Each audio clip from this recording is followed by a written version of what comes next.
Hunger. Every 16 seconds, an American receives a cancer diagnosis, and every minute of every day, another person loses their life to cancer.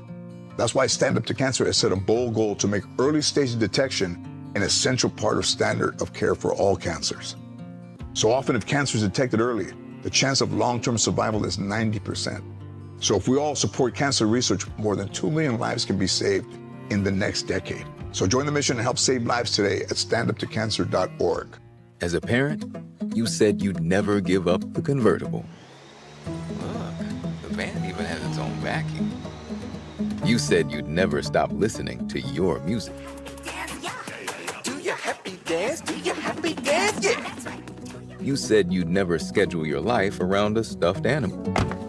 Nobody panic. Bun Bun is still at daycare. You said you'd never give in to demands. 2 kids' meals and a chocolate shake. And never put them in harm's way. I'll be right back, little man. Just gonna pop in the store for diapers. But never happens. And no amount of time is okay to leave your child in a car by themselves. Long line today. Temperatures as low as 60 degrees can be deadly for children left behind. So always bring them with you every time you park the car. Stop, look, lock. Brought to you by NHTSA and the Ad Council. The road to Adelup continues. This time, we sit down with Republican candidates. Vice Speaker Tony Atta and E.J. Calvo. Catch the full conversation that took place on May 5th on the Wave 105's YouTube channel. Stay informed and hear their vision for Guam's future. Wave 105 is a glimpse of Guam radio station. From breaking news to bright ideas, Wave 105 is where Guam speaks. Wave 105 is the talk of Guam, a glimpses of Guam radio station. KGUM-FM, Dedido, the talk of Guam. This is Wave 105.1 FM, a Glimpses media radio station. AP News, I'm Ed Donahue. President Trump is again pulling back on a threat to Iran. The AP's Sagar Magani has the story. This morning, the president said on social media and then on Fox and Friends, Iran would get hit very hard tonight. Yeah, there will be more bombing tonight. It'll be bigger. And he threatened to take over Iran's oil industry.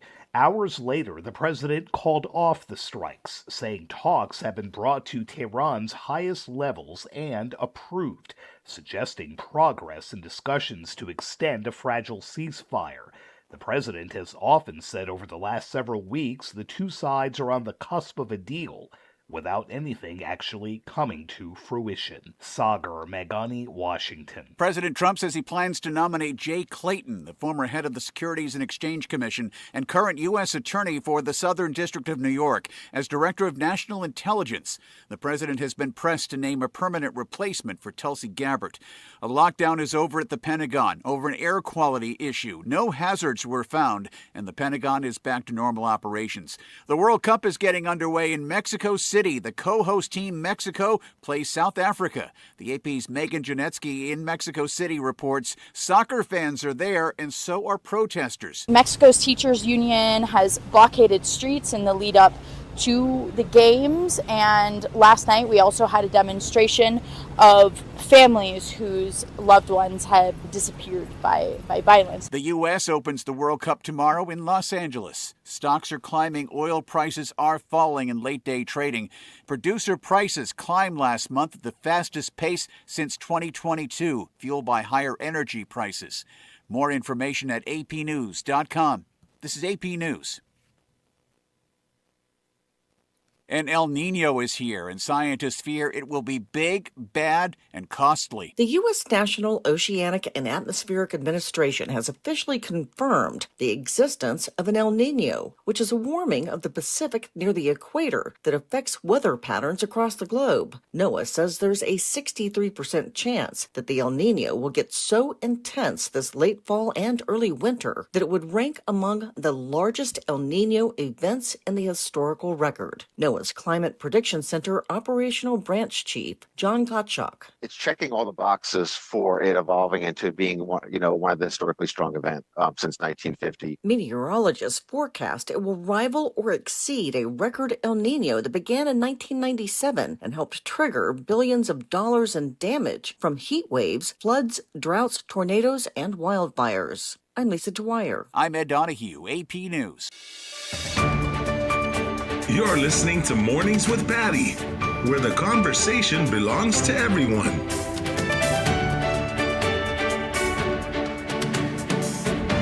Off a day, Guam. This is Josh Westland from the National Weather Service with your Friday morning forecast. Mostly dry weather is expected today, and this will continue through the weekend as shower coverage is expected to remain isolated. Combined seas around 3 feet will persist into the weekend, while winds remain from the east to northeast around 5 to 10 miles per hour. For the latest weather forecast from us here at the National Weather Service, visit us at weather.gov/GUM or dial 211. Have a great day, everyone.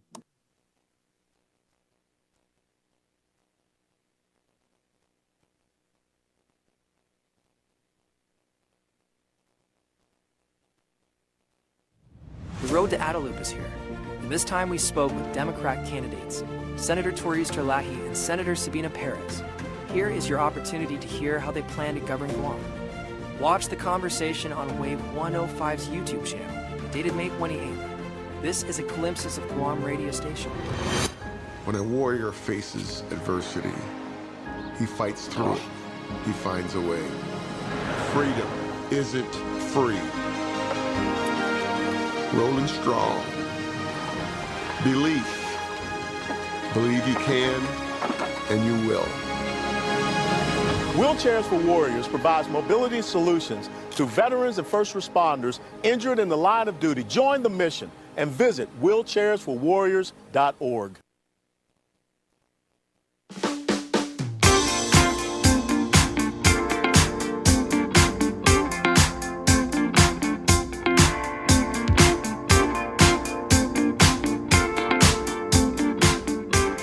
Off at Guam. Good morning, guys. Welcome back. It's Mornings with Patti on the Wave 105 FM. 3 minutes after 6 o'clock this morning, streaming online at thewave105.com, as well as our YouTube channel. That's Wave 105.1 FM Guam. And the show this morning is being brought to you by our friends at Subway. Eat fresh in just a few clicks. Order online at subwaypacific.com for pickup at your convenience or for delivery right at your doorstep. Online ordering at subwaypacific.com. It's powered by Good to Go. We deliver at Subway. You gotta refresh to be fresh. Bank Pacific. Where others place branches, we place roots. Visit bankpacific.com today. GTA, we start with you. Mobile gas stations turn every fuel stop into rewards with Mobile Smiles. Download the app today for exclusive offers and faster rewards at the pump. Mobile Smiles, fuel up and save. Take Care Insurance Company, our island, your health plan.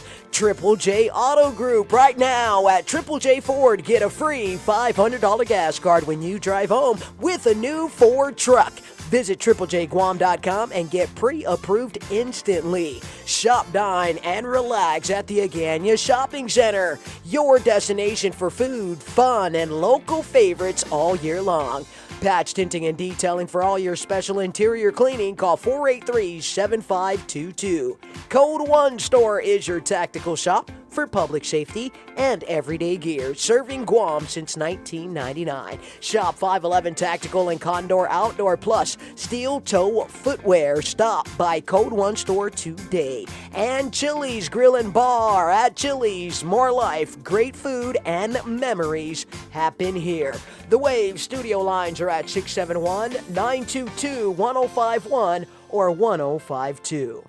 The views and opinions expressed on this program are those of the show hosts, guests, and callers, and do not necessarily reflect the views of the staff or management of Wave 105.1 FM, Glimpses Media, or our partners. We strive to provide quality, respectful, and engaging content, and we welcome you to participate in the conversation.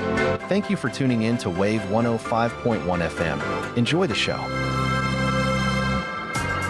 Your daily dose of island insight. Wave 105, the talk of Guam, a Glimpses Media radio station. celebrating America's 250th birthday. In 1935, radio commentator and gossip columnist Walter Winchell was the first person to call a radio announcer a disc jockey. In those early days, DJs simply introduced records and read station IDs. But then pioneers like Al Jarvis developed personalities. With the birth of rock and roll, DJs became even more important. We got to close it out. That's it for the Wolfman Jack Show for tonight. Legends were born like Alan Freed, Dick Clark, Wolfman Jack, and Casey Kasem. I'm Casey Kasem. Keep your feet on the ground and keep reaching for the stars. Rick Dees and the Weekly Top 40. The DJs became as famous as the recording artists they played, and millions of Americans grew up listening to Cousin Brucey, Murray the K, Rick Dees, Howard Stern, and Delilah.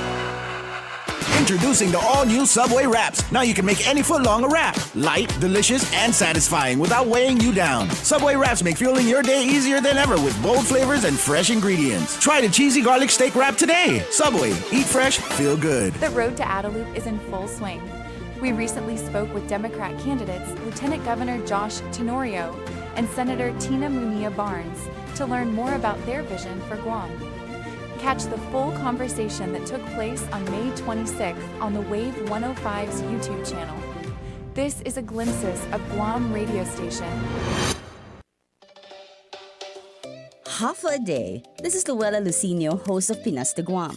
Together with the Filipino community of Guam and Wave 105.1, we proudly celebrate Philippine Independence Month with the theme Kalayaan, Kinabukasan, Kasaysayan, Freedom, Future, History. From Guam to the Philippines, we honor our shared history, celebrate our freedom, and build our future together. Mabuhay ang Pilipinas at Guam!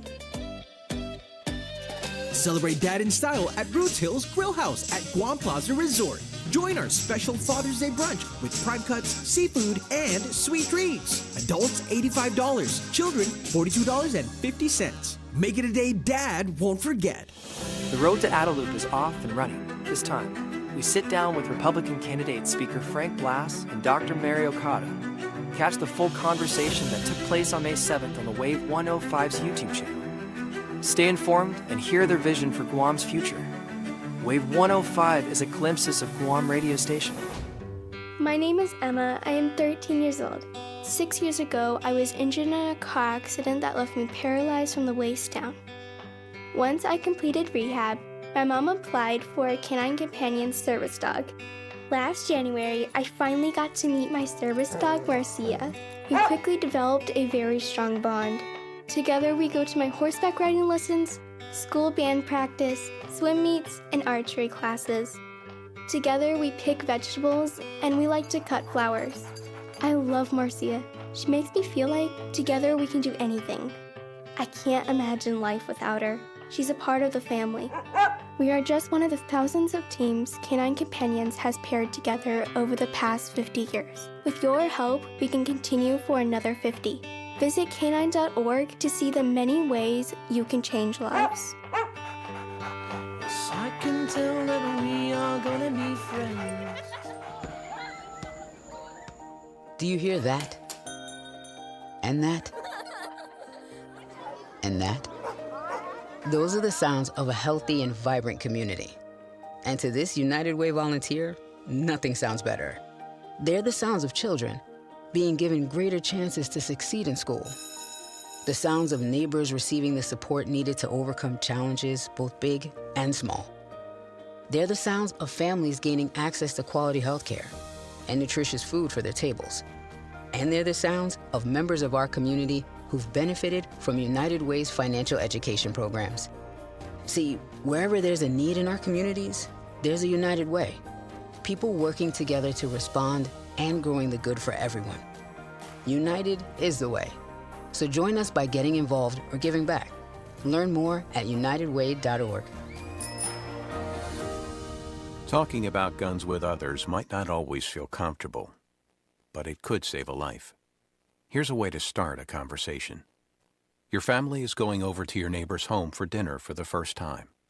How would you ask if there are any unlocked guns in the home? Hey. Hey, we're so excited for tonight.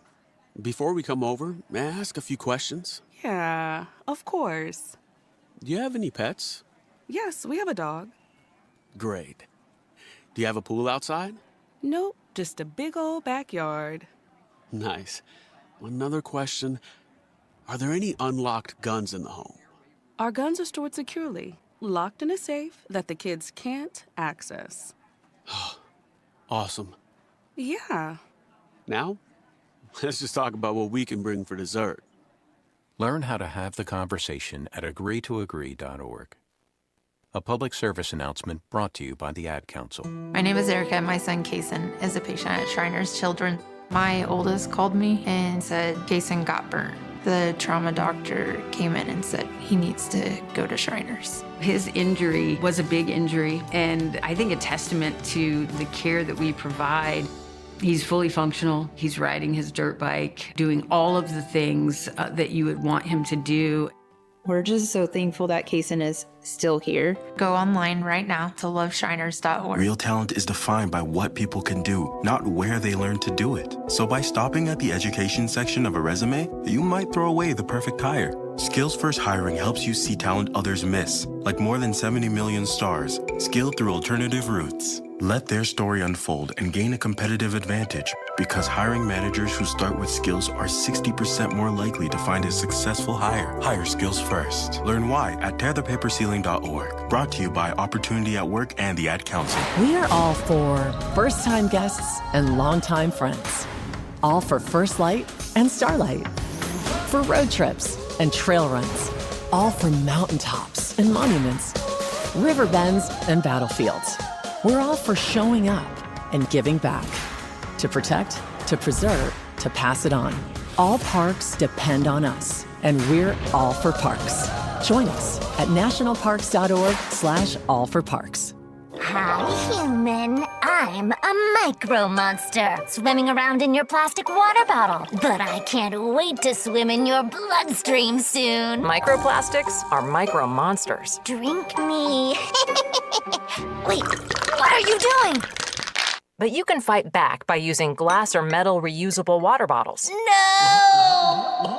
Don't let microplastic micro monsters invade your body. Find more ways to fight back at stopmicromonsters.org. Wave 105, the talk of Guam. Real voices, real stories, right here at home. Before it became the universal symbol of romance and luxury, this iconic crimson flower was actually used as a badge of war. Welcome to the National Day Spotlight for June 12th. Long before we began gifting long-stem bouquets for National Red Rose Day, the flower served as a high-stakes political emblem during one of history's bloodiest conflicts. In 15th century England, two rival royal houses launched a brutal 30-year civil war for control of the British throne. The House of York famously marched under the banner of a white rose, while the House of Lancaster chose the vibrant red rose as their military emblem. The conflict tore the nation apart until Henry Tudor, a Lancastrian, finally won the crown. To unite the warring factions and heal the country, he married Elizabeth of York and cleverly merged their symbols into a single crest known as the Tudor rose, proving that the red rose was once a powerful tool used to seal a royal peace treaty. They had to look a little bit silly, wearing a rose on their suit of armor. Oh, yeah. I mean, yeah. That's kind of funny. It almost sounds like a Monty Python type of script, right? It does, doesn't like it? you'd be tucking away this red rose somewhere on your suit of armor as you're marching into battle. We're also celebrating National Loving Day and National Movie Night. I'm Alice Anderson. And I'm Arlo Anderson with the National Day Calendar, reminding you to celebrate every day. Stay sharp, stay curious, stay connected. Wave 105, the talk of Guam. Glimpses Media. 105.1 The Wave is the talk of Guam. You ready? Who's ready for some of that good love? Count me out! And you've got it tuned in to Mornings with Patti. Come on! 1, 2. Good love, that's what I'm drinking. Let's sip it down, go without thinking. He's saying good love is what I'm drinking. sipping it down as something. That's what we're doing. Oh, drinking? Drinking I thought on it some good I thought he loving. said good love thinking. Man, take it by the gallon if you need it, man. Get a tell you whole what. gallon of that bad boy. Some good Dude. loving. It's a good loving Friday. I'm guys. in it. I'm sorry, man, dude. What's I up? gotta apologize to people because I did not. I did not expect to be sick yesterday. I really did not. I called it. Did you? I did. Man. Why? I mean, because you had that bad cough throughout the Oh week. no. Actually, I had that. Right. Sorry. Well, we were. I just, we were know, like, nobody dude, gives that a cough nobody was gives a just- crap about people's health situations. But I had a lot of people yesterday going, "Are you okay? Are you okay?" And I don't know what happened. Has this ever happened to you? So I bebopping along Wednesday, did the show, came on, was fine, ran around, did some stuff with Riley, and then somewhere about 1 in the afternoon, I was like, why do I feel like I'm tapped out? At 1 in the afternoon never happens.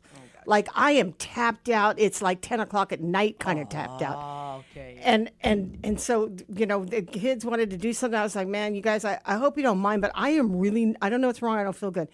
Just lightheaded and blah, blah, blah. I go home and I collapse in my clothes. I had a fever, my chills, my skin, when your skin hurts, I hate that. Oh my God. I hate that. Body aches everywhere. I see. And I sent a note to Polly like late in the afternoon. I'm like, bruh, not feeling it? I just not feel, I don't know. I don't want to call it at 10 o'clock at night. I said, I'm going to kind of call it now at like 5 in the afternoon. We'll see how far we get. Okay. There's just no one who's prepared to do this show that late at night, trying to get a hold of somebody to do it. And I felt bad that Polly actually had to come in, which is, hey, comes with the territory. We all kind of try to help each other out on that front. But boy, I tell you what, then I started hearing from people going, yeah, I'm feeling that, not the fever, but that whole chills thing, or everybody I know has got something. So I don't know. Hey, man, I'm just going to say, as much as I've never been that kind of person, it's only been the past couple of years. When you're sick, bro, take the time to not be sick. Just take the time. And sometimes you feel like you're so important that you feel so important that the world's going to miss you. Yeah, they will for a second. And then they'll stop missing you. So just relax and, get it over with. Whatever you're doing, tons of water. If you're like a big drug person that takes a lot of medicine and stuff, do it. Whatever you need to do to, But we're happy that you're back, Pat. well, hey, listen. There it is. No. Yeah, we call that morning gala galas. It was when all the whole time I was in Las Vegas, I was sick, and there's nothing worse than being in 102-degree weather, feeling like you can't breathe, and that whole dry air stuff. People move to those climbs in the desert because they say that it's good for old people because it's arid and it's I'm like, nope. You give me the tropics, and I am 1,000% there. I see. In the mainland, where my hair, I didn't even need to wash it because it was so dried out. I would wake up and it was out to here, so it was voluminous. Guam, give me that humidity. I'm for it. It's good. These good hair days. But anyway, so speaking of, when I was dogging you because you'd never had. What's up? Wax lips. No. That candy. It's a candy. No. It's just plain old candle wax that doesn't have any scent or taste. And they inject like literally an ounce of juice. Hell, I'll pass. Like some sugar water. Hey, no, I'm not eating wax. I know. And so I went to this. Oh, I should have brought some more of those candies. Dang it, I was going to bring you the whole thing. Because I also forgot this was in that bag. It's a place called It's Sugar. And it's in some fancy strip mall. Nice, really nice. It looks like a little village. Sounds like the name of like a stripper. Sugar. No. Like Sugar's on stage Strip right now. mall. Yeah. It does sound like a strip. I'm just saying, man. That's true. You're like, up next, it is we got Vegas after Sugar. all. It is Vegas after all. So I discovered this store called It's Sugar like last year, and so whenever I go, I make it a point to make that a stop, and I come out with a big bag of sugar, basically, and like the little Swedish candies. Yeah. I was on a mission for the most sour candy in the world that's out there somewhere, but I can't find it. I'm totally into sour candy. And I came across this. And I didn't know whether or not we had an argument. Yes, we did. What happened? Not an argument. We had a conversation about fake cigarettes when we were Fake growing up. cigarettes. Bubblegum cigarettes. Did you grow up with that? Y'all some crazy kids. I No, know. I'm good. You didn't?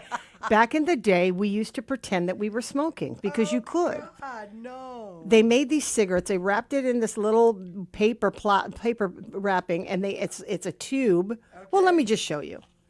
And then you blow it, and this flower comes out. Oh, God. If you blow out, the flower comes out, and it looks like a puff of smoke. So I have gotten you this. Okay. I cannot. I'm so dead.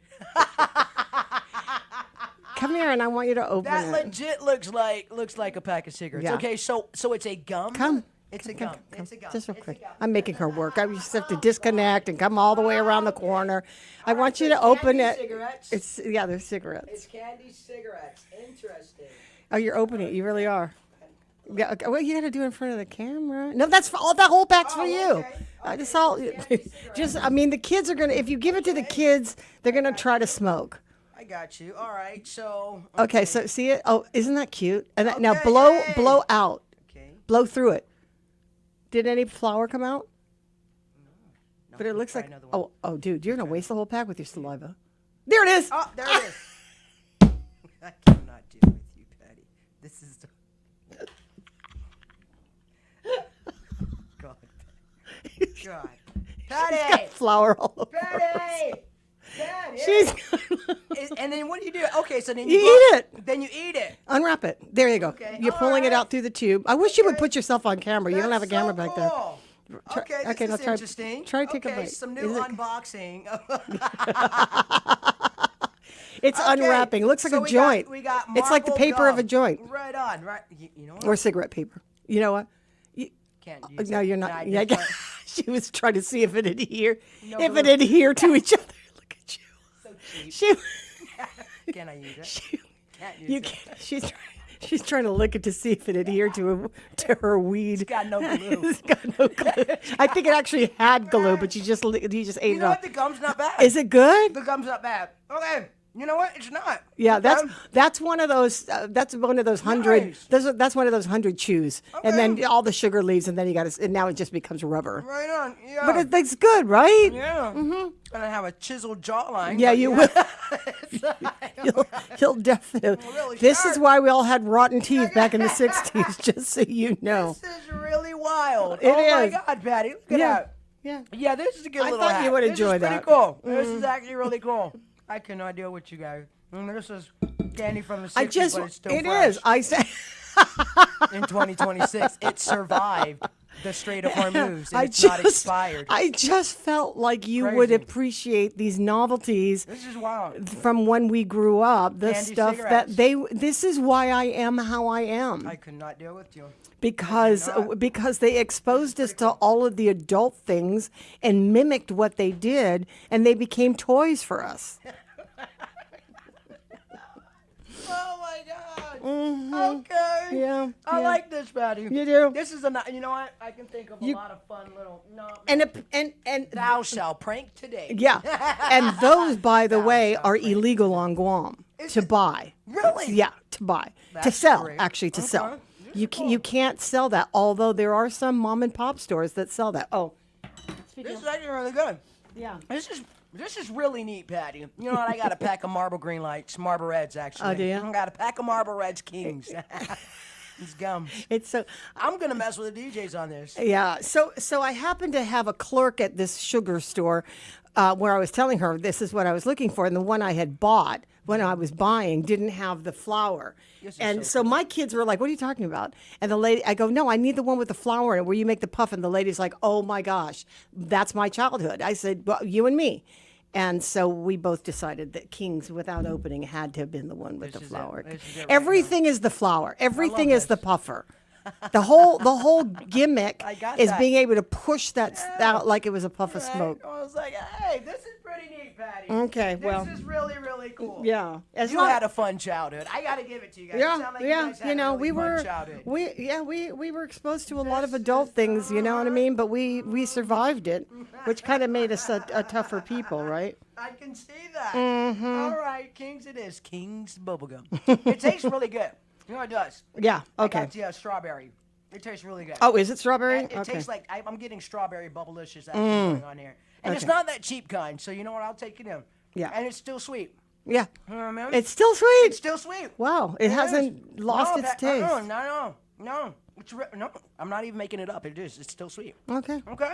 All right. Thank you, Patty. All is right with Something the world. cool. So Dee was calling me early this morning, and she's just did you see that? She up? sent it to you. What's up? It's the video of a early morning crash at Kepuha Park this morning.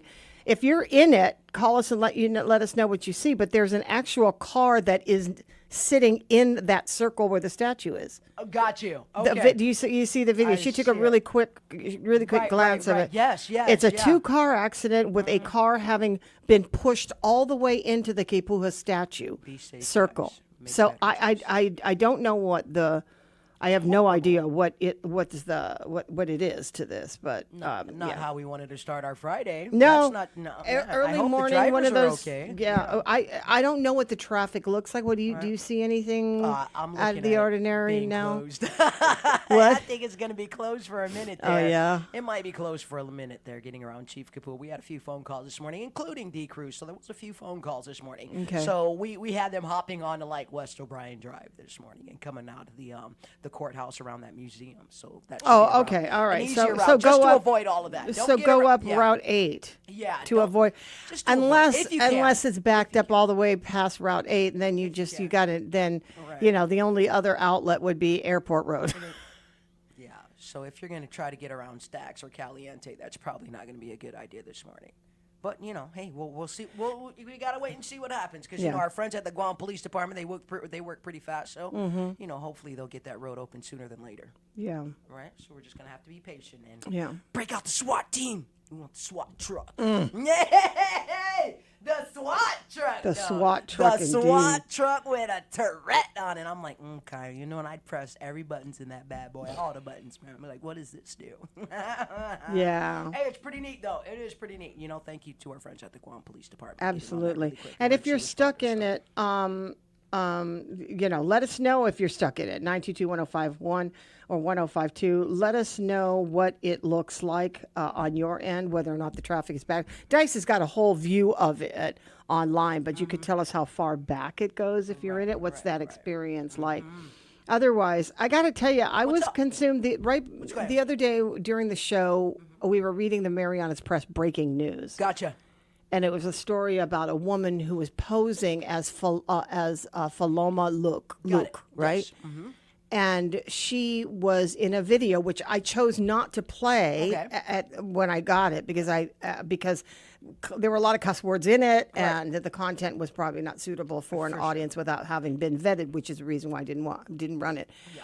And immediately after we talked about it, I think Thomas Manglotnia from Marianas Press broke the story. Great journalist, yes. Great journalist. And he contacted Congresswoman Kimberly King Hines, who contacted the FBI, and who has done an investigation to now determine that it is not indeed Paloma. Correct. Look, and they put out a release saying they've investigated and it is not. And there has been just other side information. The other media picked it up. This was a huge story. Sleepy CNMI, sleepy Saipan, regular morning. People are bebopping, doing what people do every day normally. Mm-hmm. And then all of a sudden they can't find these two girls. Right. And I just can't. Now, we've reached out to the Luke family. This station has reached out to her, and I'm pretty sure that all the media has, but thanks to Dice that she has the connection. And it's just not a good time to be able to revisit this memory. And I will never want to imagine what that feels like. Right. It was painful for all of us because they were two little girls, and we all know two little girls, especially in your family, and being so close to to Saipan. So it hit everybody, and so many of us. Dice said they combed the island. You guys were arm in arm checking out the island. I remember during the first days that they were loudspeakers. Were like, we know you're gone. We're here for you. I don't know what the messages were. Do you remember? No. The messages are on loudspeakers in cars. People just screaming into the woods. You know, we know you're missing. You know, we're gonna help you. We're looking for you. You know, all of it. And the FBI came from their office in Hawaii and did an extensive investigation and just came up with no leads. Right.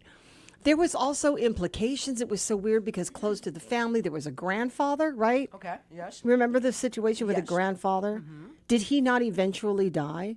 Well, obviously he did because it's been how many years? But I mean, because he was an elderly person, and I think that eventually they found his body or something, if I remember the story correctly. Nonetheless, that family has seen enough. And 11 years later, after, you know, probably coming to grips that they may not ever see, this woman comes forward, you know, in this video. And the guy who was doing the video, Okay. you watched it? Yes. Yeah. The guy who was doing the video had the presence of mind to contact authorities, right? Which is the responsible thing to do. Only to come to find out that this woman, many people were saying, was just not her. I think you said, and Dice was actually the one who said it first on that day. If you were listening to the program at that time, Dice said their chat with the family had already said, not her. Yes, correct. But we were hoping. Everyone was hoping, and I can see why. Because, you know, when it comes down to trafficking, I mean, it's a huge deal. It's a scary deal. And, you know, I think some families were hoping that would lead perhaps to their loved ones, and I'm sure they had questions about that. But, you know, it was 1 out of 2. So, you know, we're just going to continue to pray. That's all we can do. And, you know, look out It for the made family. you think about whether or not it was her, though. The similarities, and maybe just the similarities in just skin tone and hair color. Right. She didn't look Caucasian. She didn't look black. You know, she said she was Hispanic, could have been. She also could have been Saipanese if she had pronounced it correctly. There's that. She did name a name. When she said Esteo or whatever, I didn't think anything of that necessarily, than that she was a very young girl and perhaps that was, you know, mispronouncing the word or whatever. It's been a bad memory. Right. But I want to know I want to know how she pinpointed this exact case. Is it because there was a $25,000 reward? Because she said, I don't know if they're going to give me the money because there's a reward for 25 grand. And if are they going to give me the money or are they going to deport me? I understand. Yeah. Gotcha. So she was going for the reward because she needed money. And she also said she had a couple of kids and she wanted to get get back with her kids. And she just sounded like kind of like a nomad. She was, you know, making her way wherever she was, making her way up to DC. I think she said that she was going, but the part of it, and maybe other people from Saipan could talk to us about what they're saying on the street. You know, what are they saying in at the kitchen table, right? You know. I'm sure there was a lot of hope and people were just having glued to it. And I can certainly understand the family taking a minute to be able to come to grips with this. But, you know, the fact is that as much energy that was put into finding these girls in Saipan and from Guam, the energy that was sent that way through finances or search parties, and any other, you know, prayer type of support, that was all revisited for all of us on Guam too, as much as it. No, it is. Yeah. It is. For those of us who don't know the family, who don't know that anything much more than 2 girls were missing, and it was from a family that spent so much time trying to find her and still do ache for their return. A lot of us felt the same way, and it revisited a lot of old wounds. And we're just really, you know, what we're glad is that we're not sitting around waiting for somebody to tell us that it is right. That they were swiftly able to put this to an end, either way, so that there isn't more languishing and patience and, you know, anxiety and all of that needs to come into play. So. Listen, we're at the bottom of the hour. We're going to go ahead and take a break here and come back on the other side. We are going to have some time this morning with a couple of people. First of all, Governor Leon Guerrero is back from Saipan. She'll be talking to us in about 45 minutes for a short time. And then we've got our friends that are coming in to talk. Triple J is the group, 5-Star Wholesale Foods, coming in for a big event that's heading this way next week, Thursday. It's Meet Your Match, MEAT, Your Match Carnivore Tasting Fair. I've been to one of these. Okay. Meat everywhere. Not for vegans. Okay. Yeah, not for vegans. It. And if you have a major conscientious objection to eating meat, stay far away because there's no breaks for vegans on this one. Sounds exciting. This is like full on meat. Are you a meat eater? I love me some meat. I love me some meat too. some meat. I gotta tell you, I tried to stay away from some things, but why? Anything but pork, I'm good. Anything but pork, I'm good. You don't like pork? I don't like pork. Oh. Yeah, it's just too greasy, fatty. Oh, unless you get the white part. Yeah. Yeah. They call it the other white meat. Yeah. Anyway, I mean, I know you don't like pork hooves. Yeah. But the loin part where the middle is Okay. actually pretty good. No, I mean, if you have that some fat. ribeyes and the rest. Hey, Yeah. I ain't mad at that. I'm not mad at Well, that. you know Throw some who tomahawks has my a way. big objection to What's up? Well, to cows giving birth in front yards. Cows giving birth and Yeah, Senator Tello Taitigui has put on a full-on piece of legislation that will raise the fines for owners who don't control their cattle. Oh. Oh, look at you! You just almost said moo. Yeah, I am, man. They can bust your water pipe. Patty. Yeah, that's apparently what's going on, and enough is enough. We've had With these hooves, with these hooved animals. So she's got a piece of legislation because she's not happy about it. Hey, man, tie up your dogs, tie up your cows. It's like, tie them up, guys. Keep the roosters in your yard. Crapping all over there. Come on, guys. These wild animals, I tell you. I mean, roaming cows. I love the sound of Guam, but it's like, oh, not today. Yeah, but like a cow, and apparently, is it if he gives birth on your property, is that its birthplace? Therefore, you own it. I certainly hope it don't. I mean, it would be like, is that a thing? Like I think. I mean, the jokes have already started, and it's not. It's not the joke against the senator. The joke is against the conversation. The question is, they could actually sell that cow. Okay. That's landed in their front yard. Oh, land in my yard, that's mine? Yeah. Free cow program. Oh. It's Guam's newest livestock adoption service. Oh. Okay. Well, anyway, so I mean, there's a serious element. Obviously, there's a serious element, and some of the other conversation is comparing it to the stray dog population, which you can't in any way compare it to the stray dog population. But if this is a real thing, where's it happening? Gigo. Is it? Yeah. They're breaking all of our water pipes. No kidding. It's like we got a busted water pipe. Whose cow is this? No kidding. It's crazy. All right. Fair enough. We'll talk about that and a bunch of other things coming your way here on Mornings with Patti. A big break here. We'll be right back. The road to Adelup is here, and this time we spoke with Democrat candidates, Senator Torius Terlahi and Senator Sabina Perez. Here is your opportunity to hear how they plan to govern Guam. Watch the conversation on Wave 105's YouTube channel, dated May 28th. This is a glimpse of Guam radio station. When a warrior faces adversity, he fights through it. He finds a way. Freedom isn't free. Rolling strong. Belief.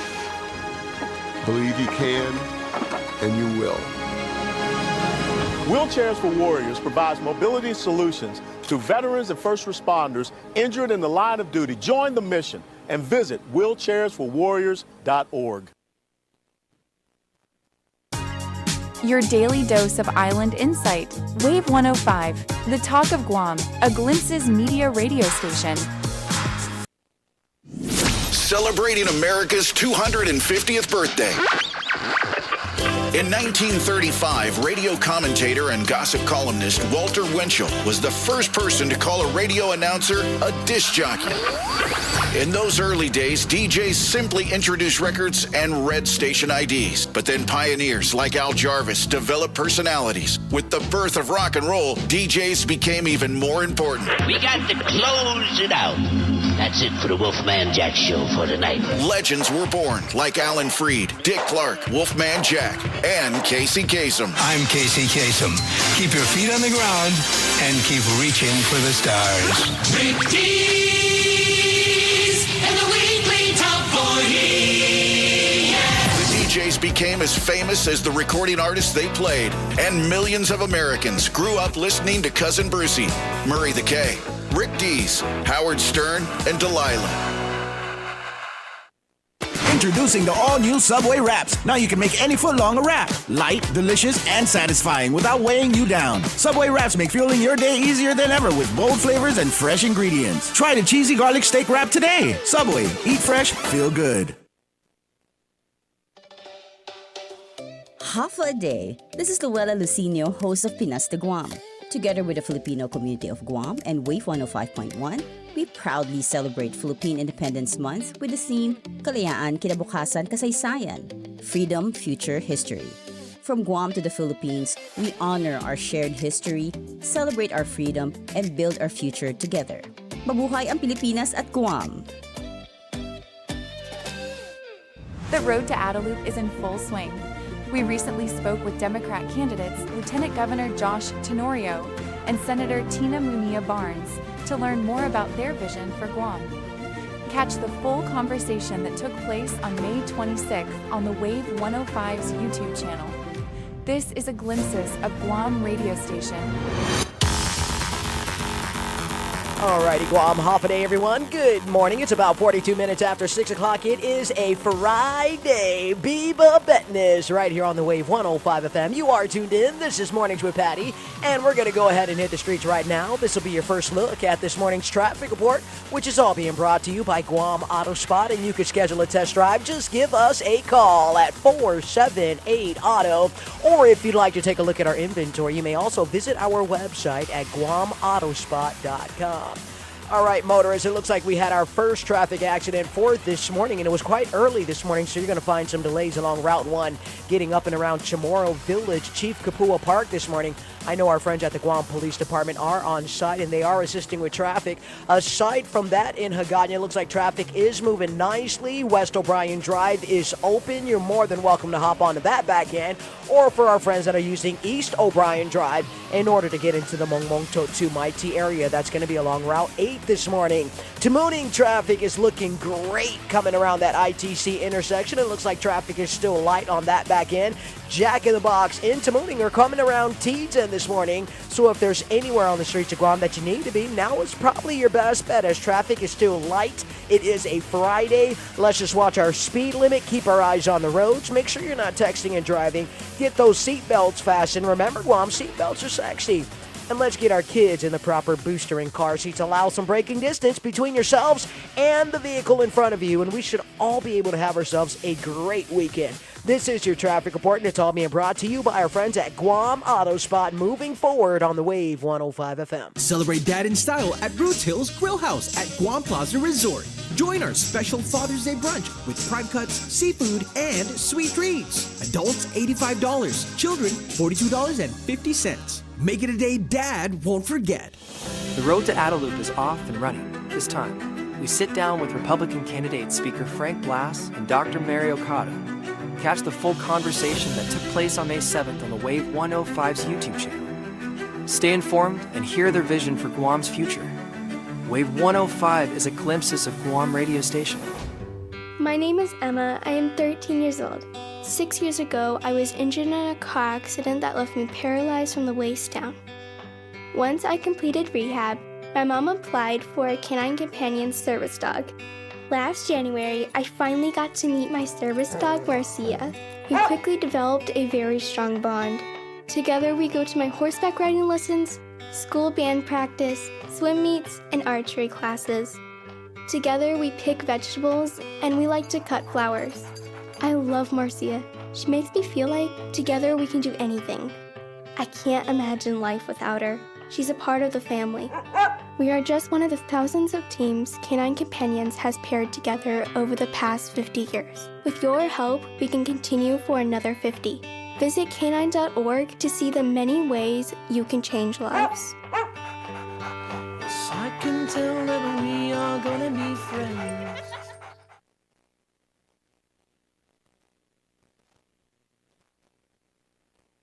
My name is Erica, and my son Kason is a patient at Shriners Children. My oldest called me and said Kason got burnt. The trauma doctor came in and said he needs to go to Shriners. His injury was a big injury, and I think a testament to the care that we provide.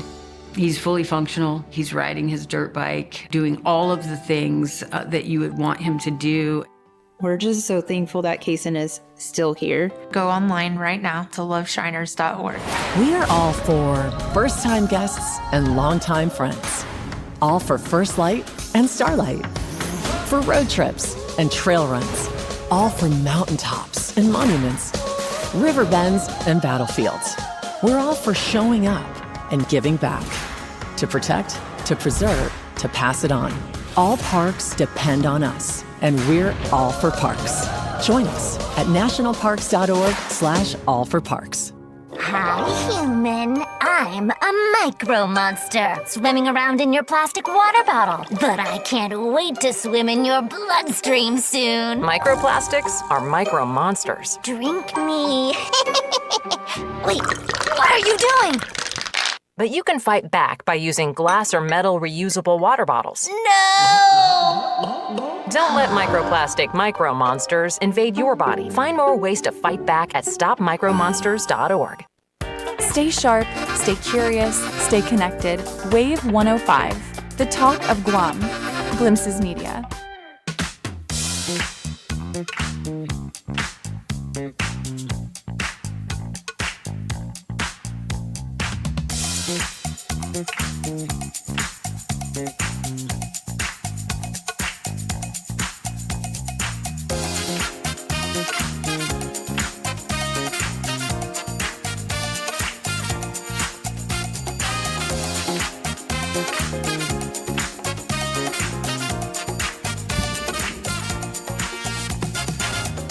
Honestly, didn't know that there was such a big cow crisis. A cow crisis. I didn't.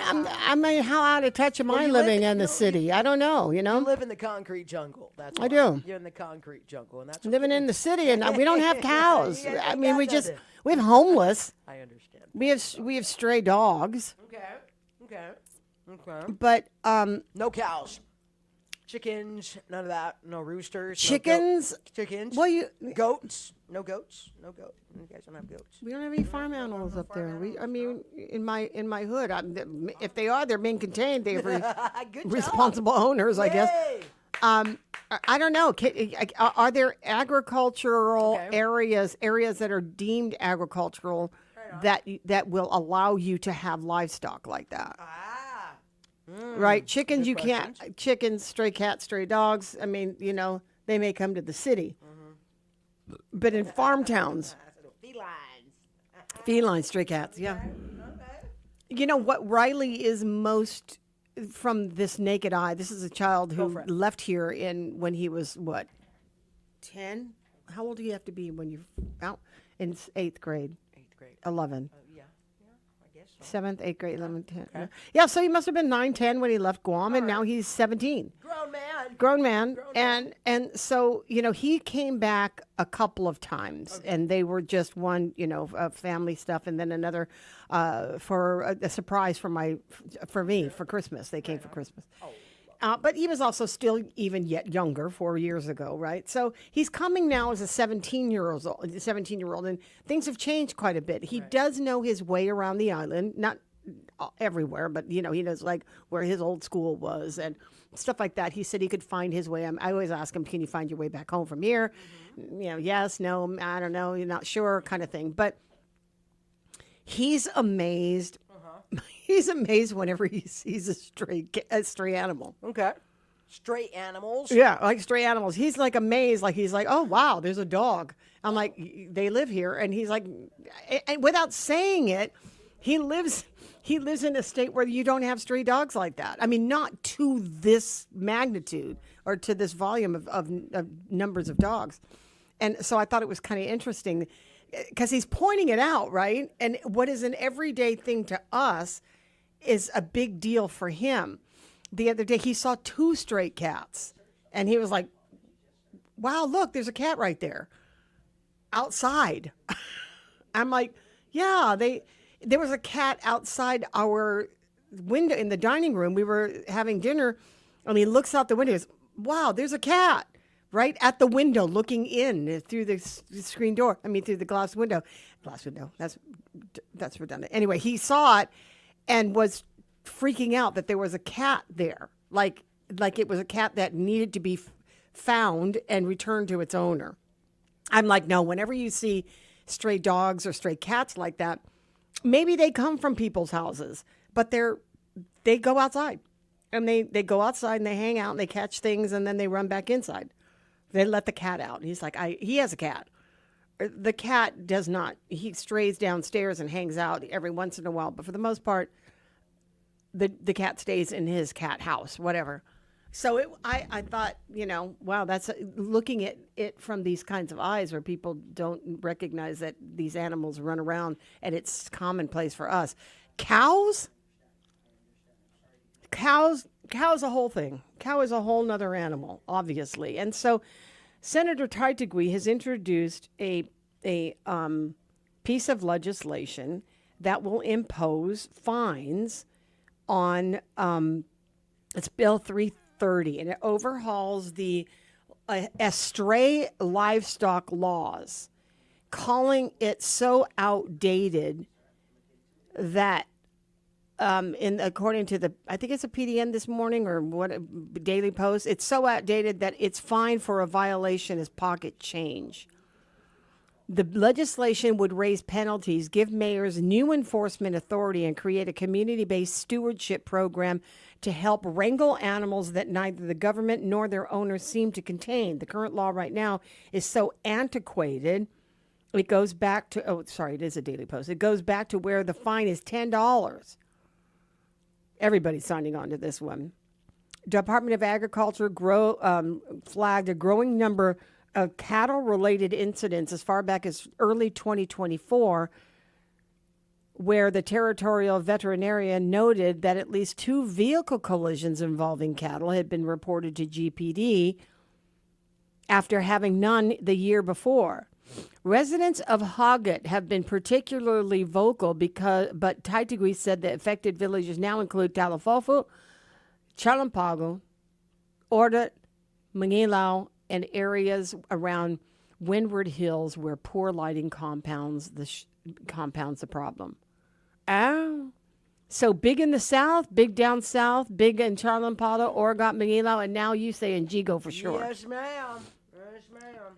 We've had some issues with them. Wow. We've had a few. They cite an example of a cow giving birth in someone's front yard as an unexpected and almost absurd scene. People picture waking up to find a calf being born on their lawn. Ew. Yeah. Yeah, I'm good. The idea that after caring for a stray cow for 5 days, the cow could become yours legally and, well, they finders keepers rule. Mm-hmm. You see what I'm saying? Mm-hmm. Got you. Yeah. Gotcha. That a caretaker could eventually sell the cow. Okay. And make money off of it when the person who actually owns it. It's kind of like having a dog running the hood. You feed it, you own it is the law. Yours. A lot of people feed them and they don't necessarily take advantage of. I mean, they don't necessarily own them. Cows are expensive. Cows are expensive, but cows, they have one purpose. What is it like? And that's for the Carnivore Festival. Oh, gosh, what is it? $16 a pound? How much are they going for these days? Get 'em by the bulk. Beef? Yeah, right. $6.95, $7 a pound. Okay, all right. See, get yourself some steak. And then we don't have like a slaughterhouse on Guam, which is something that I think then Speaker Judy Wampat was working on, was having a slaughterhouse. Interesting. Okay. And they would actually bring cattle over from Tinian. Hey. Okay. And they would process them here, but that never got off the ground for some reason. I see. They do have a slaughterhouse in Tinian, right? Oh, yes, ma'am. Yeah. Yes, ma'am. Yes, we do. And it's fresh. It's good. It's yummy. Yeah, It's I yummy. don't think I've ever had like fresh beef. Well, depending on who, it's one of those things. It just depends on who's preparing it. You know what I mean? Are they going to prepare it correctly? You know, They gotta mean clean like it cook really it well. or how they're How you gotta processing slice it? process it. You know what I mean? How you store it. You know, it is How you fresh. oh god, yeah. It's how you fresh. store it. It's a lot of It's there's fresh. I mean hey, if you buy ground beef from because the other day Riley asked for spaghetti, so I Okay. bought some ground beef. Right on. That was almost like I could have sold a plate lunch because that thing was so expensive to buy that much ground beef, right? Anyway, so don't talk to me about alternatives. You could eat this. You could have it. You know, I've tried it with just vegetables. Okay, but that's kind of not what I'm doing. I got you. So I watched it sit in the refrigerator. Now it was not then it was like 3 hours. And it hadn't been used yet. Then I watched it after 6 hours, and it was still in the refrigerator. It was okay. They put these things refrigerated in the store shelves, so it's Okay. already been there for Right, a while, right? Right. And then I saw it. I saw it like yesterday, about 24 hours later, and I had to do something with it because there's no way. There's so you can only imagine at slaughterhouses where they have to preserve that meat. How have you ever had it straight off the loins and right onto your plate? I'm good. No, I mean like when they slaughter the cow and then they have the fresh steak and then they go, we're going to barbecue it. Does that taste different than if you have to wait for the processing and then goes to the store and then you buy it from there? You know what? I need mine frozen from Donkey for like a week before I eat it. I want mine wrapped in the styrofoam with the label on it. Okay, I want to be able to read the label, make sure that dude. I was wondering because I don't know anybody. I thought that you'd had man. it straight from the farm. Look, man, ain't no carcasses coming my direction. I'm not doing that. Okay. I wonder. I guess I wonder how that if that's different. Well, no, you're right. You know, my grandfather used to like kill chickens from the backyard, and then he'd come in and Nana would make like a big pot of kuddu, and there were like eggs and everything in the kuddu, right? It's fresh eggs and stuff. It was a scrawny looking thing. Right. The meat was a little bit tough, and it took about 2 or 3 to feed the family. And I was like, yeah. And they had the whole neck going that was still connected to the head. I was like, what are we doing? And I'm like in 6th grade or something. No, I was older than that. And I remember looking at that thing going, no, absolutely not. And I felt bad because older people would take. I guess you had to have come from those slim bickings where you couldn't go to the store and buy things, that you had to grow your own food. Oh, yeah. And, vegetables and fruit and things I get, but like poultry and livestock. Oh, yeah.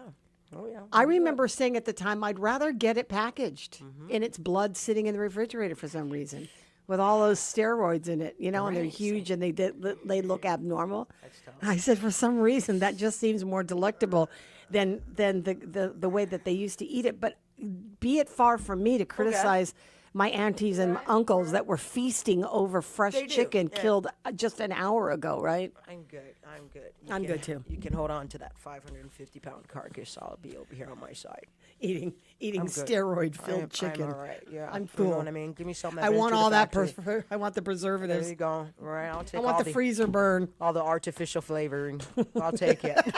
Give me that artificial flavoring. That's how we grew up, man. I'll take the That's how, artificial. and you will see that for some people they look at things like offal, OFFAL, which are the innards inside. I can't do it. Yeah. I'm passing. Okay.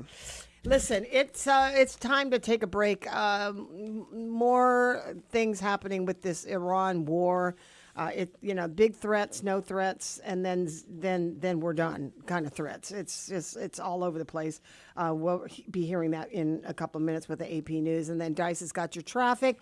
And, of course, we got your weather. That's ahead here on Mornings with Patti. We are KGUM-FM in Dedido, Guam.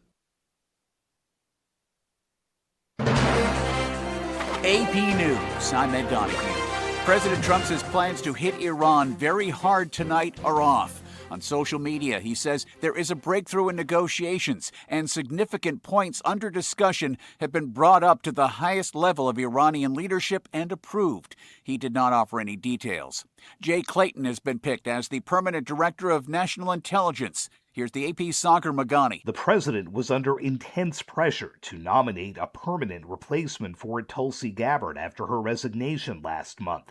Democrats like Hakeem Jeffries panned his pick as acting DNI, Federal Housing Chief Bill Pulte. A malignant political hack. And refused to renew a key surveillance program until the president picked someone else.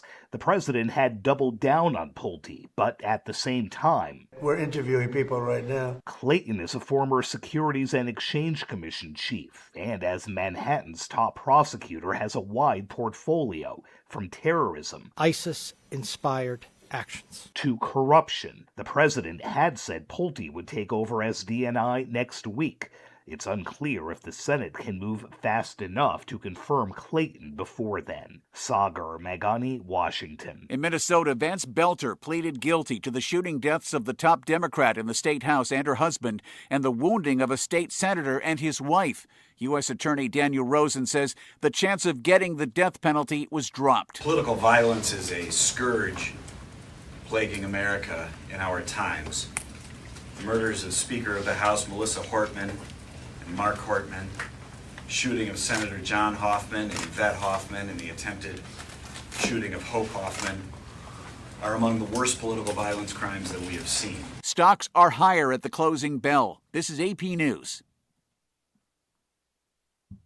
A local vote in Britain could have a national impact. Voters in Makerfield, a small town in the northwest of England, are set to make an important decision. By casting their vote in a local by-election on the 18th of June, they could choose the UK's next Prime Minister or add more chaos to British politics. If Andy Burnham from the Labour Party wins, he would become a Member of Parliament and is the most likely politician to take over from Prime Minister Keir Starmer. However, Burnham is competing against Reform UK, a hard-right party. The election is expected to be close. Despite Burnham's popularity, local resident Shirley Pryor doesn't think Labour is the answer. They're not going to fix what's happening in this country. Another local, Debbie Laws, spells out her main concern. Yeah, immigrants really, and I've just had enough of the way things are with Labour and Keir Starmer and that. Karen Shamas, London. Ed Donahue, AP News. AP News. I'm Ed Donahue. President Trump is threatening major strikes on Iran. The AP's Sagar Magani reports escalating tensions between Washington and Tehran are pushing the Middle East closer to another full-scale war. On social media, the president said the U.S. would hit Iran very hard tonight. And then on Fox and Friends, yeah, there will be more bombing tonight. It'll be bigger. He's also threatening to take control of Iran's oil industry, including Karg Island, Tehran's key oil terminal. I said my preference would be that. At the same time, it's unclear if he's serious because American troops would be vulnerable on the island, about 21 miles from the Iranian mainland. I don't know that America has the stomach for it. His remarks came after the U.S. and Iran exchanged fire the past 2 days, with efforts aimed at ending the war appearing stuck. Sagar Magani, Washington. Hazardous material units responded to the Pentagon. The reason they're there is unknown. There's a shelter-in-place order at the Pentagon while officials investigate. Producer prices, which capture inflation before it reaches consumers, climbed last month at the fastest pace since November of 2022. House Minority Leader Hakeem Jeffries responded to President Trump's comment yesterday that he loves inflation. Democrats do not love the inflation. In fact, we're fighting hard to address the broken economy that Donald Trump has visited on the American people. In Minnesota, Vance Belter, the man charged in the political assassination of the top Democrat in the Minnesota House and her husband, pleaded guilty in federal court after prosecutors said they would not seek the death penalty. Alabama is waging a last-minute Supreme Court legal fight to execute a man with nitrogen gas tonight. This is AP News. The opening of the Canadian-U.S. bridge across the Detroit River has been delayed. The Gordie Howe International Bridge was expected to open to traffic later this month. In a statement released before Friday's ribbon-cutting ceremony, the Windsor-Detroit Bridge Authority said both Canada and the United States have agreed to delay the opening of the bridge, taking the necessary time to resolve any outstanding issues. The bridge, named after the late Canadian hockey great, is jointly owned by Canada and Michigan. The opening had remained in question for months after President Trump demanded that Canada turn over at least half the ownership of the bridge to the U.S. federal government. The bridge connects Windsor, Ontario, and Detroit and would be a vital economy artery between Canada and the U.S. Marcela Sanchez, Washington. Israel has deported a French journalist, Alice Froussard, over coverage critical of Israel's politics in Gaza and the West Bank. I'm Ed Donahue, AP News. You're listening to Mornings with Patti, where the conversation belongs to everyone. Off a day, Guam. This is Josh Westnut from the National Weather Service with your Friday morning forecast. Mostly dry weather is expected today, and this will continue through the weekend as shower coverage is expected to remain isolated.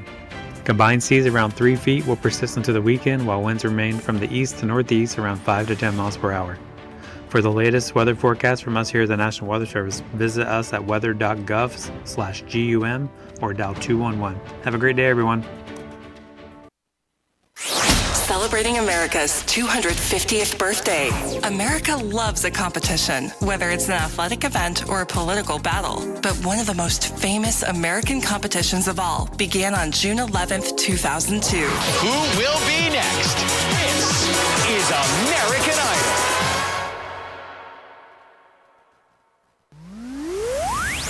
For almost a quarter of a century, millions of viewers have tuned in to see contestants from all over the country compete for the crown. The winner of American Idol 2002 is Kelly Clarkson.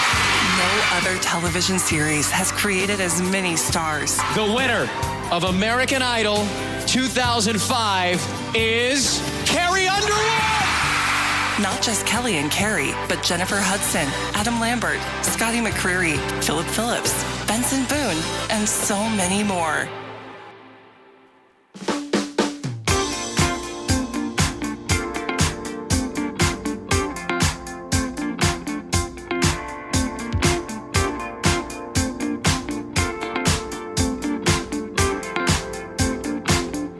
Today, Guam. Good morning, everyone. 8 minutes after 7 o'clock on a Friday morning here on the Wave 105 FM. You are tuned in to Mornings with Patti, and it's all being brought to you by our friends at Subway. Eat fresh in just a few clicks. Order online at SubwayPacific.com for pickup at your convenience or for delivery right at your doorstep.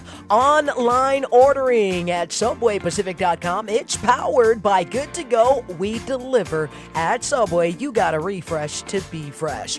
Bank Pacific, where others place branches, we place roots. Visit bankpacific.com today. GTA, we start with you. Mobile gas stations. Turn every fuel stop into rewards with Mobile Smiles. Download the app today for exclusive offers and faster rewards at the pump. Mobile Smiles, fuel up and save today. Take Care Insurance Company, our island, your health plan. Triple J Auto Group. Right now at Triple J Ford, get a free $500 gas card when you drive home with a new Ford truck. Visit triplejguam.com and get pre-approved instantly. Shop, dine, and relax at the Agania Shopping Center, your destination for food, fun, and local favorites all year long. Patch tinting and detailing for all your special interior cleaning. Call 671-483-7522. Code One Store is your tactical shop for public safety and everyday gear, serving Guam since 1999. Shop 511 Tactical and Condor Outdoor Plus Steel Toe Footwear. Stop by Code One Store today. And Chili's Grill and Bar. More life, great food, and memories happen here. The Wave studio lines are at 671-922-1051 or 1052. Good morning, Guam, and welcome back. It's Mornings with Patti right here on the Wave 105 FM. The road to Adelup continues. This time, we sit down with Republican candidates. Vice Speaker Tony Atta and E.J. Calvo. Catch the full conversation that took place on May 5th on the Wave 105's YouTube channel. Stay informed and hear their vision for Guam's future. Wave 105 is a glimpse of Guam radio station. The views and opinions expressed on this program are those of the show hosts, guests, and callers, and do not necessarily reflect the views of the staff or management of Wave 105.1 FM, Glimpses Media, or our partners. We strive to provide quality, respectful, and engaging content, and we welcome you to participate in the conversation. Thank you for tuning in to Wave 105.1 FM. Enjoy the show. Why be at the forefront of childhood cancer research? At St. Jude, we do it because every innovation we make is a moment we give to children with cancer everywhere. But we can't do it without you. Help St. Jude give children with cancer more moments. Moments that can last a lifetime. Learn more at stjude.org. Celebrating America's 250th birthday, the American Revolutionary War began on April 19th, 1775, with the battles of Concord and Lexington, as the 13 colonies sought to separate themselves from Britain. On July 4th, 1776, the Declaration of Independence was signed, but the war didn't end until both countries signed the Treaty of Paris in 1783. Fighting stopped at Yorktown in 1781, but we didn't have instant communication in the 18th century. Messages traveled by ships, crossing the Atlantic Ocean, and it would take months to receive a reply before peace could be achieved. Celebrate Father's Day with Power 98 and Wave 105 as we honor our first heroes. To enter, send a WhatsApp message or call in and share your funniest or most heartfelt dad story. Winners will be revealed from June 15th to June 19th, and you can win your dad a special bundle prize. Stay locked in to Power 98 and Wave 105. Brought to you by Guam Plaza Resort, Nana's Cafe, Roots Grill House, AutoWorks, Jollibee, Proline, and Cream and Butter. Bank Pacific has a $100 gift for all Reason High School and college graduates. Okay, I'll bite. What is it? Open a checking account with Bank Pacific, show us you just graduated, and bingo! We'll deposit an additional $100 into your account. What about a Visa debit card? Yep, Visa debit card, online and mobile banking, remote deposit capture, the works. What about for existing customers who just graduated? They get $100 too. Great, count me in. Bank Pacific, where others put branches, we place roots. Conditions apply, member FDIC. All summer long, Chili's Party Platters make celebrating easy and delicious. Perfect for grad parties, family gatherings, or anytime you're feeding a crowd. Available for pickup or for delivery. Only at Chili's. Great value and memories happen here. When a warrior faces adversity, he fights through it. He finds a way. Freedom isn't free. Rolling strong. Belief. Believe you can, and you will. Wheelchairs for Warriors provides mobility solutions to veterans and first responders injured in the line of duty. Join the mission and visit wheelchairsforwarriors.org.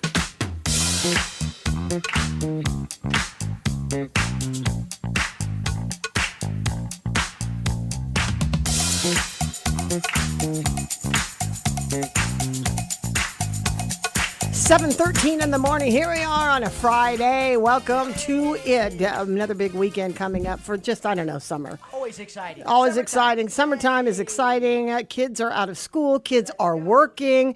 Things are moving. They're going to get paychecks and everything, which means a little extra money into all of the economy. Governor Lou Leon Guerrero is on the line with us as promised. Good morning, Gov. How are you? I'm good, Patty. How are you? I'm well. Thanks for asking. You just come back from Saipan. I just want to start there real quickly because most of what I want to talk about can happen right after that. So your assessment, Saipan still reeling? You know, they're recovering really, I think, progressively well.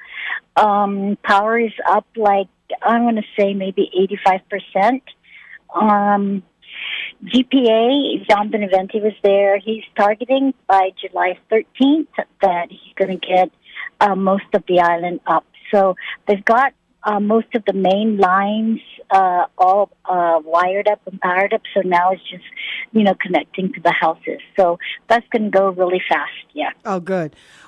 So, but it seems like, I heard stuff like dirty water and dirty power and things like that coming from some business owners back there. Does it look like they're going to get back on their feet on that front? I think so, yeah. Yeah. I had water was there. Went to the restaurants. The bathrooms have water. I didn't see any, dirty water. So yeah, most of the restaurants are up and running. Yeah. Okay. Slowly, but they're on their way. Yeah. I want to find out whether or not, first out of the gate, I was talking to the lieutenant governor a couple of days ago, and he was saying that money that was going to DPW is money that's coming from that 104. Are you doling out that 104 to different places, and how do you determine whether or not it's okay to do that? Yeah, sure. All along, Patty, the ARP monies are really legally to be used for the hospital. It's just the lack of, how do you say that, lack of maybe legal acumen by the AG. And he has delayed this for over a year and a half, almost 2 years. With the recent Supreme Court decision where I have constitutional functions to establish, operate, and build a hospital, we're on our way. But given that it's 6 months till the deadline, so what I have done is I have worked with all the agencies to see what projects that they have that can meet 3 criteria. One, it has to be contracted and obligated by December 2024. It has to be spent by December 2026, and it has to be eligible for ARP use. So DPW, the village streets, the roads and all that, that's a contract, and it's certainly a contract done before December 2024, and it's totally eligible for ARP. So I have moved about 22 million to DPW to do village streets. So the lieutenant governor is entirely correct, yes. Oh, okay. So when you say contracted or obligated, or it's a project that's already happening from 2024. From 2024. Yes. Okay. And for example, Attica. Attica has always had problems or challenges with infrastructure development, right? So we had given them ARP money years ago, and they have done the design, but based on the amount of money, they couldn't do the total design that they wanted, so they shrunk it. But now I've given them another $21 million to now do the original design, which would provide more infrastructure to Attica. So we're looking really very quickly, very aggressively for projects that we can use these monies for, because I will fight in spite of what this AG is saying, that he's now fighting to make sure that these monies don't go back. All a facade and fake. He says that he's going to spend his end days trying to save this $104 million. Oh my God, give me a break. This guy is the one, Patty, that has totally jeopardized the $104 million. And now he's going to fight to the end of the day, right? How well that? What is that? What is that going to sound like? I don't know what that means. He's going to fight till the end of the day. Yeah. Is he going to fight to the end of the day to not use the ARP money, or because he thinks it's illegal, and that if it's returned, he's going to make sure that monies are replaced for it? I have no idea what that guy means. What do you expect from the settlement conference that's going to happen? I don't know. I think it's too late. I don't know what there is to settle, but the guy's struggling. The guy's fighting for his life as an elected AG. Because polls are saying he's not going to make it. Yeah, the polls suggest, and it's coming from his colleagues, that he is the absolute worst, that they could re-elect Oh my God! for a third time. His own professional colleagues. He only got 3 votes from the Bar Association. What does that say? His colleagues don't even trust him. His colleagues don't even feel he's competent and credible. Well, I mean, absolutely, but he still is in office until the end of the year, Yeah, so right. he still has, he Right. still has control. So Yeah. during this settlement conference, you're required to go to the settlement conference. Yeah. What would yeah, you be? we have to. What would be and settled? you know, the irony about this, Patty, is about 4 months ago, I was calling him. I left messages. I called him on his text, and I texted him that I wanted to meet with him. I called him. I said, can you call me? Because I wanted to meet with him and say, what is it that you want? You know, how can we work this through? That was about 2, 3, 4 months ago, maybe. No response from this guy. So it's not like I'm not willing to sit down and settle. I am. But I don't know what there is to settle now. Yeah, that's he has also held up many contracts at his office for DPW, contracts for Department of Public Health and Social Services, contracts for of course GWA and GPA. And I think it's because he has nobody there working for him anymore. Everybody's left. It feels like, I don't want to beat a dead horse, because even in this conversation, it feels like he kind of beat the dead horse. I mean, I'm sorry. He kind of threw people under the bus. He blamed he blamed Senator Frank Bloss and Chris Barnett for even it being called to his attention that there may be issues about the hospital. And he said that his attorneys told him it was illegal to do so. So it's. Hey, but at the end of the day, Patty, that's like me as governor, right? You can blame everybody else, but at the end of the day, who is holding the responsibility? The AG. Who's holding the obligations? The AG. Just like me, you can blame DRT. You can blame DPW, but at the end of the day, it's the governor's responsibility. Yeah. So I'm sorry, I don't buy that. You take responsibility and work your mistakes and your errors to serve the people of Guam, and he's done nothing to do that. Only putting up billboards that make him look like the savior of the world. What are the next 6 months going to be looking like for you? For me, I am aggressively moving forward to build the hospital.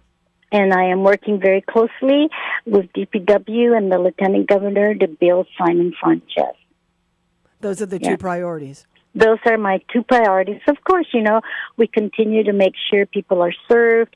We continue to make sure, the operations of the government is running. We continue to make sure public services are out there for the people. We continue to make sure there's public safety out there, education, all of that. But my main priority right now is to work out the processes and the movement towards building a hospital. We already have the site located, so we can now go out into the finance market. We are working at trying to do the RFP now for the hospital. And I don't know if you were watching the Guam Women's Chamber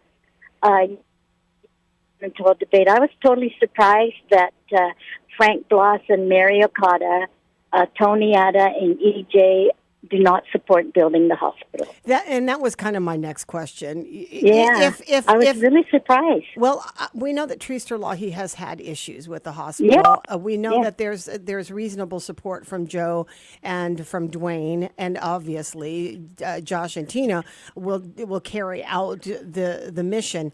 If the Republicans get in, this will. If the Republicans get in, I don't think the hospital is going to be built. I mean, you saw their answer. Yeah. It's kind of sad because, that's one of the major issues in any polling that's been done. One of the major issues of people is health care in the hospital. And I mean, here we go again. The last Republican governor was pushing. Remember, if you remember, $300 million to bail out the hospital. He had a hard time during a Democrat legislature to push that through. How much money are you going to need to raise for the hospital to be built now that you've got the authority to do it? Well, we can do phases. I've been talking to the investors, right? So, and the underwriters, we can do phases. And they're saying we can come out and do about 200 or 300 million, and then then we won't really know for sure, Patty, till we do the RFP, the architectural and design, right, to know exactly what the cost. But I'm looking about maybe between $500 and $600 million, right? So the investors are saying. Governor, we can do it in phases. Do phase one, do the construction, the main stuff, and all of that.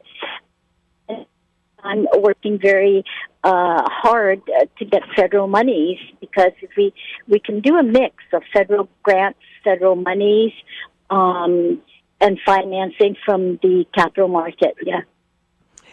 And when you went last to talk about Guam's financial economic condition, had the hospital been one of the topics where you were seeking investors? And were they signed on? I mean, did investors thinking that there's... They are. Huh. They are. No question. They're signed on, and GW's more expansion in the future. They're signed on the. They like our financing because it's a triple tax exemption. Right. And also, Patty, I'll just have to tell you, when we did our presentation over there, remember these are investors. These are people with the monies, right? Mm-hmm. They were very impressed with our presentation.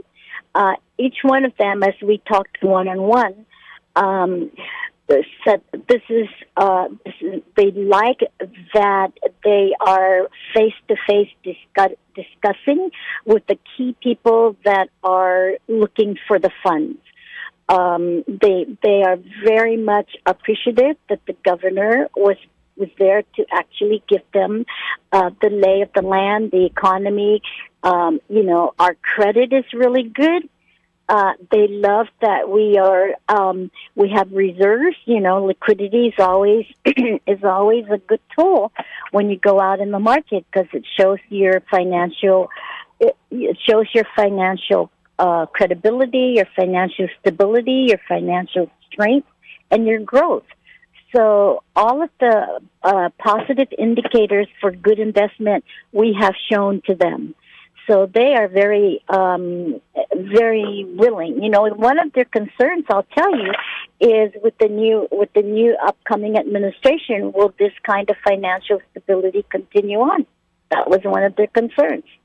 And, I'll tell you, we're watching our numbers really, really closely because with the decrease of BPT, we're seeing, a closer margin now on surpluses. So we're watching that very closely. Are you going to have to, in addition to this, are you going to be able to broker these deals before January? And are you working to codify it? Well, Gita's on top of it.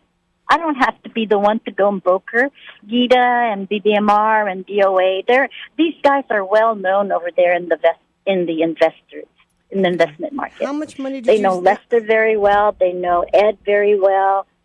Tina, yeah. How much are you going to be seeking in local funds in this legislature? Local funds for debt service? For the hospital? Yeah, well, that's already appropriated. There's $35 million a year. For how many years? Yeah. I don't know if it's 40 years. I'm not sure. Yeah. Okay. Gav, I know that you're busy. I know that you're moving along. And when I asked you, what are you planning for the next 6 months? It's a lot of hands-on. We tend to see toward the waning terms of some that, especially after 8 years, that they want to take it easy and sort of babysit the policies. No. We can't do that. Oh, I'm not that kind of a person. Okay. You know, once I'm committed to doing something, I go 150% forward. It's what you do. It's what you do as the governor. You know, you don't end your governor till January 2nd. Not new after the primary or the general election. You work just as hard for the people of Guam. That's what you're voted for. All right. Final question: Knicks or Spurs? Oh man, did you see that game? I did. I was freaking out. I could not They believe. were like 24 points 29 to points go. down. Yep, 29 points down. It was the most heralded comeback in all of NBA history. Yeah. So I was like, Jeff and I were like, that was a lot. Now, so Knicks is your team? Is that what you and Jeff are going for? you know, I like San Antonio. You do, yeah. There's some Yeah, they're diehards here young. too. You know, they're young. And you know, I like them. Yeah, okay. I'm voting for San Antonio. All right. The governor has said me. You might have a hard day today, but we'll see what happens. I appreciate this, Gov. Have a nice day. My best to your family. Take good care. Okay, All thanks, right. Patty. It's Bye. my pleasure. Bottom of the hour now. The hype around the Knicks. I'm telling you. The hype around the Knicks is for real. You can't NBA help Finals, but love it. become intoxicated by New York City right now. I mean, you can't. I believe that. You know, and intoxication also means you take the good with the bad. Right. You take New Yorkers sitting in front of bodegas, you know, watching in these watch parties. You love New York because they're all coming together. There's no DEI. There's no issues about status and color and any of that. In a city where the haves and the have-nots are very, very real separation. But you got these guys. I was watching the TikTok of this dude on his second floor apartment, you know, painting over the wall and bringing down a projector so the people in that hood could come for these watch parties, because these watch parties can get very expensive, and you got to move out of your out of your town to get into the city where everybody is, you know, where all of the action is. You love it. You love it because you're seeing the coming together of a city that's hard to pull together. New Yorkers are New Yorkers. They're a whole nother. They're a specimen of people. But on the other hand, they were throwing rocks at what's his name?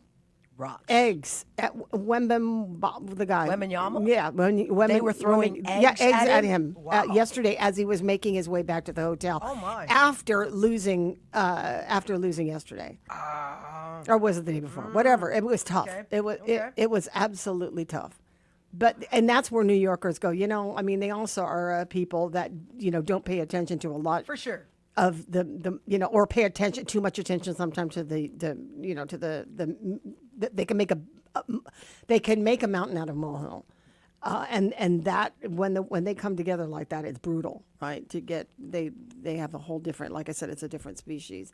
But like she said, San Antonio is a younger team. She's rooting for this, what now is the underdog, right? They apparently they got over the Knicks during Trump's appearance there the other day. I mean, the energy was really difficult because it was very stressful when he showed up, because they knew that the fans are always supposed to be the marketing target, right? In any situation where the consumer is the public. And to this, the consumers are those who are Knicks fans. They haven't won since when? 90-something? Yeah, it's been so a minute. it's been a minute. So this is a pride of their state, a pride of their city. And then in comes Donald Trump, who's been all but banned from the city by people who don't want him there anymore. And you know, he shows up and shuts down all of the streets leading to MSG, and many people who were going to do watch parties outside the stadium can no longer do this. So everybody's plans were all messed up because he showed up. He's the only sitting president that's been to an NBA final, and maybe that's the reason why, is because it's for the fans. And when you have that kind of celebrity coming in, there's a lot of logistics issues that will put people out.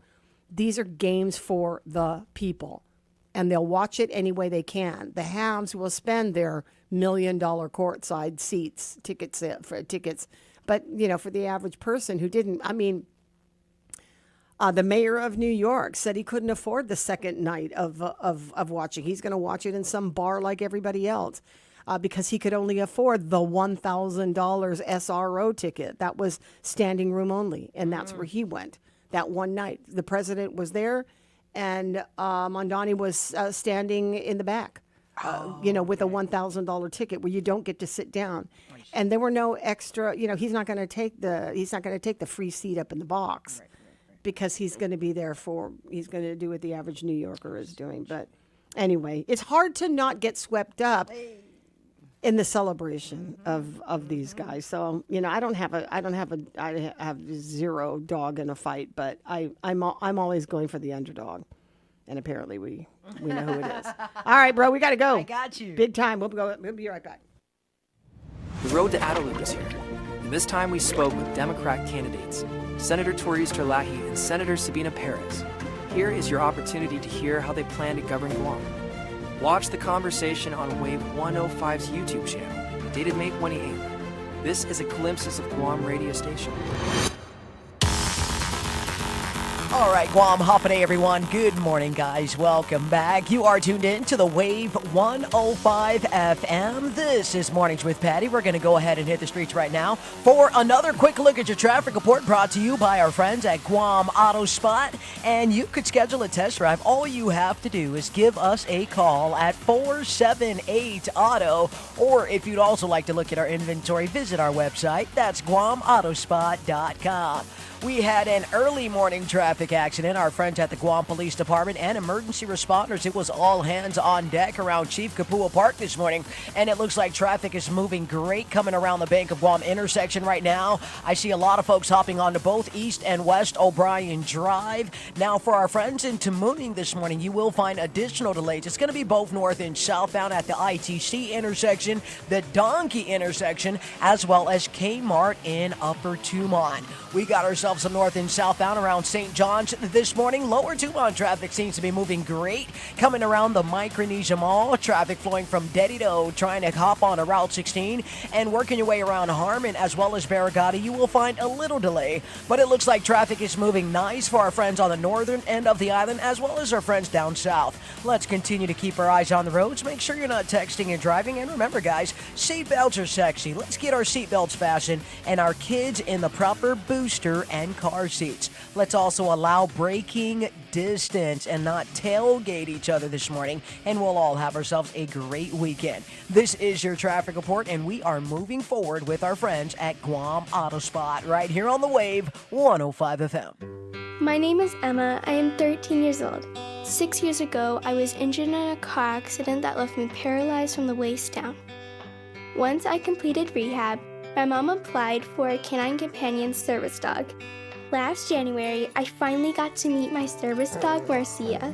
We quickly developed a very strong bond. Together, we go to my horseback riding lessons, school band practice, swim meets, and archery classes. Together, we pick vegetables, and we like to cut flowers. I love Marcia. She makes me feel like together we can do anything. I can't imagine life without her. She's a part of the family. We are just one of the thousands of teams Canine Companions has paired together over the past 50 years. With your help, we can continue for another 50. Visit canine.org to see the many ways you can change lives. I can tell that we are gonna be friends. Do you hear that? And that? And that? Those are the sounds of a healthy and vibrant community. And to this United Way volunteer, nothing sounds better. They're the sounds of children being given greater chances to succeed in school. The sounds of neighbors receiving the support needed to overcome challenges, both big and small. They're the sounds of families gaining access to quality healthcare and nutritious food for their tables. And they're the sounds of members of our community who've benefited from United Way's financial education programs. See, wherever there's a need in our communities, there's a United Way. People working together to respond and growing the good for everyone. United is the way. So join us by getting involved or giving back. Learn more at unitedway.org. My name is Erica. My son, Kason, is a patient at Shriners Children's. My oldest called me and said Jason got burnt. The trauma doctor came in and said he needs to go to Shriners. His injury was a big injury, and I think a testament to the care that we provide. He's fully functional. He's riding his dirt bike, doing all of the things that you would want him to do. We're just so thankful that Kaysen is still here. Go online right now to loveshriners.org. Hi, human. I'm a micro monster swimming around in your plastic water bottle. But I can't wait to swim in your bloodstream soon. Microplastics are micro monsters. Drink me. Wait, what are you doing? But you can fight back by using glass or metal reusable water bottles. No! Don't let microplastic micro monsters invade your body. Find more ways to fight back at stopmicromonsters.org. Where Guam talks, debates, and stays informed. Wave 105, the talk of Guam.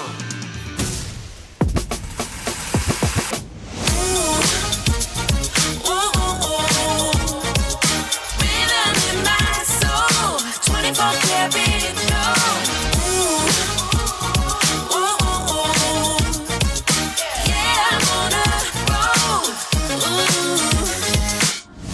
105.1 The Wave is the talk of Guam.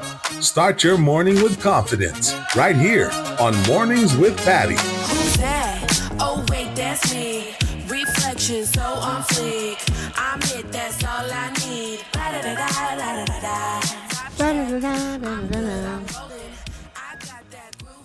Oh, that was on the air, wasn't it? No. Hey, No, come on. you're okay. What's on your mind? Okay, Oh, nothing's on my mind. What's on your mind, dude? Right now, I'm celebrating 250 years with bubblegum cigarettes. Dude. What? I don't know. Yeah. I want. What? I don't know. It's I like want a to be time insulted, capsule. but I don't know. It's a time capsule. Dude, that was 1960s, 70s. Well, 250 years ago? Well, no, we're highlighting everything from, Okay, over the last 250 Over the last 250 years, like Benson Boone on American Idol. And Never knew. Yeah, we're kind of looking I'm at not all a the cool fan stuff. of American Idol. You didn't like American Idol? No, I just You didn't- didn't stay up and wait for round 2, round 3, round 4? No. Wow. Okay. Whoa. Okay. I don't have Leeching patience. on the energy. Yeah, I know. Wow. I don't have patience for regular television. Okay. In fact, I don't watch TV. I don't watch TV. I But just American- don't. Okay. Yeah, I know. All right. I know. You didn't I do just voting online and all of that great stuff. You never did any Oh, of that? God, no. Spotlight, up next, season 2. No. Cliffhangers. No, but you know what? Like my daughter Wow. into Love Island. No, pass. I can't even. I Can't do it. can't even. I don't know. Yeah. Bachelor, Nope. Bachelorette, those Boring. kind of. I can't with those shows. Insert yawning emoji here. Mhm. Yeah, I'm that not and doing the that and one. the Masked Singer. Right, I don't like those kind of shows. I'm just not interested. Not your jam? No. Oh, it's not your jam. American Idol when it first started, yeah, but Okay. then I stuck with it. I think Kelly Clarkson was the last really. No, it wasn't. It was Ruben Ruben, what's his name? Stoddard. Stuttered. Yes, Ruben Stuttered. Yes. He had a 2004. Was that it? Yes, Maybe that's ma'am. the last time I watched it. Oh wow! It's been a while then. Okay, I can see this. Do you It know? has- it Do you has know been who quite I'm a time. talking about? Ruben Stuttered. Yeah. Do We you, played- have, we do you played remember his song any on the radio. You Yes. do? Which one? Sorry, 2004. Huh? My Sorry for 2004 by Ruben Stuttered. It Oh, was that's not the number- song. Yeah, it was #1 on the Billboard charts for 6 weeks. How does that go? It's a mellow song. Yeah. No, there was another one. How do you spell his name? R-U-B-E-N S-T. S-T-U-D-D-A-R-D. Ruben That's how I'm Stuttered. spelling it, and it's Ruben not showing up. I have him in my library. Okay.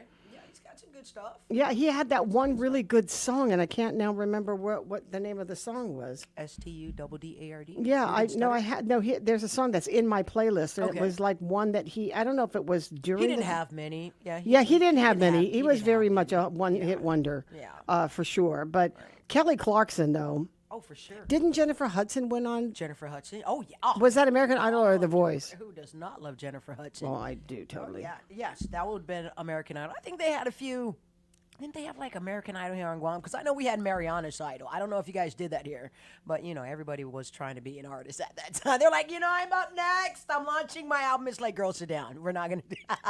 We don't want you to serenade us. Oh, okay.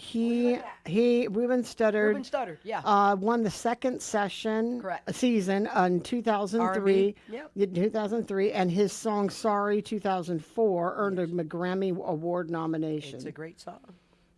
He's expanded in several directions, and he was touring with his close friend and runner-up Clay Aiken. I remember him, but I don't remember there being a situation. I don't remember there being a thing. He has a great voice. I was hoping to get more from him. I think he has an amazing voice. You know what I mean? He got the NAACP award. I mean, he's got all kind of great stuff. Yeah. Teen Choice Awards, reality stars, and it was.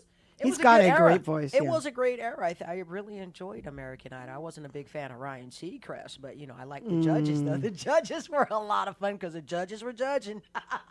The judges were judging. Yeah. The judges were judging. Yeah. So Clay Aiken, he was another one from American Idol. I think American Idol was a great run. That was a lot of fun. I enjoyed watching that. I have a song that is, but I can't find it. It's in my library. It's one song by him, and it came out. I don't even remember the name of it. Okay. But I'll have to look it up. But it's definitely by Ruben Studdard. Oh yeah, definitely. Okay. Yeah. Great singer. Yeah. Anyway, Okay. So the governor, the big age-old question, I'm talking to Polly on Wednesday. Go for it. When he was asking about how they are able to dole out $104 million on the art funds that were supposed to go to GWA and GPA for the infrastructure of the medical complex in Manilao. Right. And he was wondering at the time, and he did ask the question of Adelup, how are you able to do that? And the governor clarified today that she can dole out these funds, these art funds, if they are, number one, contracted or obligated by December 2024. So any contract that was built in 2024. Okay. And can be expended by 2026, December 2026. That's why DPW got $20 million from or $21 million from art funds for the streets, because they've had a contract for these village streets since then. And they have to be spent by 2026 and eligible for these art funds. So there's a number of places where these projects, the money can go. She's looking for the local commitment to funding for over the next 45 years for this hospital that is going to come out to quite a bit of money. And I think that the issue is that most of what they're trying to do is fetch investments. We're talking upwards of $1.4 billion. And that over the next 40 years that we're going to be investing in this. 40 years, okay. But a lot of the investment that they're looking for is already coming from people who are just about signed on. She went to that conference, and I don't know if this is going to be her last one, but she went to that conference a few months ago where she went and shopped for investors and went to a couple of economic conferences where she in person brought along members of her cabinet, that Gita and DOA and I think BBMR must have been involved in this. These are the top 3 areas where she could entice these investors. These are people with the money to invest in the Guam Memorial Hospital. She's in finance. She was a nurse. She started off as a nurse. That's for sure. That's what she went to school for. Indeed. But she also ran a bank for a long time. Her family is in banking, having founded the Bank of Guam. And so it's a family business that she has led. In finance, you can't dismiss her as not knowing what she's doing when it comes to the money part of it. And she says, absolutely, we have investors. We went there and talked to the people with the money in their pockets, and she said they're 1,000% behind this possibility of investing in the hospital. And what's more, they get a triple tax break on this. So the incentive is great if these big investors want to come in and drop millions of dollars in the hospital and get a big tax break out of it. Hey, why not? And so what we've come down to is really down to the 10-yard line, because we are 6 months away from this administration, this current administration, going away. Whether or not Josh and Tina are going to pick up the ball, which you guarantee will do, because the terms are the same and the agenda is the same, remains to be seen. Trista Lockheed has been against this project since the beginning of it. She didn't believe that the hospital was the current place where the hospital has been designated as the place to go, and she's put up a lot of challenges toward it. Maybe she will take it up if a lot of the groundwork is placed on her, has been done for her. Maybe she would tweak it, or maybe she'd change it all the way around if the money showed up. When you're leaving an administration, a lot of the stuff you hope is going to be codified if they're going to continue on this track. But yesterday during the Guam Women's Chamber of Commerce, I didn't see the whole thing, but both the camps of Senators Frank Blas and Okada and Atta and Calvo said they did not support this hospital, not in the way that it's being done. I doesn't say that they said they absolutely don't support any hospital on Guam. This just the project the way it is, and I'm not surprised by it. I'm not surprised that they don't support it the way that it is, because they didn't support it the way it was from the beginning. So we got to. I did talk to Senator Tony Abbott. This is well before he announced that he was going to be running for governor. And at that time, he said all of what has happened with the hospital so far up to the time that I was interviewing him last year, he was behind the action.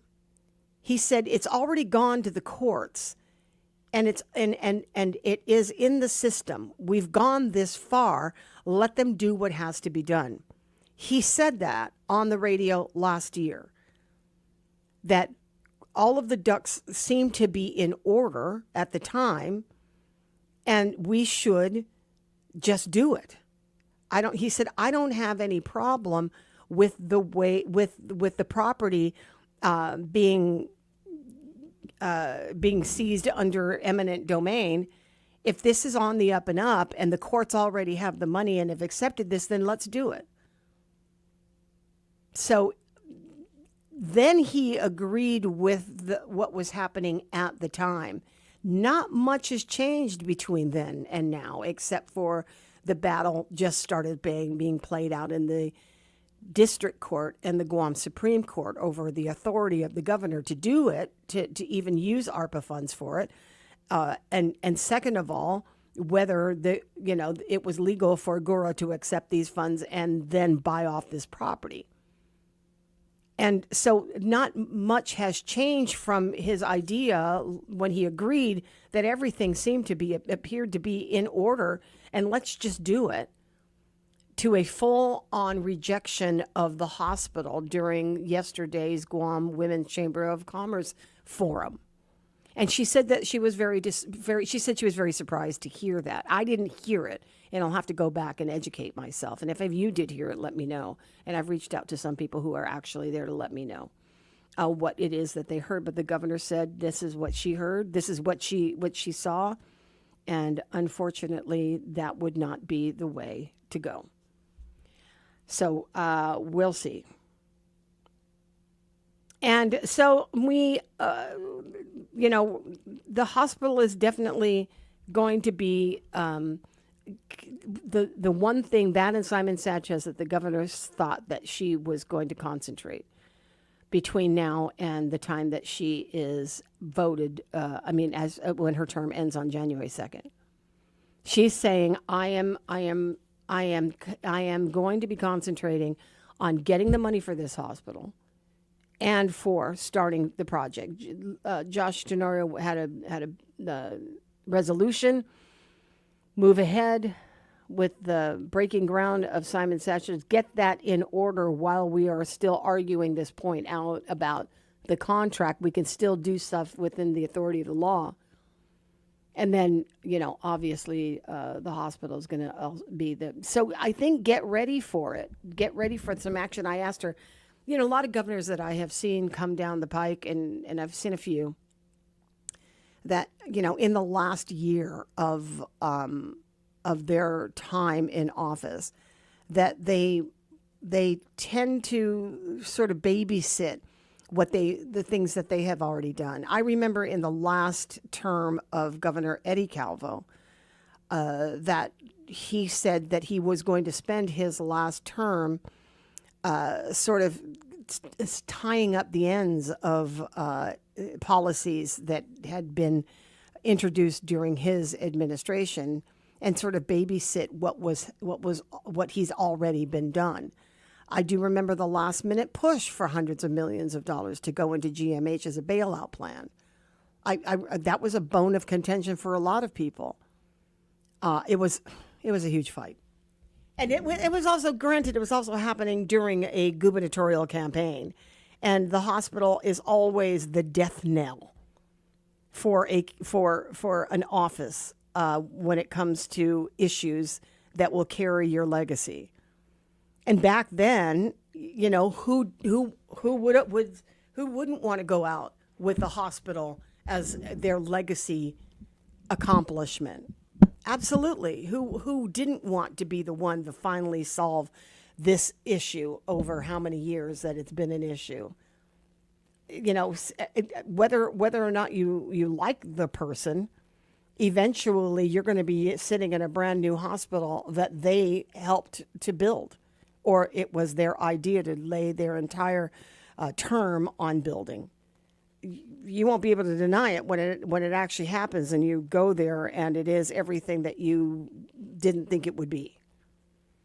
And so, yeah, it's been a legacy issue for outgoing governors. Well, at least since I've been covering governors on Guam in the past 30-some years. And unless this and it's also clearly going to be a part of the of the campaigns. Whether you're for it or not, you're going to figure out a way to make something happen. Now, if Bloss and Ada are not interested in building the hospital under the plans of the governor, they're going to come up with a plan themselves. But here's the thing: love it or hate it, you're going to be starting back from square one. If this governor or this administration has been working toward this hospital under this particular plan, and she says she's gone to all of the people who have the checkbook and they're 1,000% behind investing in Guam, and you can secure $1.4 billion over the next 40 years to make sure that this happens. It took years to get to this point, and it'll take years to roll that back and start up a new plan. If it took her 8 years to get to this point, maybe not necessarily the priority from the beginning. It only started the big contention for a hospital only started in 2020 when she was getting the ARP funds. When the money became available during the pandemic, that had always been the plan to use this. In the past couple of years, the plan has really come into play because it's been the past couple of years that Doug Moylan's been fighting it. And so if indeed a incoming Republican administration doesn't want it to happen under this agenda, then we should be talking to them now about what their plans are going to be in the first month in office. Because if we've got momentum now and it stops dead in its tracks on a dime, then we're going to have to go back to the drawing board, or are you adopting certain parts of the plan? If you codify it, then they have no choice. If it's a matter of policy or local law. But maybe we should be asking these questions now. If this is a priority of anybody who's running for office to improve health care on Guam. If a new hospital isn't what you want under this plan, what's your plan? It is at the top of the hour that we are at. The AP's got all of the latest local news, and then of course we've got some traffic. That situation isn't dried up, has it? In Agana? It looks like it's clearing up. It's Okay. finally clearing up. Yeah, but there's still going to be some investigations going on in that area. Yeah, so because you said it was like airborne. It was. Dang. Airplane. Yeah, one of the vehicles did. Yeah, it was. They must have been hit. They must have hit something. They must have hit something to sail them right into this center court where Chief Kepua is. That looks like Get a violent. your sleep before you get on the road. Bruh, did we have any? Was there any fatality? I mean, not fatality. I'm Injuries actually on of a- standby with Norman Annalista, so hopefully you'll have a report and an update for us. Okay, soon. good. That's what we'll be looking for because that's the most important part of the story. And of course, we've got your weather. That's all ahead here on Mornings with Patti. We are KGUM FM, Daddy Do Guam. AP News, I'm Ben Thomas. The day began with more U.S. strikes on Iran, Tehran retaliating against Bahrain, Kuwait, and Jordan, all of which host U.S. troops, followed by President Trump threatening another round. But Ed Donahue reports. President Trump says he canceled strikes against Iran tonight because it looks like a deal is close to end the war. We have a signing soon, and the documents are in pretty final shape, so we'll see. We'll see. Very good. Should be done. That should be done pretty quickly. They want it every bit as much as everybody else wants it. The president has said they've been close to a deal before. He talked about the high price of oil and gas because of the closure of the Strait of Hormuz. So it's going to come down, and when oil comes down, everything else comes down. And most importantly, we have a deal that Iran will never have a nuclear weapon, which was the whole purpose of what we had to go through to get this. The U.S. and Iran traded strikes for a second straight day. I'm Ed Donahue. Oil prices fell on the news, Brent crude dropping 2.9% to settle just above $90 per barrel. It was roughly $70 before the war. On Wall Street, stocks rallied to their best day in 2 months. The S&P jumped 1.8%, the Dow up 930 points or 1.9%, and the Nasdaq gaining 2.5%. But another inflation report showed a spike. Producer prices climbed last month at the fastest pace since November 2022. The Labor Department's index jumping 6.5% from May of last year. Mortgage rates were up, the average 30-year at 6.52%, just below its high for the year. President Trump says he'll nominate the U.S. Attorney for the Southern District of New York, Jay Clayton, as Director of National Intelligence. It comes amid pressure from Congress after his naming of Housing Finance Chief Bill Pulte met pushback from Republicans as well as Democrats. This is AP News. Cheers in Mexico City, where the World Cup's officially underway, and Mexico took a 1-0 lead into the second half against South Africa. There are tickets still available for the matches, but Donna Warder reports. FIFA is charging record prices for any remaining tickets for World Cup matches. The games are at 11 stadiums in the U.S., 3 in Mexico, 2 in Canada. Category 3 is the lowest price category. The U.S. opener Friday night against Paraguay in Inglewood, California, has remaining tickets ranging from $1,120 to $4,105. But for the final at MetLife Stadium in East Rutherford, New Jersey, tickets start at $7,986 on SeatGeek and $9,085 on FIFA. FIFA President Gianni Infantino is defending those prices, saying they're fitting in the North American market. I'm Donna Warder.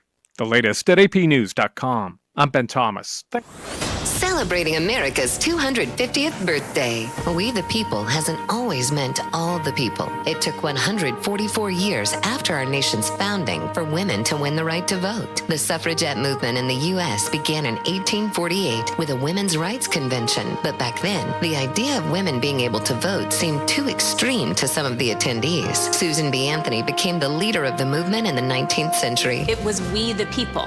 Not we, the white male citizens, nor yet we, the male citizens, but we, the whole people, who formed the Union, and we formed it, not to give the blessings of liberty, but to secure them. Not to the half of ourselves and the half of our posterity, but to the whole people. By 1918, 15 states had granted women the right to vote. A year later, Congress voted in favor of all women in the U.S. having that right. And in 1920, the 19th Amendment was ratified by a majority of the states. Today, we take that right for granted, and women have run for some of the highest offices in the land, including president.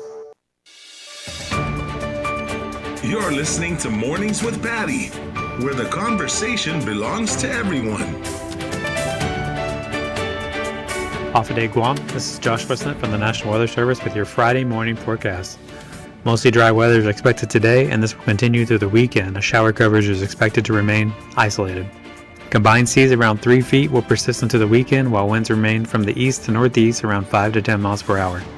For the latest weather forecast from us here at the National Weather Service, visit us at weather.gov/GUM or dial 211. Have a great day, everyone. Jack here. I just want to make sure you've got two hands on the wheel when I tell you my Munch Better deals are just $5.99. Get a Junior Jumbo Jack meal or a Junior Chicken Sandwich meal for just $5.99. Okay, now let your hands steer you to Jack. Welcome to Jack in the Box. Plus tax, limited time only. Price and participation may vary.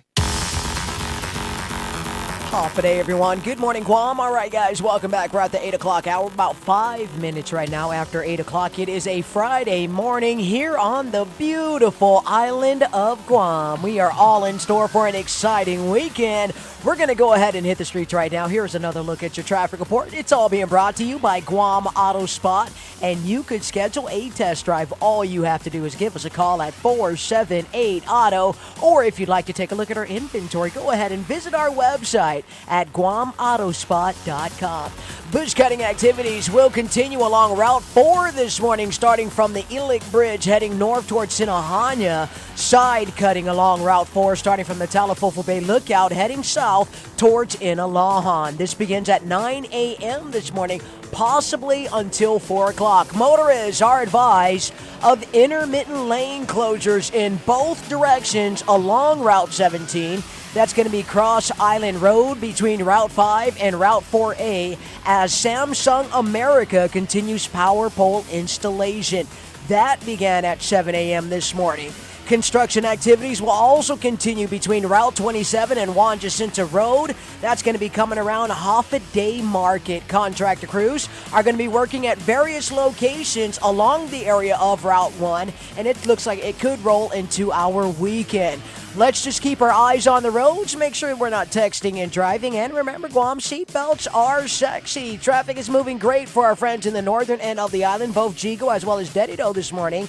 Coming around Barragata, traffic is light. No delays getting around the airport as well as Teton this morning. However, in Tamuning along Route 1, it looks like traffic is definitely building up outside that ITC intersection, as well as our friends coming around. We're looking at Guam Premier Outlet. That's going to be GPO this morning. Jack in the Box in Tamuning as well. So again, Guam, it is a Friday. Let's all just be cautious. No texting and driving, and we should all have ourselves a great weekend. It is your traffic report, and we are moving forward with our friends at Guam Auto Spot. The road to Adelup is in full swing. We recently spoke with Democrat candidates Lieutenant Governor Josh Tenorio and Senator Tina Munilla Barnes to learn more about their vision for Guam. Catch the full conversation that took place on May 26th on the Wave 105's YouTube channel. This is a glimpses of Guam radio station. The views and opinions expressed on this program are those of the show hosts, guests, and callers, and do not necessarily reflect the views of the staff or management of Wave 105.1 FM, Glimpses Media, or our partners. We strive to provide quality, respectful, and engaging content, and we welcome you to participate in the conversation. Thank you for tuning in to Wave 105.1 FM. Enjoy the show. Turn us on and turn up the island dialogue. Wave 105, the talk of Guam, Glimpses Media. Celebrating America's 250th birthday. In 1962, President John F. Kennedy said these inspiring words. We choose to go to the moon in this decade and do the other things, not because they are easy, but because they are hard. Because that goal will serve to organize and measure the best of our energies and skills. Kennedy's promise was fulfilled when Neil Armstrong, Buzz Aldrin, and Michael Collins sailed to the moon in Apollo 11. Okay, engine stop. Houston, Tranquility Base here. The Eagle has landed. Roger, Tranquility. We copy you on the ground. Armstrong left an indelible mark on American history and a footprint on the moon, as we all watched live on television. It's one small step for man, one giant leap for mankind. It is a moment in our 250-year history that no one will ever forget. Knowledge is power. In just 60 seconds, the Evo 360 provides you a unique experience and a detailed report of your body composition for you to take action to improve your health. The Evo 360, turning information into inspiration to live a balanced lifestyle. Evo 360 is exclusively at the Take Care Wellness Center. Go to Simply Book Me or call 671-646-6956 extension 7260 for more information and to schedule an appointment with a member of the Take Care Wellness team.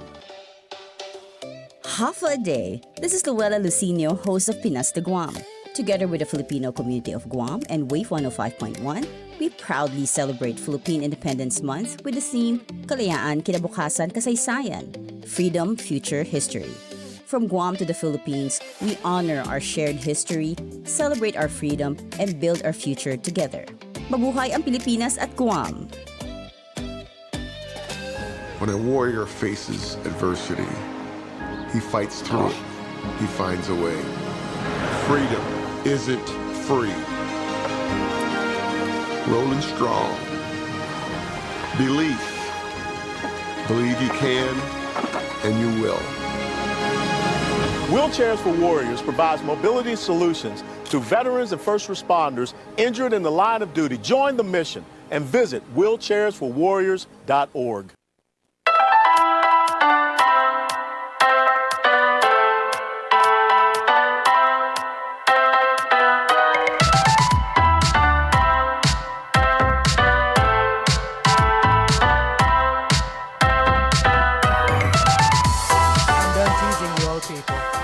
I'm not teasing. I could have told you about that karma a long time ago, but you just said, y'all young people don't even listen to us anymore. That was so rude of me. I was like, look at him teasing, be like, dude, it got stuck in Hormuz, and then I choked at the same time. Her bubble gum got stuck in the Strait of Hormuz. That was Jesus' doing. I swear it was. It was definitely Jesus' doing. Okay, I'm done now. I said, well, you can't have two different textures in your mouth at the same time. doing this She had junk. gum and I got ruffles. in your mouth at the same time. I try to tuck one in the corner of my mouth. Save it for I've later. done that. You know what I mean? I was like, Yeah. let me just save it for later. I've done that. Bad idea. It didn't I've work done out that. this That's week. a That was a for horrible whatever reason humans think that that's a good idea. It's like, let me eat the last part of my lunch with the next part of my dessert. I swear that's what I was doing. It did Is not that work gum out. really tasting good? You almost make It me is. want one. No, Patti, Indian give her much. No, I know. Wow, okay. I don't think you could Whoa. say that anymore. Right? You absolutely can. I'm still using that. That's a good line. Okay, anyways, we're back. And And we're going to Saipan? yeah, we're going to Saipan. Here's our old buddy, old pal. That would be Brad Rosala joining us on the air this morning. Hey, how you doing, sir? Well, it depends, Dice. Are we talking dot or feather? Oh, my God, you too. This is going to get us thrown off the air. First of all, I am watching you with that, whatever that little photo you got on in your lower thirds right there. That is not the photo. I look like a preteen boy. Take that picture Oh my down. God.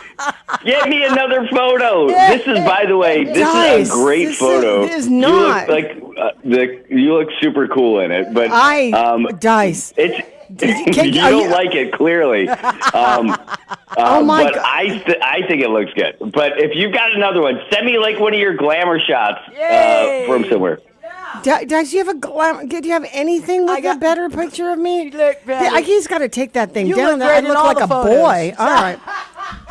Hey, Glenn, I'm watching you, watching me. Glenn Hunterson sending love across the waters to Patti Roy. I love that, man. Love that. Thank you, brother. I He is appreciate great. that. So we are both on each other's show right now. Cheers to you. I see you have your coffee. I've got my coffee. Cheers to you, Brad Rosala. We're coming off probably a very tumultuous 24 to 48 out, maybe 24, 36 hours after having heard about this Falomo Luke story. I wanted to talk to you because I wanted to get the feel of Saipan on this one. It is such a tough one. You know, the first thing that we got, when all these things came in, was that a glimmer of hope, right? You know, before we saw the video, before we heard, just like, no way. And then watching it and then like wondering, trying to process what if this is her? What kind of road must she have gone down in the past, 15 years to get to that point, and how awful and how tragic that story would be. And it would take away any of the joy that you may have found that out in the event that was her. And it was a bit, I think it was hard to process for everybody, but, we talked about, we didn't show the video and we didn't play the audio. We listened intently. We sent it to the folks from the law enforcement. We had conversations with them, and they ended up telling us the same thing. The first thing was like, "Hey, we're extremely skeptical," and then after some more time went on, like we were sending some folks over there to talk and to investigate this further, and then other folks saying, that she's somebody who's known. And we started going down the rabbit hole, finding out all the other social media profiles that she has and the names, and then some cryptic stuff that she's got in there too.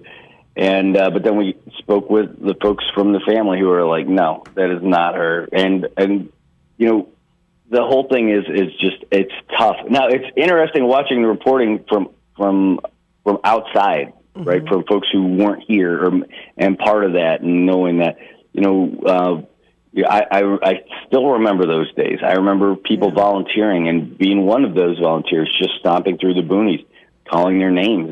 That's forever burned into my memory banks is, calling their names in the forest, hoping something, anything.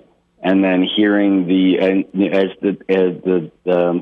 the dogs came in, they brought dogs in. They brought trackers in from the mainland too. They brought all kinds of folks to try to find anything. And so it was a little bit tough, and it was interesting to try to cover too, because you don't want to have a false hope kind of situation. And you don't want to open up old wounds, with the family and everything like that. But that's a wound that's never going to go away anyway. Yeah. That's the kind of pain that's just going to be there, forever. And we ended up, when we were talking about it on the show, we got a call from a family member, and that family member was fighting through tears talking about it, and then laying out some pretty heavy allegations about family members who we said were responsible for it. And so again, it doesn't end. It's not an easy thing at all. But I know it was a news thing that hit the news cycle, but excuse me. I can't imagine playing all that stuff. I mean, everybody was able to see it already. It's an easy find online, and I think there is, going back to your question. That's a long way to get there, but what's the feel? Some people are positive that is her. Look, that is her. Like I had someone tell me yesterday, like they called. They're like, I don't care what you say. I know that's her. It looks just like her, and all this other stuff. I'm like, all right, I can't dissuade you, and I'm not. That's not my job anyway. But this is what these guys are saying, and some people, it's a mixture of belief and also some people saying no. Then people are getting angry that somebody would lie like that. So there's a mixture of both. But when it comes down to it, it's. People are hanging on to that little glimmer of hope, when it comes to these two. And it's something that shouldn't happen in a little place like here. And it did. And we're still reeling from it 15 years later. I feel exactly what you were saying. After I watched it, and I had the normal, natural feelings. I don't know what this girl might have looked like. Well, I mean, only from the pictures. I reported it from afar, and the emotions were coming from the emotions from people like yourself and from Dice. And at that time, when we were all sort of hanging on, we were the hope and prayer people in Guam. But you guys were actively knowing these people. You actively searched for their family members, so you knew and you were more intimate with the story than we could have ever been. And so I was kind of watching the story, not knowing whether or not, but on the possibility that it was. And my second thought was, if it is, like you said, what happened to you to get to this point? right? The way you look, and how your life has changed so drastically that you're now confronting a grown adult who is on drugs, who might have had children, who might have been kidnapped, that might have been into some sort of sex slavery, and how do you now deal with an adult that is hardened by that entire life, if indeed it was her? It was like bittersweet. Like, yes, we found her, but God, what is her state? And how do you deal with that after all of these years? And I don't know what I would, I don't know if it was, and guiltily, I thought, would I be grateful that they finally found her, or would I be, oh my God, they found her, but look at her condition? You know, and I know that it's a natural feeling. Although you're going to take your blood the way they come, right? You're going to take your bloodline the way they come. My guilt was like, are they regretting now, or would they regret now they found somebody who is an entirely different person that they are now going to have to fix? I think the initial shock, because you have to process a lot when you watch that video. Yeah. And, you know, is it her? You have to go through all that stuff. But if it is, right, if it is, you know what? I know what would happen. Like when they pull those survivors out of a building and all that stuff, they wrap them up in a blanket. They would wrap her up in a blanket of love from here. And after a million questions about what happened and, you know, try to retrace all those steps, but ultimately welcome her back here and try to give her a life that she never had, that she was robbed of. That's what would happen.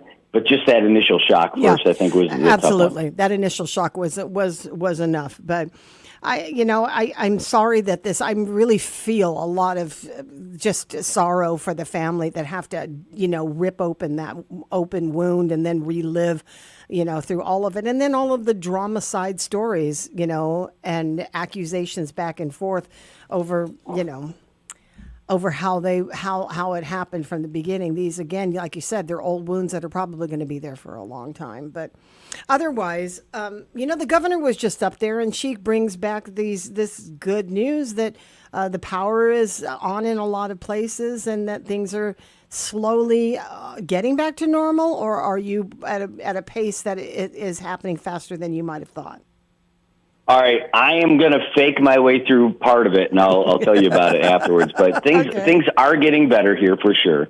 Our power generation, our ability to make power, is up there. It's everywhere it was before the storm. Save for Tinian.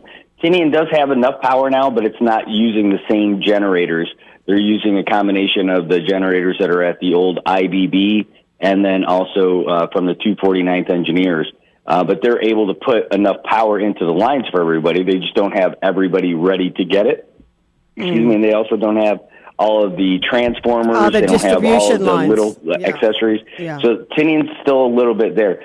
In Saipan, again, 50% is what we're saying, but there's a million little fixes all over the place. And that's where I say all this. This is where the fake part goes away now, because I'm part of that less than 50%. That doesn't have power at the house. I'm happy that I have it at the studio. That does make me work a lot later, because it's a lot happier to be here because I got power. Yeah. If I had a shower, I might just stick around and invite my family to say, hey, you know, the house is great, but aren't houses overrated? Let's just do a family broadcast 24/7, and we could just hang out here and not have to worry about it. But that's it. Like, I end up, like, here I've got the air conditioning, I've got water, I've got a refrigerator that I can depend on. You know, like, this is what my house should be, and it's not. And you know what? I know, like, my weatherhead is fine. The connection should not be that big of a deal to get from the transformer that's still there at the power pole that's right out in front of our house, that's still connected and everything.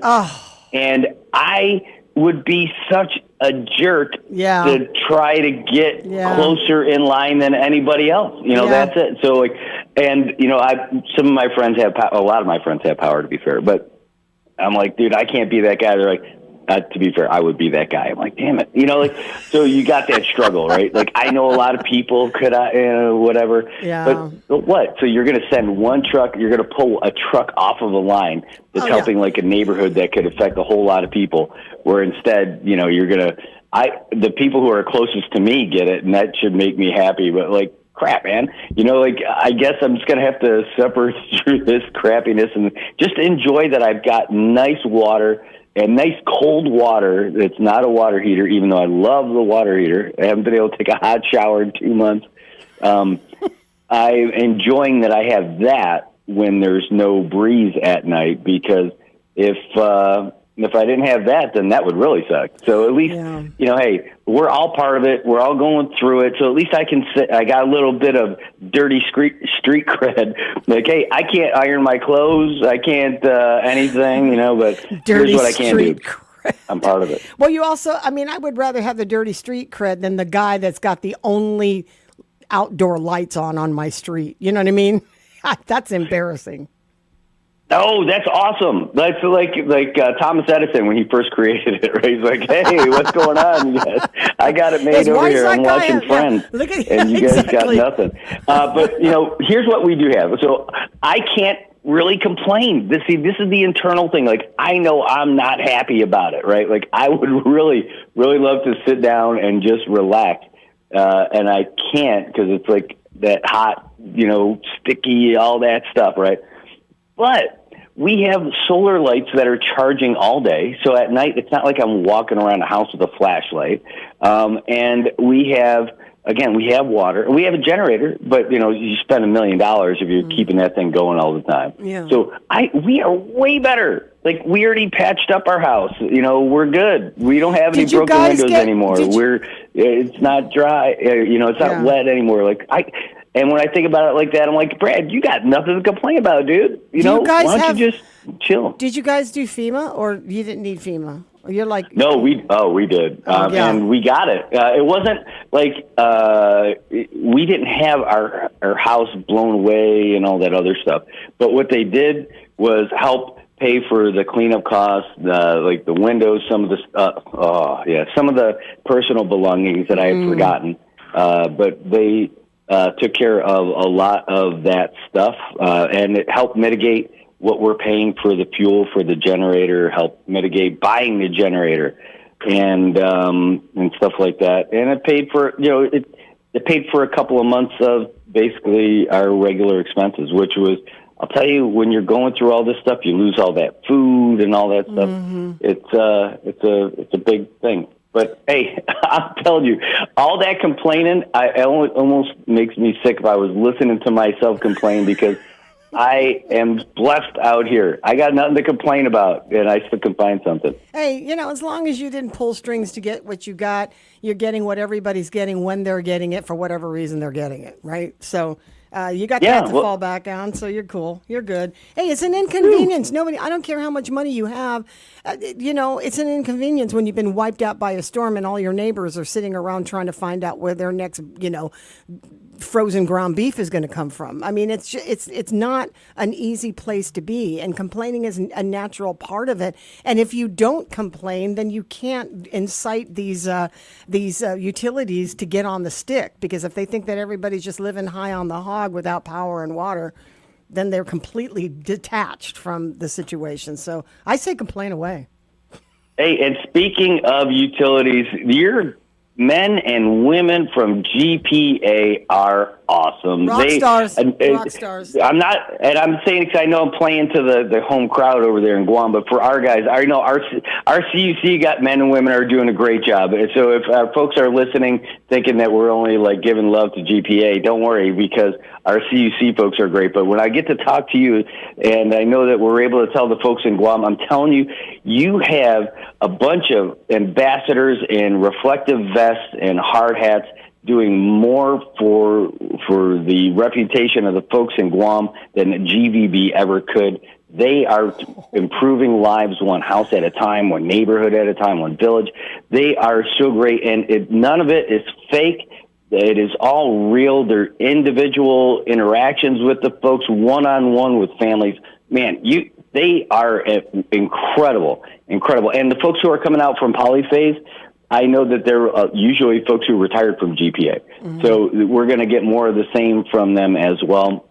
So when we had this big dinner for them with the governor of Guam and Governor Lewis here with Governor Epstein, that is not just pomp and circumstance and all that other stuff. That is genuine appreciation from folks from every village. Of course, every village wants them to be there a little quicker, but that's not up to them. There's only so much they can do. Yeah. But there's so much love that we have for those folks from GPA. They are like honorary CNMI residents. Well, they might as well qualify. They've been here 3 times in like 11 years.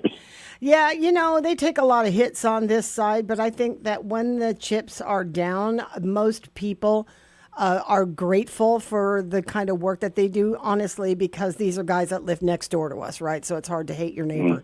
But to your point, they went there for a reason, and these guys, when they're in Guam and they're hooking up their families, they're hooking up their neighbors, they're hooking up their coworkers, they're hooking up perfect strangers that could eventually you'll run into at Payless.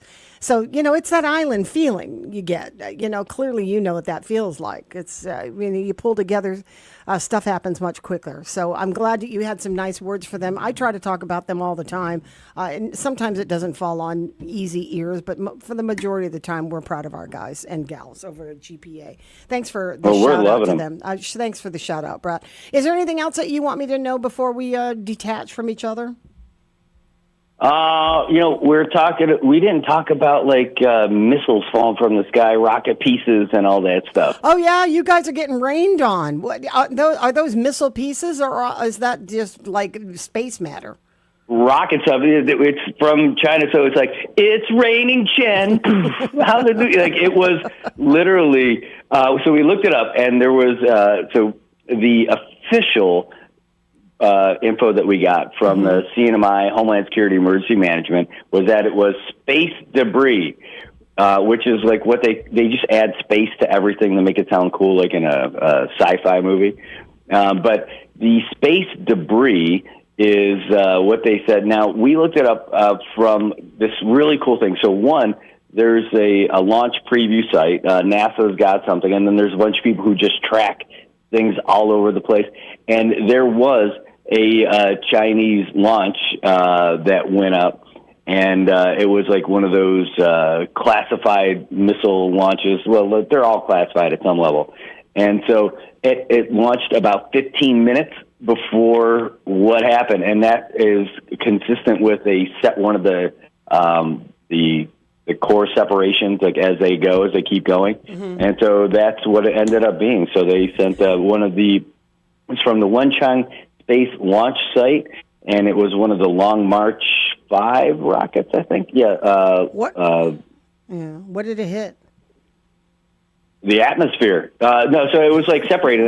It says it's listed as Chinese classified satellite claimed to be for communications technology test purposes. Okay, actual mission not known. So it was falling out of the sky, but it wasn't landing on anything. I'm not landing on land. In other words, people's houses and the like. There was just raining material. Yeah. Okay. And so, but the cool thing is, did you look up in the sky and see that big cloud-looking thing that was a square? No. Oh, well, you did. Well, I talked to Landon, and his head's always in the clouds anyway, right? He's a weather guy. And so he saw it from their office, and it was right over our office here in Saipan. Like when we left yesterday, it was up there during the day, and as sunset was happening, it was catching like cool angles of the sunlight and everything. And so right over, so I'll send you on WhatsApp. I'll send you a really cool image of what it was. But it was, in fact, here, boom, I'm sending it to you right now. Okay, I'll take a look at it. You've never seen a square cloud, not like this anyway. And so this is also consistent with those where kind of was things. that at? That's over the skies here in Saipan. But it was visible in Guam also. Oh, I didn't see it. Dice, did you see it? I'm showing you. I'm in the building a lot. I'm in the building a I'm lot. not outside. Well, that's a beautiful sunset. Plus, look, wow, what is that? Look at that. Oh, check that out. What did they say it was? Look at What did that. they? What did they Landon say it was again? Oh, that's it. That's like from when that stuff separated and Oh, re-entered. that was You know, that was it. Dude. I mean, to be That's fair, daunting. they didn't give an official comment because National Weather Service has their own thing. They defer to everybody else. Yeah. FIFA But World Cup, it's this the is Brazil consistent flag. with what happened in 2019 when they had that re-entry also. This one just happened to be right here. But imagine how high that's got to be up there in the atmosphere. Yeah. Because you can't see the clouds from Saipan from Guam, right? No. And we can't, and vice versa. But the fact that people in Guam saw this tell you about how high up that's got to be. That's incredible. Wow, that is incredible. That's you know, I just came from Nevada, like the home of aliens, right? And my daughter, yeah, I know. And I'm always suspicious. I'm always like, yeah. Everybody sees these things. But she swears, and she's videotaped these things, that she swears that she has seen these things in the mountains and she's videotaped them, that she takes a picture of it and then it zips away. Right. And so, you know, and then people in the neighborhood, they talk about this stuff all the time. I guess when you're in a state like that maybe these things, I don't know what they are. Honestly, they could be reflections of the sphere as far as I know.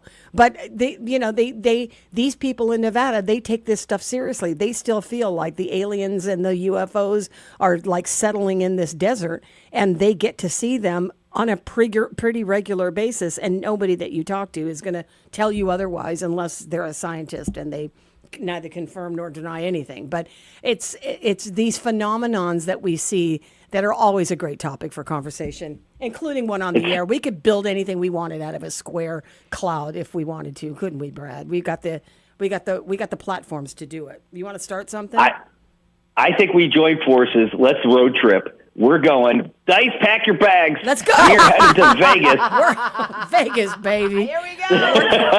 Vegas. We're going to hunt down all of those anomalies. Hey, bro, when are you coming back this way? I think so. Kathy and the kids are heading on vacation tomorrow morning. I'm going to join them next month, but I think I'm going to use the time in between to make a Home Depot run.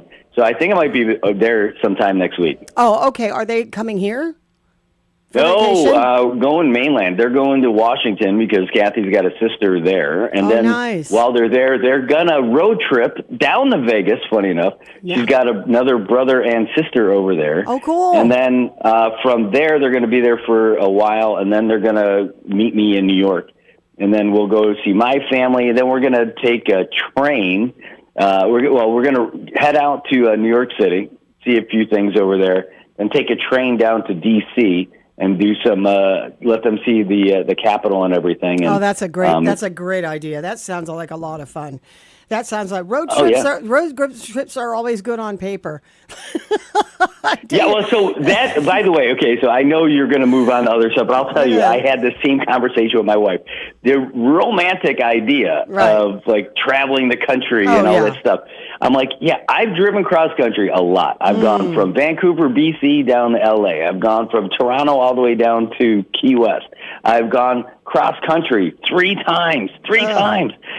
But I've never done it with a family, and I've never done it with kids.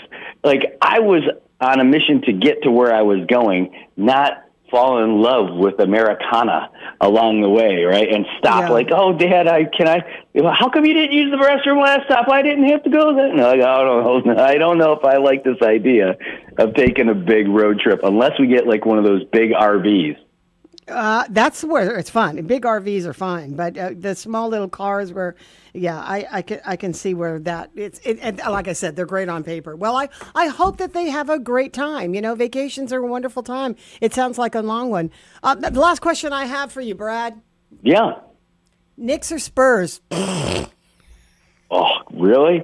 All right. So there's definitely the Knicks. Right? There's no question. Yeah. But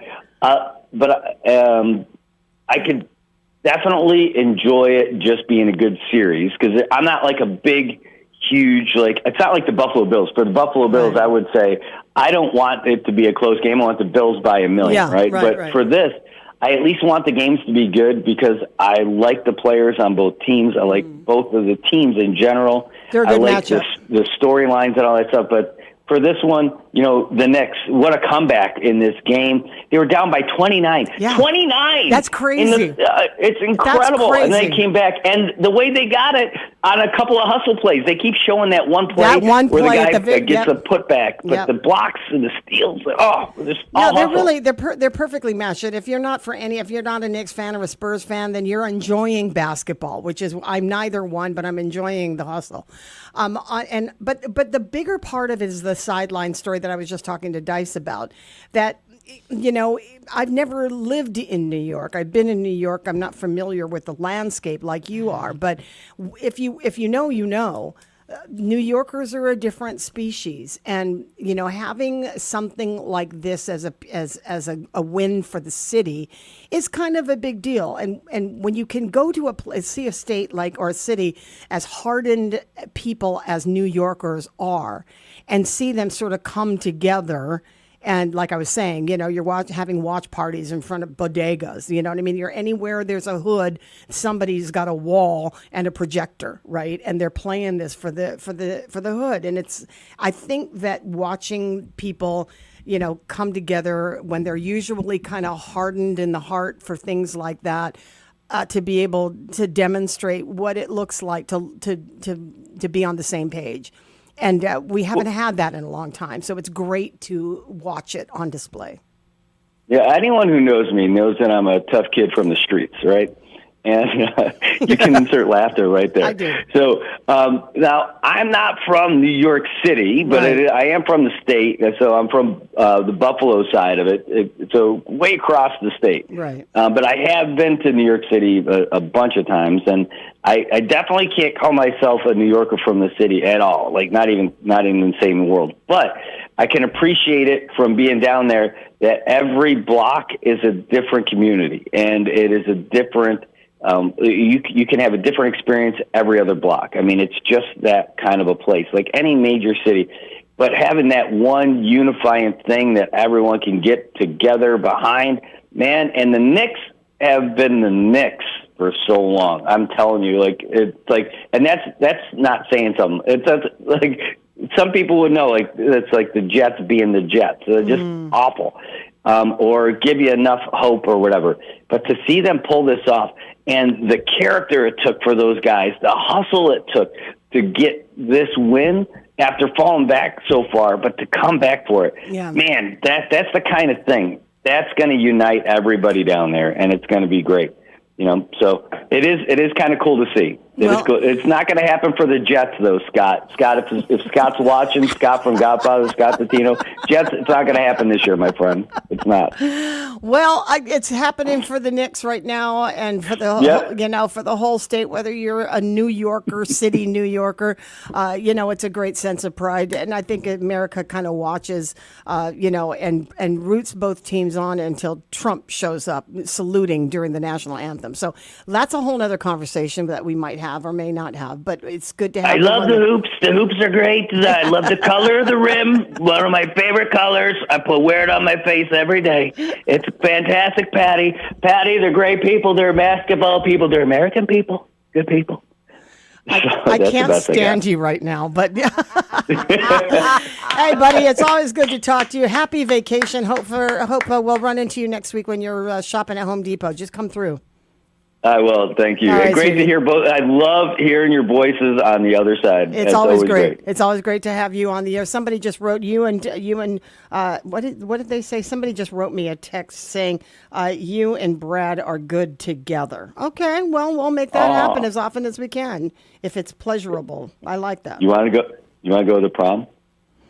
Will you go to the prom with me? I can't. My mom said no. I'm waiting for someone else to ask. No, I know. I heard we it gotta before. go. We got. Hey, you hang up. No, you hang up. All right. Oh my God! Oh, I forgot about this conversation. No, you hang up. No, you hang up. Mom, I'm on the phone. Shut the door, Timmy. Stop it. Damn. I love this. All right, brother. All right. I'll talk to you soon, babe. All right, have a great day. You too. See you, Dice. Hey, Great to hear from you. Bye, Saipan. Good to be on the air with y'all. Thanks a lot. Thank you, guys. All right, take care. That's good. That's great. Good times. Want to go to the prom?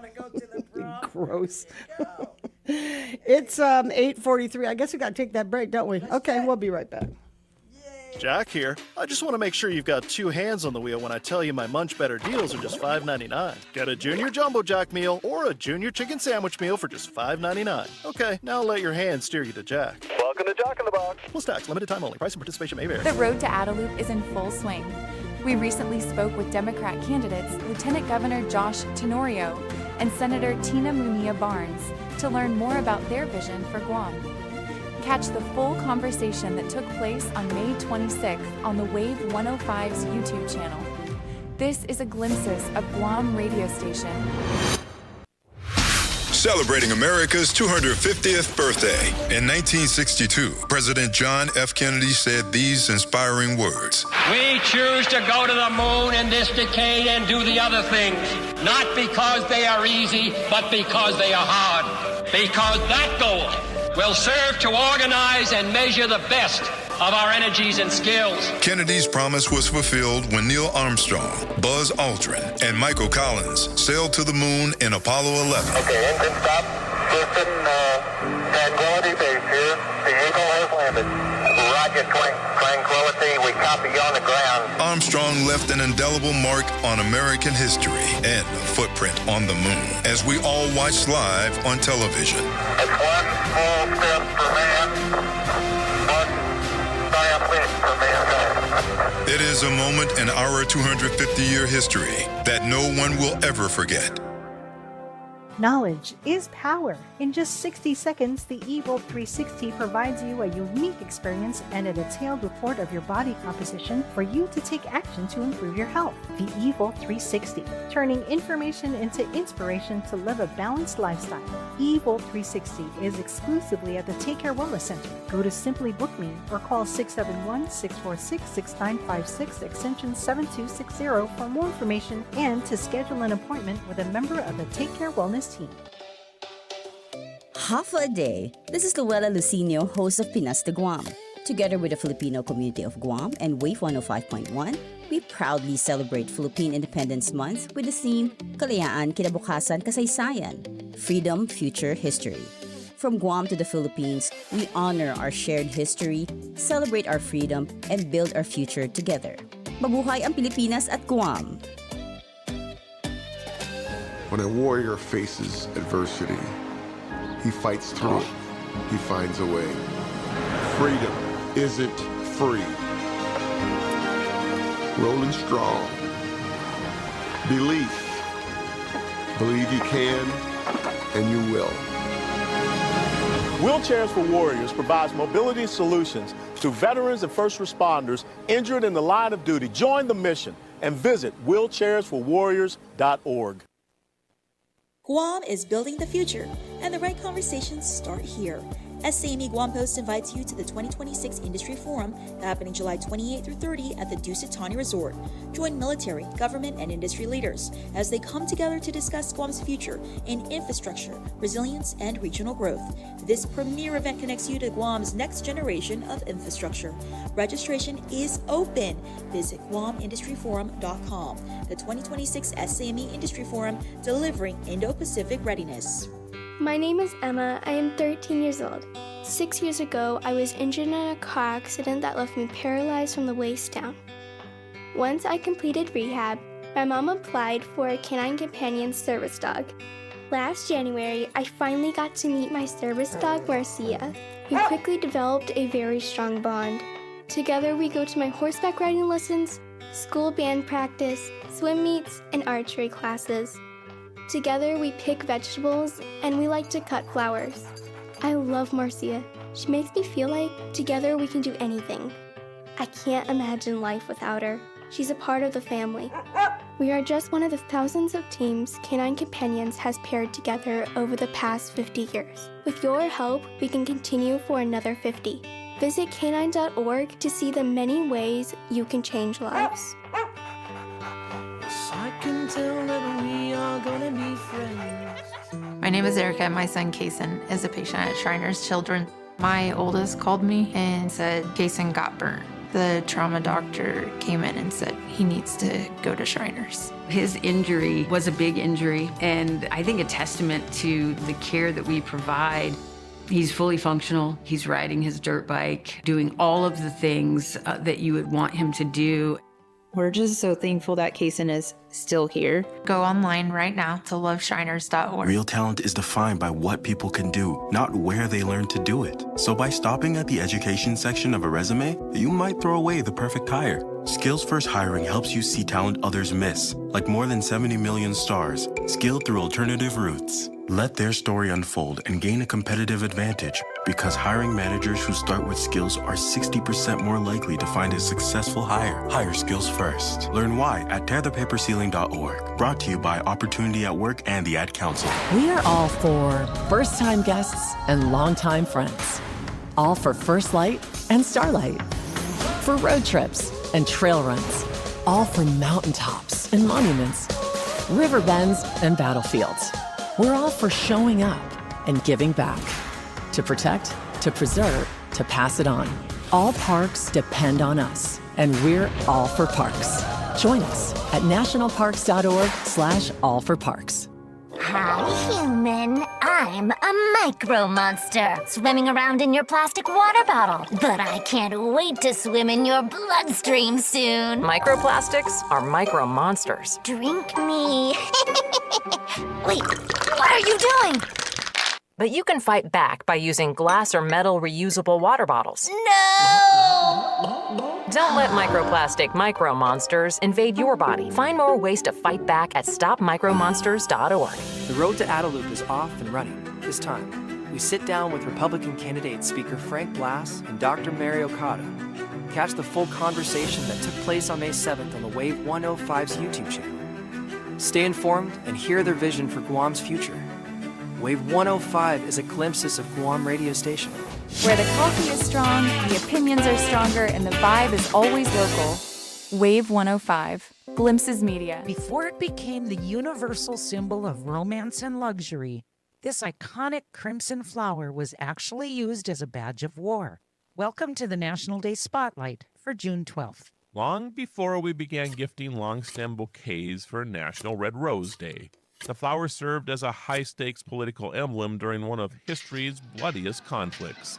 In 15th century England, two rival royal houses launched a brutal 30-year civil war for control of the British throne. The House of York famously marched under the banner of a white rose, while the House of Lancaster chose the vibrant red rose as their military emblem. The conflict tore the nation apart until Henry Tudor, a Lancastrian, finally won the crown. To unite the warring factions and heal the country, he married Elizabeth of York and cleverly merged their symbols into a single crest known as the Tudor rose, proving that the red rose was once a powerful tool used to seal a royal peace treaty. They had to look a little bit silly, wearing the rose on their suit of armor. Oh, yeah. I mean, yeah. That's kind of funny. It almost sounds like a Monty Python type of script, right? It does, doesn't like you'd be tucking away this red rose somewhere on your suit of armor as you're marching into battle. We're also celebrating National Loving Day and National Movie Night. I'm Alice Anderson. And I'm Arlo Anderson with the National Day Calendar, reminding you to celebrate every day.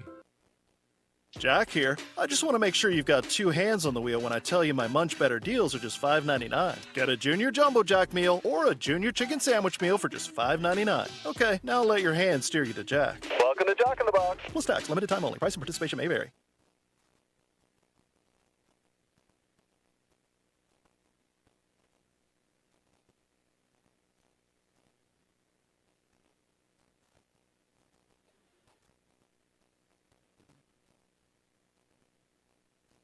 The road to Adaloop is in full swing. We recently spoke with Democrat candidates Lieutenant Governor Josh Tenorio and Senator Tina Munilla Barnes to learn more about their vision for Guam. Catch the full conversation that took place on May 26th on the Wave 105's YouTube channel. This is a glimpses of Guam radio station. celebrating America's 250th birthday. In 1962, President John F. Kennedy said these inspiring words. We choose to go to the moon in this decade and do the other things, not because they are easy, but because they are hard. Because that goal will serve to organize and measure the best of our energies and skills. Kennedy's promise was fulfilled when Neil Armstrong, Buzz Aldrin, and Michael Collins sailed to the moon in Apollo 11. Okay, engine stop. Houston, Tranquility Base here. The Eagle has landed. Roger, Tranquility. We copy you on the ground. Armstrong left an indelible mark on American history and a footprint on the moon, as we all watched live on television. It's one small step for man, one giant leap for mankind. It is a moment in our 250-year history that no one will ever forget. Knowledge is power. In just 60 seconds, the Evolt 360 provides you a unique experience and a detailed report of your body composition for you to take action to improve your health. The Evolt 360, turning information into inspiration to live a balanced lifestyle. Evolt 360 is exclusively at the Take Care Wellness Center. Go to Simply Book Me or call 671-646-6956 extension 7260 for more information and to schedule an appointment with a member of the Take Care Wellness team. Half a day. This is Luella Lucinio, host of Pinas de Guam. Together with the Filipino community of Guam and Wave 105.1, we proudly celebrate Philippine Independence Month with the theme Kalayaan, Kinabukasan, Kasaysayan, Freedom, Future, History. From Guam to the Philippines, we honor our shared history, celebrate our freedom, and build our future together. Mabuhay ang Pilipinas at Guam!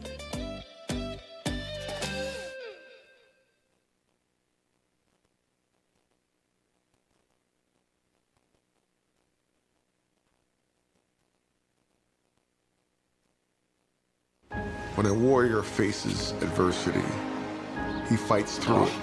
He finds a way. Freedom isn't free. Rolling strong. Belief. Believe you can, and you will. Wheelchairs for Warriors provides mobility solutions to veterans and first responders injured in the line of duty. Join the mission and visit wheelchairsforwarriors.org. Guam is building the future, and the right conversations start here. SAME Guam Post invites you to the 2026 Industry Forum happening July 28 through 30 at the Dusit Tani Resort.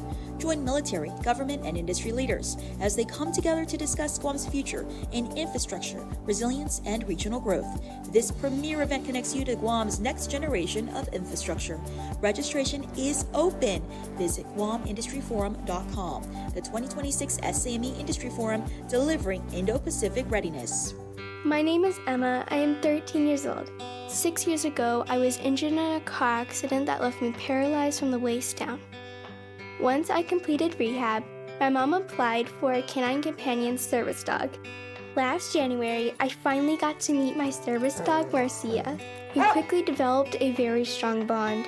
Together, we go to my horseback riding lessons, school band practice, swim meets, and archery classes. Together, we pick vegetables, and we like to cut flowers. I love Marcia. She makes me feel like together we can do anything. I can't imagine life without her. She's a part of the family. We are just one of the thousands of teams Canine Companions has paired together over the past 50 years. With your help, we can continue for another 50. Visit canine.org to see the many ways you can change lives. I can tell that we are gonna be friends.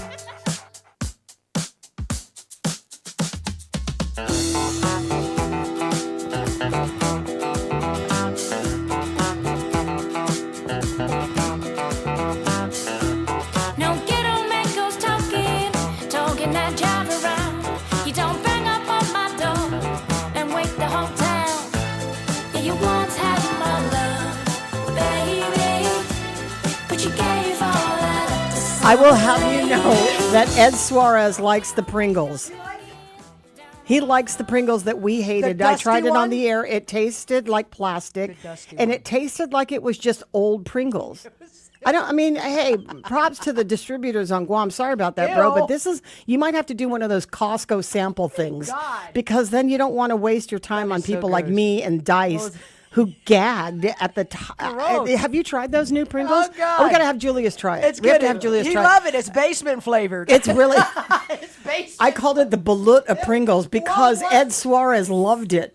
So gross. He's like, is it me? Does he put really like it? Or are you no, making he this up? literally put the whole thing in his mouth. I'm like, I was a cautious biter. I nipped at it, but he threw the whole thing back.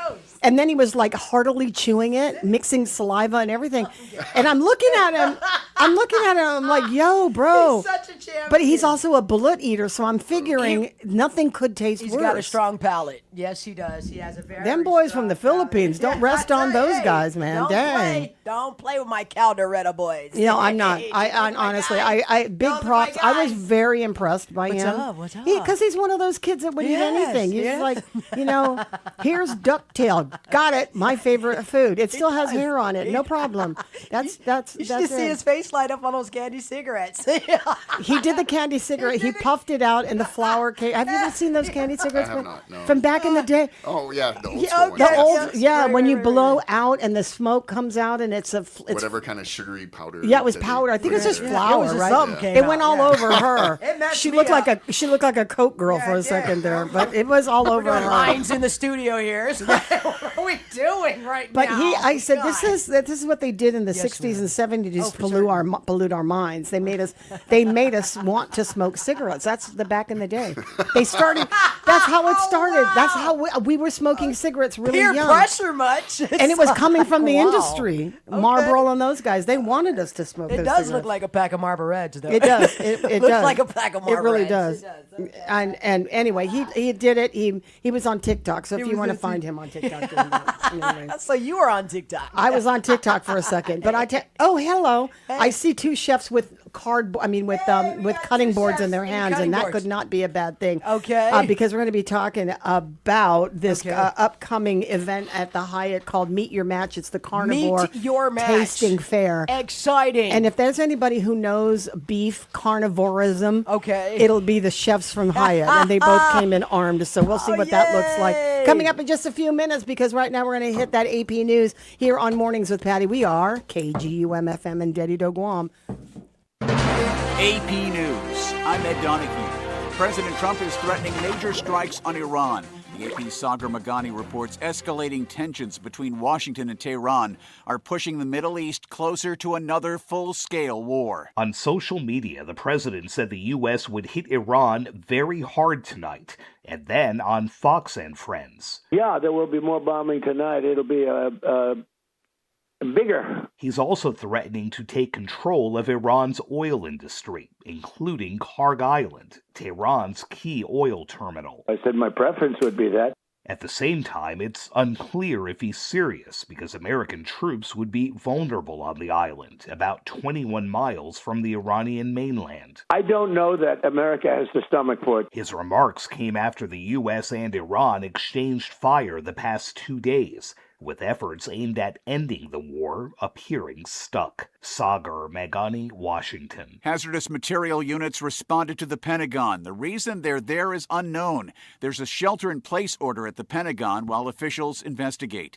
Producer prices, which capture inflation before it reaches consumers, climbed last month at the fastest pace since November of 2022. House Minority Leader Hakeem Jeffries responded to President Trump's comment yesterday that he loves inflation. Democrats do not love the inflation.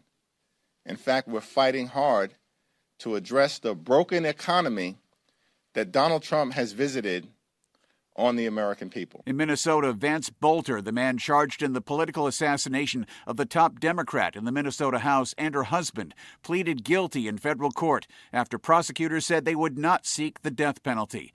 Alabama is waging a last-minute Supreme Court legal fight to execute a man with nitrogen gas tonight. This is AP News. The opening of the Canadian-U.S. bridge across the Detroit River has been delayed. The Gordie Howe International Bridge was expected to open to traffic later this month. In a statement released before Friday's ribbon-cutting ceremony, the Windsor-Detroit Bridge Authority said both Canada and the United States have agreed to delay the opening of the bridge, taking the necessary time to resolve any outstanding issues. The bridge, named after the late Canadian hockey great, is jointly owned by Canada and Michigan. The opening had remained in question for months after President Trump demanded that Canada turn over at least half the ownership of the bridge to the U.S. federal government. The bridge connects Windsor, Ontario, and Detroit and would be a vital economy artery between Canada and the U.S. Marcela Sanchez, Washington. Israel has deported a French journalist, Alice Froussard, over coverage critical of Israel's politics in Gaza and the West Bank. I'm Ed Donahue, AP News.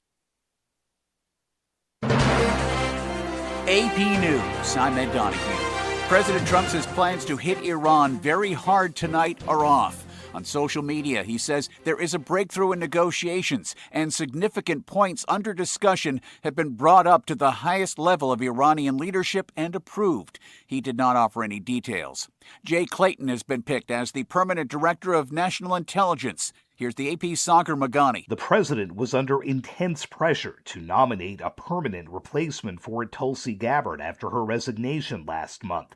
Democrats like Hakeem Jeffries panned his pick as acting DNI, Federal Housing Chief Bill Pulte. A malignant political hack. And refused to renew a key surveillance program until the president picked someone else.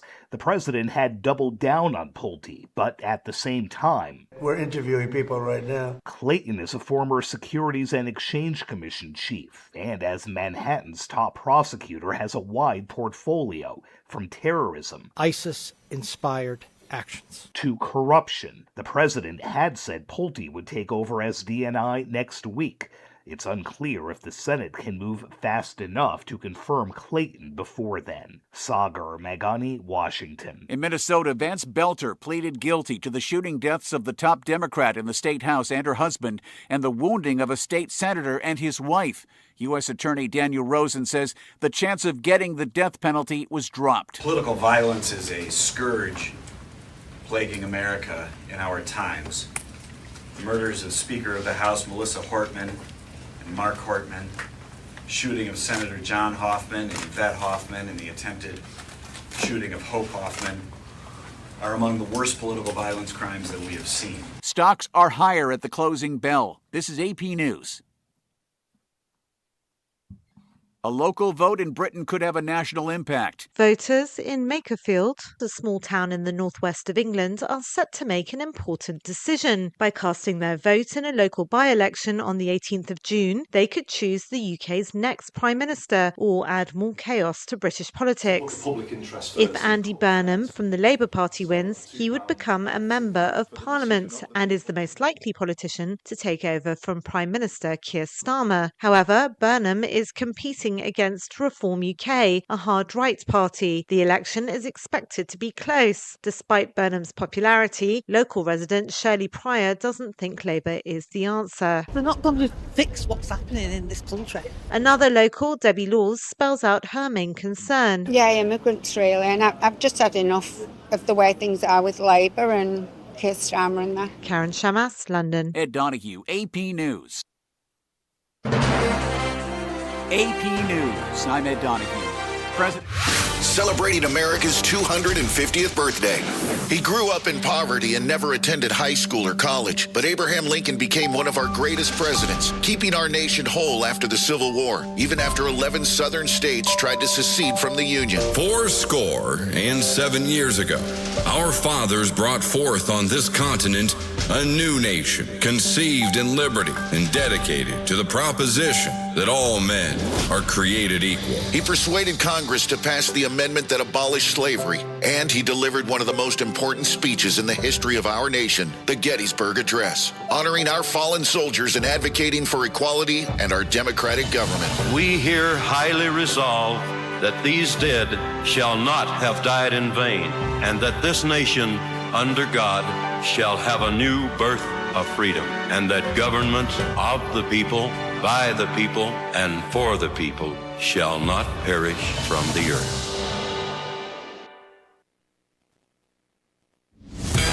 .105.1 The Wave. is the talk of Guam. Keep the day moving right here on Mornings with Patti.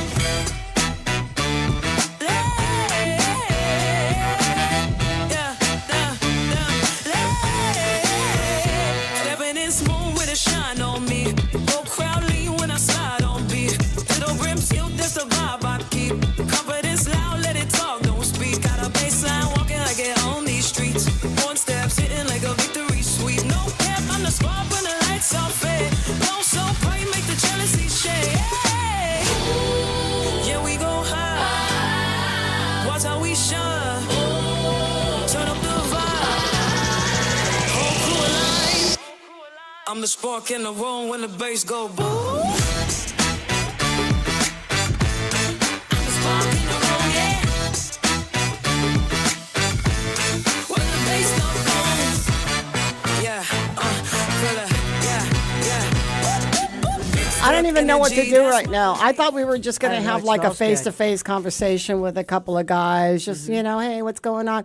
Nothing, interview is better without there being the actual props. And the props they bring and don't disappoint. Chef Brendan and Chef Mirko from The Hyatt are here, as well as our friend Julius Santos in the studios with us about the big event coming up. The big meat event happening on Thursday next week. Meet Your Match Carnivore Tasting Fair. I've been to one of these. And I mean, I don't know if his layout's going to be the same, Julia. If you could talk to me about that. Yeah. What are you expecting that's going to while he's cutting brisket and plating it? And he's not plating; he's spooning it. I love But you can see Brendan is putting on what is now one of my go-tos now. It smells I've great. tasted. It It's smells good. great. It So really smells so great. talk to me at the layout. We come in with our tickets. What do we get? So you come in with your tickets, you enter the ballroom. First of all, you're going to see this beer garden in front of you. Really want to thank Stella Artois, Jojo, Stella Artois. I couldn't make it taking care of daddy duties, so that's really all right, man. important. That's all right. So the burden is on me to tell you about the beauty of Stella Artois and the beef that we have. And like you mentioned earlier, venison, lamb, chicken, pork. So if you love meat, it's going to be heaven for you. You walk into the ballroom, there's going to be different stations. The first station you'll see, as we discussed yesterday, Chef, as he cuts, is going to be the lamb station. Lamb? Lamb. Oh, y'all just showing off. So there's going to be like a lamb chops, lamb saddle. Is that what you said? Or is that the venison? That's the venison and saddle. See, that's the chef's, but I think I can kind of nail it. Tyson, as you can see, one of the samples of the Tyson products, Tyson chicken. Is this cut and pico? That's cut and pico. Shoot. Okay. Yeah, so that one's going to be good. That one looks like it's I'm good. staring at it right now. I got to stay focused. Focus, Julius. Focus. Hormel's bringing the pork products, right? Triple J 5-star bringing all of these meat products to Guam. This is certified Angus beef. That's going to be the pièce de résistance, right? That's going to be at the center of all of this meat action, if you will, right? Carnivore, wonderful event. That's going to be one of the products that people get to try is the brisket. This brisket. Yeah. Looking and smelling really smoked brisket. The chef is just looking at his stuff. Okay, go ahead. And then finally, so we're going to have at opposite ends these stations facing each other, lamb and venison. So a lot of, we grew up hearing Tyson chicken. We grew up hearing Hormel, right? The Hormel products. And of course, certified Angus beef. Triple J 5-star has this new lineup called Pasture Fresh, and it's out of New Zealand. So really close. And if you can just picture in your mind, Patti, like these, Lord of the Rings, right? The Shire. And then in that Shire, there are these lambs and these deer just running through and grazing on the fields. Okay. So that's what we're going to be getting. Venison, we know it as binadu. Right. But deer, and then I guess when you serve it, it's called venison. It's very fancy. Yeah, it feels very fancy. Is that what that is? That is exactly what that is. Is this pasture fresh or is this local grown? It's pasture fresh. Now, this is Australian then, is what you're saying. New Zealand. I mean, New Zealand. Okay, New Zealand born and raised. Yeah. Can you tell the difference, Chef? Oh, yeah, it's marbling. Here, babe, right in there, huh? You know, the marble. Oh, shoot. Sorry, that's me. Go ahead. The marbling and texture is amazing. Yeah. It's not so gamey. The gamey thing is what stops me usually. It's very good. I suggest you try some and just say it like from your own perspective. and then in addition to it, how fresh are we when we say fresh? Because Banadu here is fresh. Oh, do you want me to use it? You want me to go for the whole thing? Is this corn or you want corn or you I don't want corn. Corn. I feel indigenous when I eat eat Right. this. Corn to Jesus. Corn to Jesus is it. Yeah, so With the we pasture made fresh. sure, but you got to try it. I mean, I could Okay. talk about it all day long, but when you try it, you can actually understand where Now- we're coming from, how like the quality. So New Zealand is known for, I mean, we've been importing New Zealand products, Yeah. Yeah. beef, Australian products, right? And New Zealand products. I didn't know that they had a big deer industry. I knew they had a big beef industry and a big lamb industry. We didn't eat either. Yeah, Wow, we didn't. okay. know that. And so Pasture Fresh also has grass-fed beef. So you know what I mean. But the two highlights that we're going to be serving up at Carnivore are going to be the lamb and the venison. Yeah, so the And that- venison saddle is like the top part of the animal, and it's that whole top with the bone in, and we're gonna roast that. See, now I don't even know that that's. Yeah, I don't it's even like know that it's that's so clean, right? Yeah. like it doesn't have that natural gaminess you know, to the it. gaminess. I think that people hear that's kind of got that indigenous taste to it. I hate saying that word So like like if that. you but- say you never had deer or you didn't like the flavor of deer, I think this actually- will change you. Well, I mean, it looked like beef coming out of the bowl, but Yeah. now it tastes. It Yeah, tastes has like it. It does have the flavors of the deer, flavors of just beef. less gaminess. Yeah. I wanted to know, Chef. Hey, how are you, man? Is there a chair for you? Yeah, there you there's go. a chair. Okay. Yeah. Hi. How are you, Chef Mirko? Very good. Yeah. Half a day. Half a day. How are you doing? It's Very been a while. good, very good. You know, it's a way to start the morning. When you start to say, With Chef fresh Brandon meat. is ready in the kitchen, you have to run and catching up. Yeah, Okay? yeah, and yeah. that's where we get into to ready for to come over here. But I want to add it about because I see you dig in again Yeah. in the in, Well, in I'm the going in for venison. seconds 'cause You know, I really what need to is the best verify. about Pasture Fresh is the deer doesn't have more than 18 months. That's where is the big difference. 18 months of what? 18 months of life. Yes, that means he's just have 18 months. When you go hunting the deer, you don't know how old he is. You're lucky to find it, yes? And if he's is the man, you can shut it down, you take it. But it can be 2 years old, 3 years old, 4 years old, and that's where you're gonna visit the difference again and the hardness and all the That's other really tough. tender. It's like the lamb; they are not reaching more than 15 to 18 months old, meaning you are on the best of the meat. Because they are breeding to make a meat, they don't. That is their quality coming out. So what do they do in the breeding? Like is there something different about the breeding, or Is the age and their freedom. They have a 2 acre for just 20 animals. Meaning they're moving from every 3 weeks to 4 weeks. The animal from this, they put it in this because they have used to have their own spot and all the rest. Meaning the grass is gonna almost get down. so it's it's like quality? a bush It's cutter, yeah. quality land that they're pasturing, and are you saying that they're also more lean? No, they're Not more necessarily? lean because it's a grass fat. Yeah. It's not when you get more on that is because you get in with the corn with all the other starts to get in all really good. the You know what? marble in there. And the spice level actually is really appropriate to people who can't handle it, but I can handle. But we're gonna have a Nancy Go, counter all th- over the place, so you can You spice it you up could if you add want. whatever you need. Okay, so is this going to be a regular part of the now that I mean you guys these are your vendors, right? Yes. Yeah, we can order from them anytime. Yes, you can, and so this is going to be could be a regular part of Correct. your regular So menu. this is the big reveal, right? That's why it's Yeah. carnivore. So we're showcasing all this stuff, and eventually it'll be on the menu somewhere Yeah. in the hotel for sure. So, well, I'm glad you sourced it out. It's a little bit closer. Yes, New Zealand absolutely. is definitely. Does that affect the price of the of what we're talking about? Fortunately, I'm not at that level. Okay. So I can neither Yeah. confirm nor deny the Then it'll- prices. But I mean, it's a great value for the product, and people on Guam love deer, but we can't always access Banatu hunting seasons. And do we know a hunter? There's a lot of restrictions. Yeah. right? And like what Chef was pointing out, and I think that also has a lot to do with the gaminess. Is like we don't know the age of the deer per se. I'm sure like skilled veteran hunters can. You can buy the. You know, yeah. But you can check by what? How? How do you know? By because they lose the owner, but they every year is gonna have Oh. stamp New points, more, yeah. and this you're gonna say it, but you don't know really how is a quiet animal, meaning is settle in, and Yeah. meaning is you have more marble there because you're hunting. You have to just take it down. Yeah. A male more than 100 pound, and that's where Right. you're gonna clear for the. Well, see now, the Chef pigs. grew up in a butcher family, right? Your Yes. dad was a butcher, so you know your meat, sir. Correcto. That is in my right hand. It is in your right hand.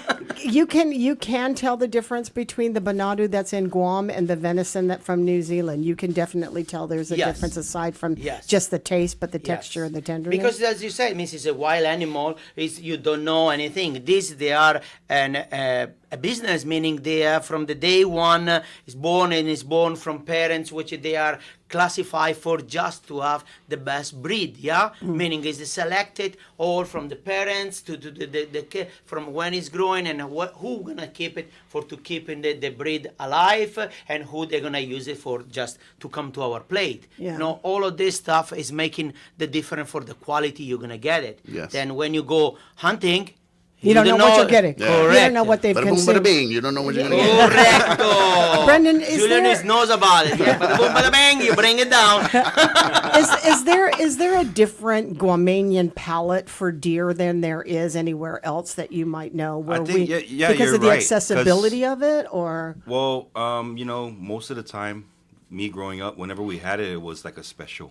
Yeah. Because exactly. we didn't have we didn't have hunters in the family. If we had hunters in the family, Yeah. then maybe we'd have it more often. But it's other family members that would bring it to like a special occasion. Yeah. And normally they would put ginger or soy sauce to kind of cover some of that gaminess. Yeah. But How for is this- deer this is so typically much served? better. If not, I've only had it in Kelaguen or maybe even in Banadu Kadu, right? But how is it typically served for other palates in maybe New Zealand?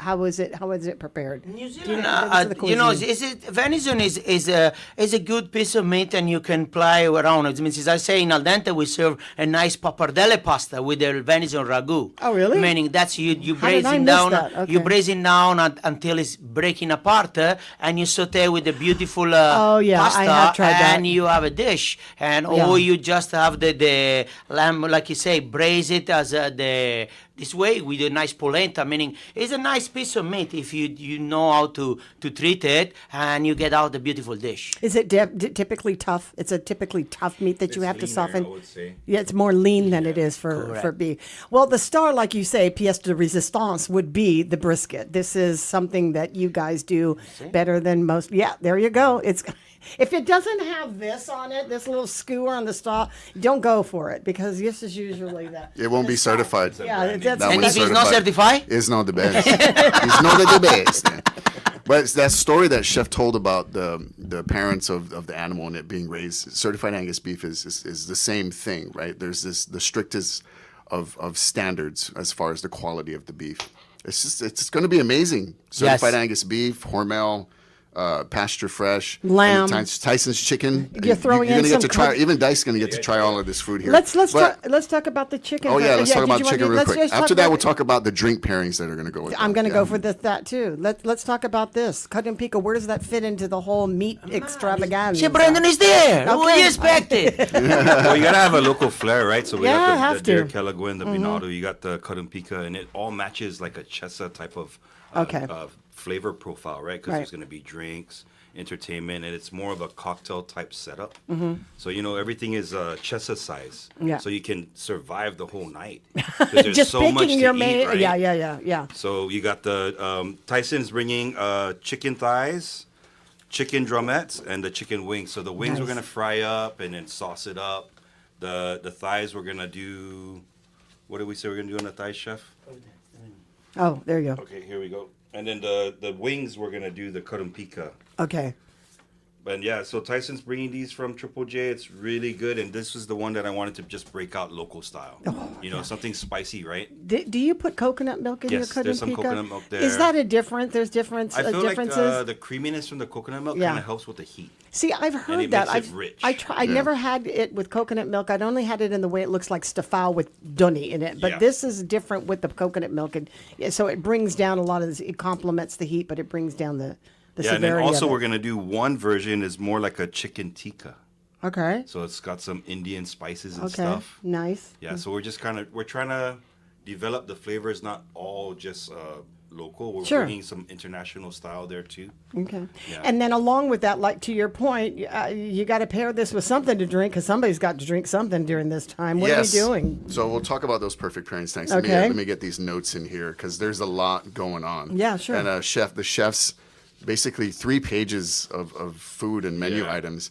So station 1 is the beef match. right? That's going to be your certified Angus beef. We'll have the matchmaker brisket, coffee and hoisin rib romance, the long commitment roast. And that'll have a starch Long commitment roast. It's got to be, man. It's got to be. It's like a real relationship. Yeah.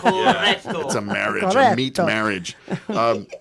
And there's going to be a starch at every station. Let the chefs get into that. But for station 1, the beef match, we're going to have a smoked old fashioned. That's going to be with Elijah Craig bourbon, maple syrup, Angostura bitters, smoke tableside. And of course, that's going to go well with the beef match. And it's not like you're going to be restricted. You don't have to only eat it with that. You can just enjoy that. Right. For station 2, the pork match, we're going to have the Korean paloma, which I thought was an interesting. And these are actual recipes. Jun tender. What's in the gochujang? Shout out What's to inside the paloma? Look at you. Shut up, really? You're on there. I tuned it. Okay. So Jun Tender came up with these drinks, right? That's so nice. it's Deep Eddy grapefruit vodka, homemade gochujang syrup. Nice. He's so smart. Right? Lime and grapefruit juice and club soda. It's a little sweet, a little heat. A perfect match. Nice. For station 3, the chicken match. Tyson. Tamarind whiskey sour. Right? So we're going to have Evan Williams black, tamarind syrup, lemon, egg white garnish, and lemon peel. Okay. So Jun Tender's a real like mixologist, mad scientist when it comes to he this really stuff. is. Yeah. Station 4, the lamb match, pasture fresh. We're gonna have a rosemary smoked, and this is a funny word here because people were having a hard time saying it, but it's a boulevardier. Okay. Yeah. Which means? An esteemed gentleman. Yeah. Come I on, looked it up, girl. I had to look it up because You even haven't- when I saw it on the computer, I was like boule.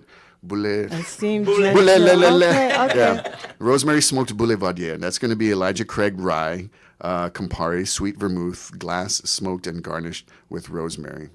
Dude, that just sounds Yeah. like dessert. So I mean, it's these drinks are so sophisticated that they require like a little smoker with wood chips and stuff. So I'm for it. Little Traeger drink. right, and then the wild match for Station 5, Yeah. and that's going to be, of course, with the venison and with the lamb.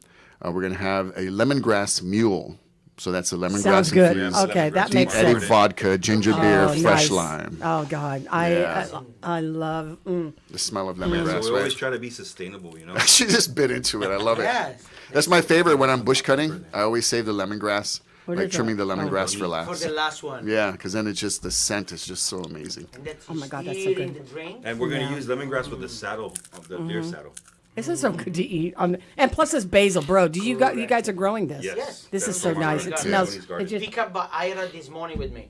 It smells so good. I just smell pesto right now, honestly. But I think I honestly I think that when you guys do stuff like this, it kind of opens up people's palates for the foods that we normally eat, but just kind of bringing it to another level. I'm also thinking that the following weekend is Father's Day. Yeah. This might be an out of the box thought here. Absolutely. Why not do this Yeah. instead of that? So It's thank just you. you and him. Thank you for bringing that up because Yeah. actually today is the last day to get that deal. Oh, no. Yeah, the early bird special. Okay, which right? is- So, and that's $70. Did I get Okay. that right? I think. Yeah. Yeah. $70 per ticket and all of this and drinks. All the Shush. And there is sweets there too. Yeah, you can't. I mean, Yeah. you We're can't. gonna You say, can't keep it end close to without me. that. Yeah. And so, and the tickets are super easy to get. You can go to eventbrite.com or you can go to the Hyatt social media pages, Triple J 5 Stars Instagram page. The That links are is all a- pinned. Current Guam. Right? That's a banger price right there. Yeah. Like for two people, for Right. 140 for but the night after like today, that. then it's going to go to 80, right? But Okay. it's still, and Well, even at even 80, still. it's fantastic. You get 3 complimentary drinks, Yeah. and you get all the meat that you can eat. Yeah. All the meat that you can eat. Yeah, I tell you, yeah. Your meat. No, Yeah, you will. meet your match at I had Carnivore. I had a hard time walking out of there. That time, the last At one that Beef you guys, Bash, I yeah. had a hard time walking out of there. But it was such a great experience, and it just shows off. I think what I'm always interested in is it shows off the talents of these chefs that are at the Hyatt, especially you two leading Amen. the way. Absolutely. Somebody asked, do you have a cookbook? Is it in the? You guys have a cookbook. You need to make a cookbook. Both of you We need the separately guys have to write make it. it. Huh? We need the guys to write it. Yeah, We'll yeah. tell you. I will tell you. We'll tell you how to do it, but somebody's I'll got write to it, write chef. it. I'll write it. Yeah, I'll help you write it. Yeah. I'll help you So write it. speaking- If you I want mean, to do it's it. going to be an audiobook, so I don't know. Yeah, And you then could. chef Yeah, cut you into could do the a video. You could brisket. do a video book, but a lot of people do these things. They have these, but I think that what the Hyatt is really good at, and thanks to you as well, is to incorporate some of the classic traditional features with the local. Yeah, of course. The local give to it. It makes just an amazing, and it's been proven what you guys have done. So, man, thanks a lot for Yeah. thinking of us when you wanted to push this, because we're here for it. I really man. appreciate the platform. Yeah, and, absolutely. And these chefs, it goes to show the passion, because most people just show up to an interview. But they took the time to bring this 17-hour smoked certified Angus You're beef not brisket. wrong. Chef Brendan, crafting his cut and pica and the Kelligwin, and this. I absolutely feel the skill. Yeah, It's and there. really, the Hyatt's like my favorite place to go eat brunch. It doesn't matter which restaurant that we're talking about there. And, Yeah, and I love working with these guys. They're just absolutely amazing. Jojo, the mastermind, he went to Beef Bash, and so he was like, "This is amazing." And so This is what we can do better. Shout out Yeah. to the beer guys like Ambrose. It's like, we always want to do something exciting, right? We'll keep things current on Guam, right? Yeah. We're current Guam. Da-da. And so they went and talked to Triple J 5-star, with Jim over there. And then they went and they talked to the Hyatt, and then I heard about it, and I was like, "This is amazing." This is amazing. Yeah, I'm glad. I'm That's glad a that you're huge working them all in. Thanks a lot, you guys, for showing up and doing this for us. And as usual, doing this for us all the time. Well, we got one more wanted thing. to- Yeah, so one more thing I wanted to mention, Yeah. because you said local and talent. We have huge talent with the Denancy counter Yes, here. let's talk about So this. we have Lenny okay, here. this is Lenny. This is all Lenny. We got Derek Cruz from Supreme, and then we got Derek. local jerk as well. Derek. And we have some here for you guys to taste. So why don't you guys get a flavor profile here? And then these are just Local jerk. We find this all over the Yeah. place. Yeah. I gotta tell you, Derek's stuff, it goes out pretty fast, so it's a little harder. And this one is specifically made just for Yeah, carnivore. I'm- It's a calamansi Denancy. Yeah, from I'm there taking at this Supreme. home. I'm not going to fight with anybody here. Dice says nobody fights with me, and this is an argument no one will win because this has got to go home with me. Dice, you want to come and try this brisket as well during so we did a during the little break? tasting here with a different Denancy. So you can, let them try, because I've already had I will. the I honor wanna try. put the Denancy- While you guys are trying that, I want to let your listeners know we're also going to be giving out a bunch of prizes throughout the night. So Oh, really? And, What- like you're going to what? get this one. Can I give this one to her, chef? To To Patty, the stress bowl. So we'll be handing these out. These are like small gifts, wine bottle openers. Is that what that is? It's a stress bowl. What do you do? Okay. You squeeze it. It's a bowl, right? It's a bowl. It's in the Nothing's shape. No. It's just foam, okay, girl. Legislature. And then we also have these really cool slate. Oh, it doesn't make any coasters. sounds. This feels good. No, yeah. Right, it's a classic stress I feel ball calm already. in the shape of a bowl. We have 5 certified Angus beef sear kits to give away, so that includes Shoot, that's good. the cooling tray, the instant read thermometer, steak knife set, and socks. We just threw in some certified Angus beef socks. Steak. Now, can we get to the steak knife thing? Because isn't it all part of the thing? Isn't it? The thing is the way you cut, the way you. Yes. That does it. The best knife is a Frank, okay? But you have to always learn to just. If I cut the brisket like that, okay, I'm gonna With the get grain. all the grain like a string. Yeah, you don't But want if I cut in this way, Against I go the grain. against the grain, and that's the tender of the meat is is so coming out. Look, good. it's breaking apart because that's where you Yeah. you cut against the grain, and that's It keeps keeps the meat together, the piece together. Yes. Okay. And if you cut in this way, it's like as Chef Brandon did one time. One good sample is you have a rope. If you have the rope and you cut like that, Yeah. you don't. It'll fall apart. No, Yeah. it will be still a string of the rope. Yes. Yeah. But if you cut the rope like that, you It'll fall breaking apart, apart, yeah. and that's the tenderness of the meat. I like that. My mouth is burning, but it's such a good slow burn. Get one more bite What? of a clear one. Oh, you want? Yes. Okay, I'm gonna. Gee, how big do you think my mouth is here, guys? napkins here. Yeah, like a napkin. We're not going to sit here and eat me in front of like 10,000 people, are we? So tell Yeah, sorry you're not in the office. I know exactly. So They're gonna say, "Can you invite me?" Well, we do want to get your real-time reaction Yeah, to that. sure. Yeah. Are you? How many people can you accommodate in that room? Man, we had a meeting yesterday. Did we agree? We agree. Yes. We were going What? to top out at 250. Because, Yeah, and you we're better already, hurry we're up pretty and much get at one. 200 already, but Yeah. I guess because Oh my there's God, so that much, is so good. right? Isn't it? It's fantastic. Yes. Because there's so much excitement. 300. Correct. Right? You're prepping for 300, Yes. Chef? Yes. Yeah, and so you got to get your tickets quick because we're at that 200 it's mark. starting to get there. You know what? The juice from this, and then manteca. Oh, I can't dice. Honestly, Tendernism. it is so. I feel sorry for you. You're closing the box. You got to stay there, Dice. You got to control. This you gotta is control. so good. No, I'm kidding. This is so good, and I'm not just saying that. It is absolutely. I mean, So you imagine can't- being able to have that all night. and all just night keep long, going just back to standing there, it. keep Yeah, yeah. So this is sort of like talk to me about the starches because somebody needs rice with this. Oh yeah, so we're coming up with a whole like French fries deal. Oh. Yeah. So a bunch of different French fries, bunch of different type of toppings. Okay, all right. Truffle, Parmesan cheese. Oh, man. Oh, dude, Truffle, truffle. Truffle on the French fries. Oh, yeah. But I think Why we came out with the French Yes. fries because it's a cocktail, meaning it's station by station. We don't want sorry for the broccoli, which I love it, but the Right. broccoli going around, and we just want to have something which is a finger and you bite Yeah, in. yeah. But you're moving from, like Chef Brendan say, each station have their own character.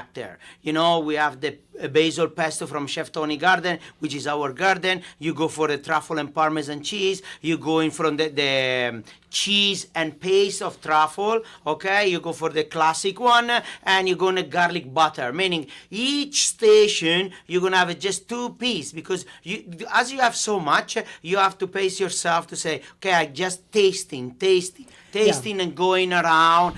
And then chit-chat coming with back with the friends. things that you like. Correct. Yeah. You make some loop, some vest. You can make several passes from 5 o'clock until what time? Let me stop at every 9. station. 9, and you 5 to go. 9. That's a good feeding time. 4 hours is a long feed right there. Yeah. Well, plus the drinks and of course And the Father's Day is spices. coming up. And one more was I forgot this morning is we have the best of the things is Brandon said collaboration. Bring on the stage all the Yeah. craft people. We have Asiga will be there as well with a plant-based nice. ice cream. I see and- it's at the brunches. Yes. Correct. Every We Sunday. partnered that, and That's good. she make one beautiful ice cream. It means it's 2-bar sorbet for a private function, and they still talking about say how you get it, and I said. She get it. Yeah. I give you the they 2-bar. make it they have their thing down in Asiga in East Agania. Yeah. Correct. 2-bar And sorbet. Yeah, good Tuba stuff. sorbet.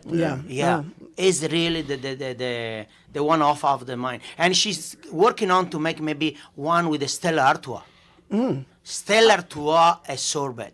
Oh, Okay. that's going to be awesome. Correct. Meaning it's the working in progress because we need to taste it and make it to the perfect pass of Anna. And she say, okay, now chef, we can make them to try. Oh, nice. Okay. Okay. I like that. I like that about that group. And Frank, he will be as well. Let us use Yeah. the best knife to cut all the meat we need to carving. So yeah, big shout out to Frank the Crank Camacho. Okay. And collaborating with us in this. Is Blazed this by his Crank. stuff? Oh, that's Yeah. a crank knife. Yeah, Okay, cool. So it's really comes in a really nice box. I got one of these, so and it's my special knife at home that I use, and I keep it boxed up. Everybody knows not to touch that.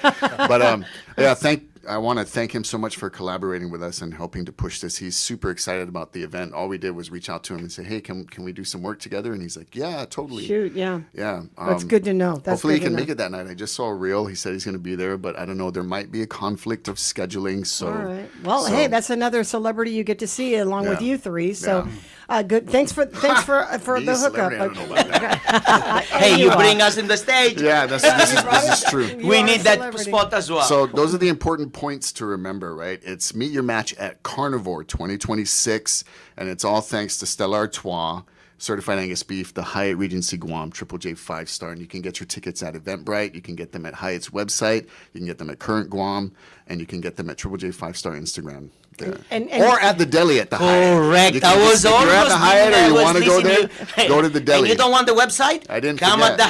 Hyatt, buy the cake, I got you, and chef. get the ticket. Buy the cake, get the ticket. Yeah, for Dad. Buy the cake for Father's Day and get him a ticket. If today's Correct. if today's the last day for the special, this is if you want to get your dad in there, or you want to get Yeah. him and your mom together, your mom and the dad together, to have a nice night on Thursday from 5 o'clock. The door is open, Yes. and just be prepared to graze. right? Yeah, chestnut. Yeah, graze. I like that. That's pretty cool. right. Too. Only you're not going to be eating welcome. grass, though. No, you're not. The cow. Herbivores are allowed, but it's You'll have a gonna be little all bit of meats, yeah. lemongrass, but that's the carnivore. only grass you'll have. Thanks a lot, guys. I appreciate it. Thanks for having us. Oh, it's always my thanks for pleasure. having us. Always, I never say no to you guys coming through. It's always good to have you here. We're going to hit the bottom of the hour, right? What are we? 9:37 now. Thanks to the Hyatt. Thanks to you folks over at a 5-star. Triple J Appreciate that. 5-star. Triple J 5-star. Yeah. It is time to take a break here. We'll take a break and be right back. Guam, get ready.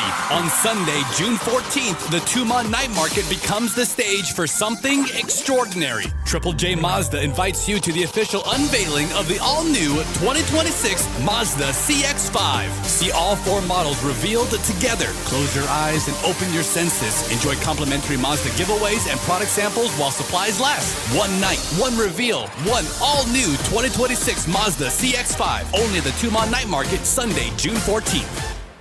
Have you heard? Subway just launched the all-new Subway Wraps. Your favorite footlong, now wrapped in a tender wheat tortilla that's perfect for any flavor craving. Go low carb, hit your protein goals, or just eat better. Subway Wraps make fueling your day easier than ever with bold flavors and curated ingredients. Sink your teeth into the cheesy garlic steak wrap, juicy steak, cheddar cheese sauce, crispy veggies, and roasted garlic aioli. All wrapped up. Subway Wraps. Light, delicious, and satisfying without weighing you down. Subway. Eat fresh, feel good. Bank Pacific has a $100 gift for all Reason High School and college graduates. Okay, I'll bite. What is it? Open a checking account with Bank Pacific, show us you just graduated, and bingo, we'll deposit an additional $100 into your account. What about a Visa debit card? Yep, Visa debit card, online and mobile banking, remote deposit capture, the works. What about for existing customers who just graduated? They get $100 too. Great, count me in. Bank Pacific, where others put branches, we place roots. Conditions apply, member FDIC. All summer long, Chili's Party Platters make celebrating easy and delicious. Perfect for grad parties, family gatherings, or anytime you're feeding a crowd. Available for pickup or for delivery. Only at Chili's. Great value and memories happen here. When a warrior faces adversity, he fights through it. He finds a way. Freedom isn't free. Rolling strong. Belief.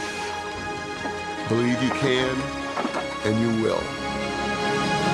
Wheelchairs for Warriors provides mobility solutions to veterans and first responders injured in the line of duty. Join the mission and visit wheelchairsforwarriors.org. The road to Adelup is here, and this time we spoke with Democrat candidates, Senator Torius Terlahi and Senator Sabina Perez. Here is your opportunity to hear how they plan to govern Guam. Watch the conversation on Wave 105's YouTube channel, dated May 28th. This is a Glimpses of Guam radio station. The views and opinions expressed on this program are those of the show hosts, guests, and callers, and do not necessarily reflect the views of the staff or management of Wave 105.1 FM, Glimpses Media, or our partners. We strive to provide quality, respectful, and engaging content, and we welcome you to participate in the conversation. Thank you for tuning in to Wave 105.1 FM. Enjoy the show. Island Voices, Island Conversations. Wave 105, the talk of Guam. Celebrating America's 250th birthday. In 1936, one man shattered the myth of Nazi superiority. Jesse Owens, the grandson of a slave, competed in the Olympics in Germany that year. Ohio State's phenomenal Jesse Owens again takes the spotlight as he sprints for the takeoff in the broad jump. Adolf Hitler wanted to show the world that the Aryan race was racially superior. But 22-year-old Owens destroyed that lie by winning an unprecedented 4 gold medals. He proved to the world that excellence is not confined to one race or nationality. After the fanfares of the Olympic opening comes the most amazing performance by America's Jesse Owens in the 100 meters. The world's most superb runner makes the others look as if they're walking as he wins the final and equals the world's record time. This and his later victory in the long jump may well be the athletic performances of the century. The competition was grand, and we're very glad to come out on top. Thank you very kindly. He returned to the United States where discrimination was still rampant, but his achievements were an important stepping stone on the road to civil rights for all. At GTA, there's no fine print favorites, no new customers only, no almost everyone, because everyone gets our best deal. Right now, sign up for any unlimited plan and get up to $400 off a premium smartphone. Yep, same deal, same savings. No hoops, no hassle. Switch, upgrade, or start fresh. No matter how you join, you win. Come into GTA today because the best deal, it's for everyone. Terms and conditions apply. GTA, we start with you. The road to Adelup is set. This time, we sit down with Democrat candidates Senator Joe San Agustin and former Senator Dwayne San Nicolas. Catch the full conversation that took place on May 8th on the Wave 105 YouTube channel. Stay informed and hear their vision for Guam's future. Wave 105 is a Glimpses of Guam radio station. News, views, and everything Guam cares about. Wave 105.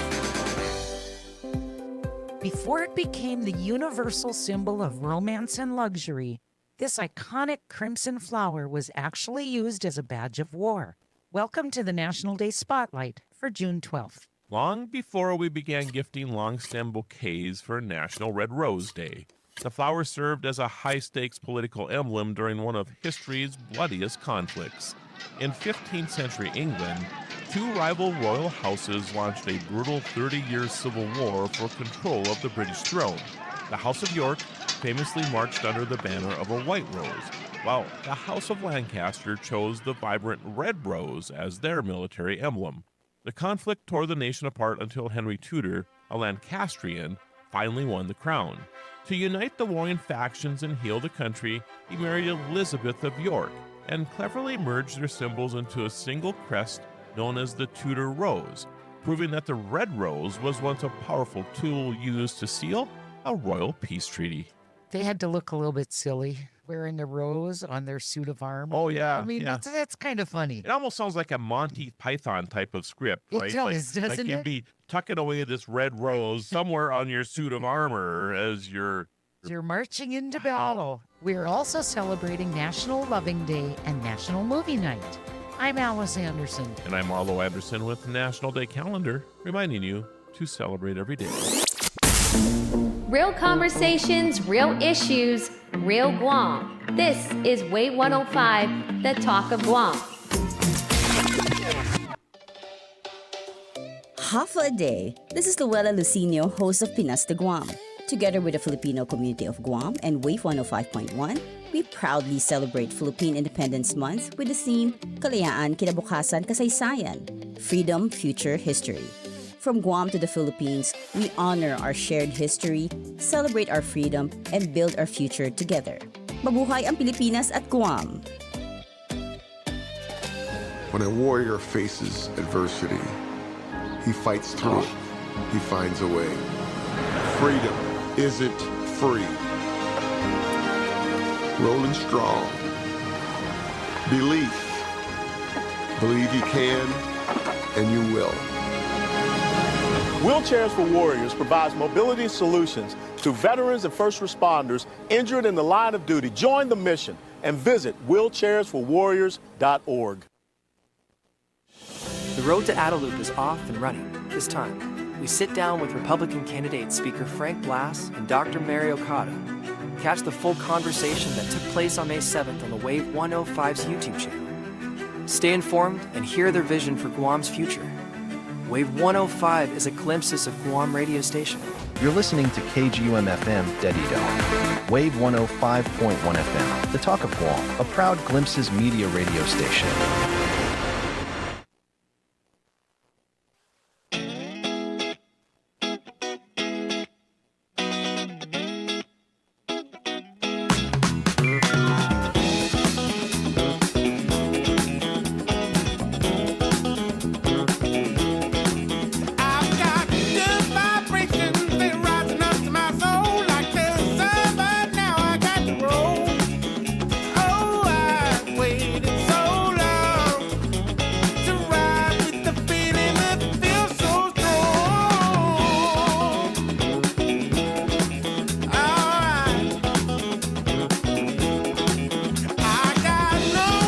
Wow.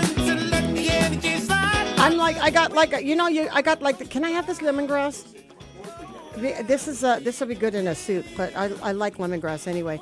So I feel like I have that food sweat. Well, no. When you eat something that's pica, this Denancy is so doggone good, man. Okay. I'm a big. You like that? I'm actually a snob when it Did comes you to. take some with you on your trip to Vegas? I took 2 bottles of the one that Chef Lenny gave me. I took 2 bottles of his stuff on the plane. All right. And On it the was- plane. On the plane because hand carry. Because it's 3.4 ounces. Gotcha. So I'm crazy about the calamansi, and so this Mansi Denancy is pretty darn good, man. You could try the pairing with this. God, Chef is just gave me a whole bunch of this brisket, and it's going to go straight into everybody's mouths around here, or whoever is in the studios that want to come through and take a taste of all of this stuff. You're more than well. Thank you. Oh, don't forget your platters. Smells better than Bath and Body Works. Well, at least the one I brought. Exactly. Exactly. The one I love brought's it. pretty bad. Sounds like a great event. Yeah. Well, it Looks like it's going to be tons of fun. Yeah. Do you want to go? We'll see how scheduling looks. Yeah. You look at Sounds your like a lot of schedule, fun. 'cause Sounds like a lot of fun. It's definitely something that you want to go Right to. on, It's a right lot of on. fun. I've been to the last one. It was a whole different kind of presentation, but the concept is the same. It's just really go around the room and basically eat your way through the ballroom, and it's always a good sight because you're running into a lot of people that have tastes. So he does not have a cookbook, but perhaps an audio book Well, might be in the I works. think Is that where we're going? I think Is that what Julius we're is working going to on? do an audio book, An and audiobook. I said I'll write it. Okay. Oh, there we go. I can write it. I can write that. I could probably work with somebody to write that. But some people still don't know how to cut steak properly, so that could with a knife. with the knife. You think, how do you screw it up? But you can. Yeah, some people You do. can absolutely screw it some up. people Yeah. still can't get it right. Mhm. Yes. So we could use that extra help. Yeah. Okay. Did you get a call by any Did I chance? I did, and you guys were eating. Oh, and she shoot. said she will call back. Oh, okay. She well, will. Okay, should I message her now? Yeah, sure. Okay, I'm on it. I got you. Yuli said, "Oh my God, it's a fiesta." Yes, it is a fiesta, It is a in here. fiesta. If you like It absolutely is. It is a They whole also fiesta. have cookies, which I haven't seen yet. Okay. 'Cause this came from Cappuccino. Was that chocolate cake? No. It's just the chocolate cake hits differently. Cafe We, chick- we had sorry, to hide Cafe the Kitchen. chocolate. No, we hid the chocolate This cake is in the white. back of the freezer the last time. Oh yeah, Because the that cake that the you cake brought the was last so time, delicious. they hid it inside the refrigerator. We hid it from the rest In of the the back. building. We did not share Chef, it. you don't have to clean up for me. I can do that. We got that, Chef. Oh, Thank okay. you so He's so much. sweet. I know he is. He really Look at these little things. These little skewers that say "Correcto." Que bella. This is your game. Que bella. This is my game. Take out my You know, it doesn't. It's kind of like it's catering up here for a half an hour period. Correcto. The way they're catering all of this food up here. Yeah. Put this knife away. Here. You keep the sauce, no? Oh, I need some tortillas though, because I need some. I just need some for the Kelligwin. Oh, that is okay. Never mind. I'll just leave it there. The chesa box. Oh, just a box, sweet. So it's kind of like catering when you come up here like this because there's a lot to be bringing up here. God, these are good. I think this will set the memory all the way till Thursday, right? Yeah, bro, you don't even know, and I'll see you there. Thanks for the tickets. I appreciate this, Chef Mirko. Are you here for the summer, by the way? Yes. Okay. All right. We don't go. You're not, huh? No. Oh. Okay. Bye, my friend. Bye, my friend. Okay, we got the to-go box over here, so if you want it. Thank you so much, you guys. Do you need anything else? You need more of these sticks? You need anything? Okay. Yeah. Correcto. What I was saying, the effort to bring all of this stuff up here is not easy, and so we really truly appreciate that what they do when they bring this stuff up here is very kind, and so thank you. They don't have to. We're like super shame over here. Who is- I'm not like so embarrassed, Fatty. Stop cleaning. I'll get it. I need to clean. They brought us kind of food. shame right now. I'm like, oh my God, it's so embarrassing. No, it's not that bad. Yeah, we're It's not good. that embarrassing. No, I just don't like chefs cleaning up after what they bring. You know what I I mean? know. That's just what I was not saying. Like, dude, you brought the food. Now you're gonna clean it. No, we That's got very this. kind of them to do that. Extremely. Yeah. All right. Well, there's brisket in here. There's some Denancy in here. There's some things to try. This Denancy is to die for. Anyway, they got the cut and pica. Let me try this one. Oh, dang, that's good. And we started with ham and ruffles. We have been upgraded. We started with tuna sandwiches and we started with tuna sandwiches, Ruffles, and Pringles. And we ended up with smoked brisket, some of the best Nancy in the world, kadumpika, and deli goods from Cafe Kitchen. That's major level up. And now Jane Flores wants some. Okay, let's go. Jane I would like wanted to some. talk to Jane Flores. Thanks for coming on the air with me, sis. I appreciate it. Good morning. Hey, no problem. No problem. How are you? I am good. I'm up to my ears in grandkids, but isn't that it's fun? a wonderful thing. I love that. Isn't that fun? So let's talk about this morning I had a conversation with the governor, and she was telling me that that she was really surprised when she heard that Frank Bloss and Tony Atta were not in favor of the hospital. And I mean, I'm not completely surprised because some of this is partisan, right? So I guess the question, the question I had for you is, what did that look like yesterday? Well, with regard to the hospital, I mean, as a columnist, everyone kind of knows my position because I wrote that No Room for Obstructionists a couple weeks ago, in which I said that Senator Therese Terlahi was the main obstructionist, and she, was the one who orchestrated, preventing the hospital from getting built in Manilao, and then they couldn't get a consensus to build it in Tamuning. So it's like, hey, people, get it together. You've got to build a hospital somewhere, and it only makes sense to build it where you're going to have room for growth. So, but to me, it looked very partisan. Now, I thought that the only two, because from what I saw, I thought that the only two that said yes to the hospital in Manilao were, of course, Tina and Josh, and then Joe San Augustine and Dwayne San Nicolas. I thought that Therese and Tony and Frank Blas all voted no. So, so the question that you have then is, okay, if Then you're what? elected governor, what are you going to do to get a hospital built? Right. And so was that a follow-up question, or was that there was No. Oh. And one of the things that I would, when I talked to some of the young ladies that were handling the Guam Women's Chamber, and I'm on the kind of an advisor to the government committee about the questions. So I submitted some questions, but they handled them. They handled the questions. I didn't see the questions beforehand. Right. But I would advise anybody having a gubernatorial forum going forward to ask specific questions and ask follow-ups. Because if you are running for governor, you are going to have to make decisions. Okay? You cannot pass the buck. You cannot obstruct, you've got to do something, right? Right. And so for people to say, well, we'll have to look at this or look at this. No, make a decision. This is what we're electing you to do, is make a decision.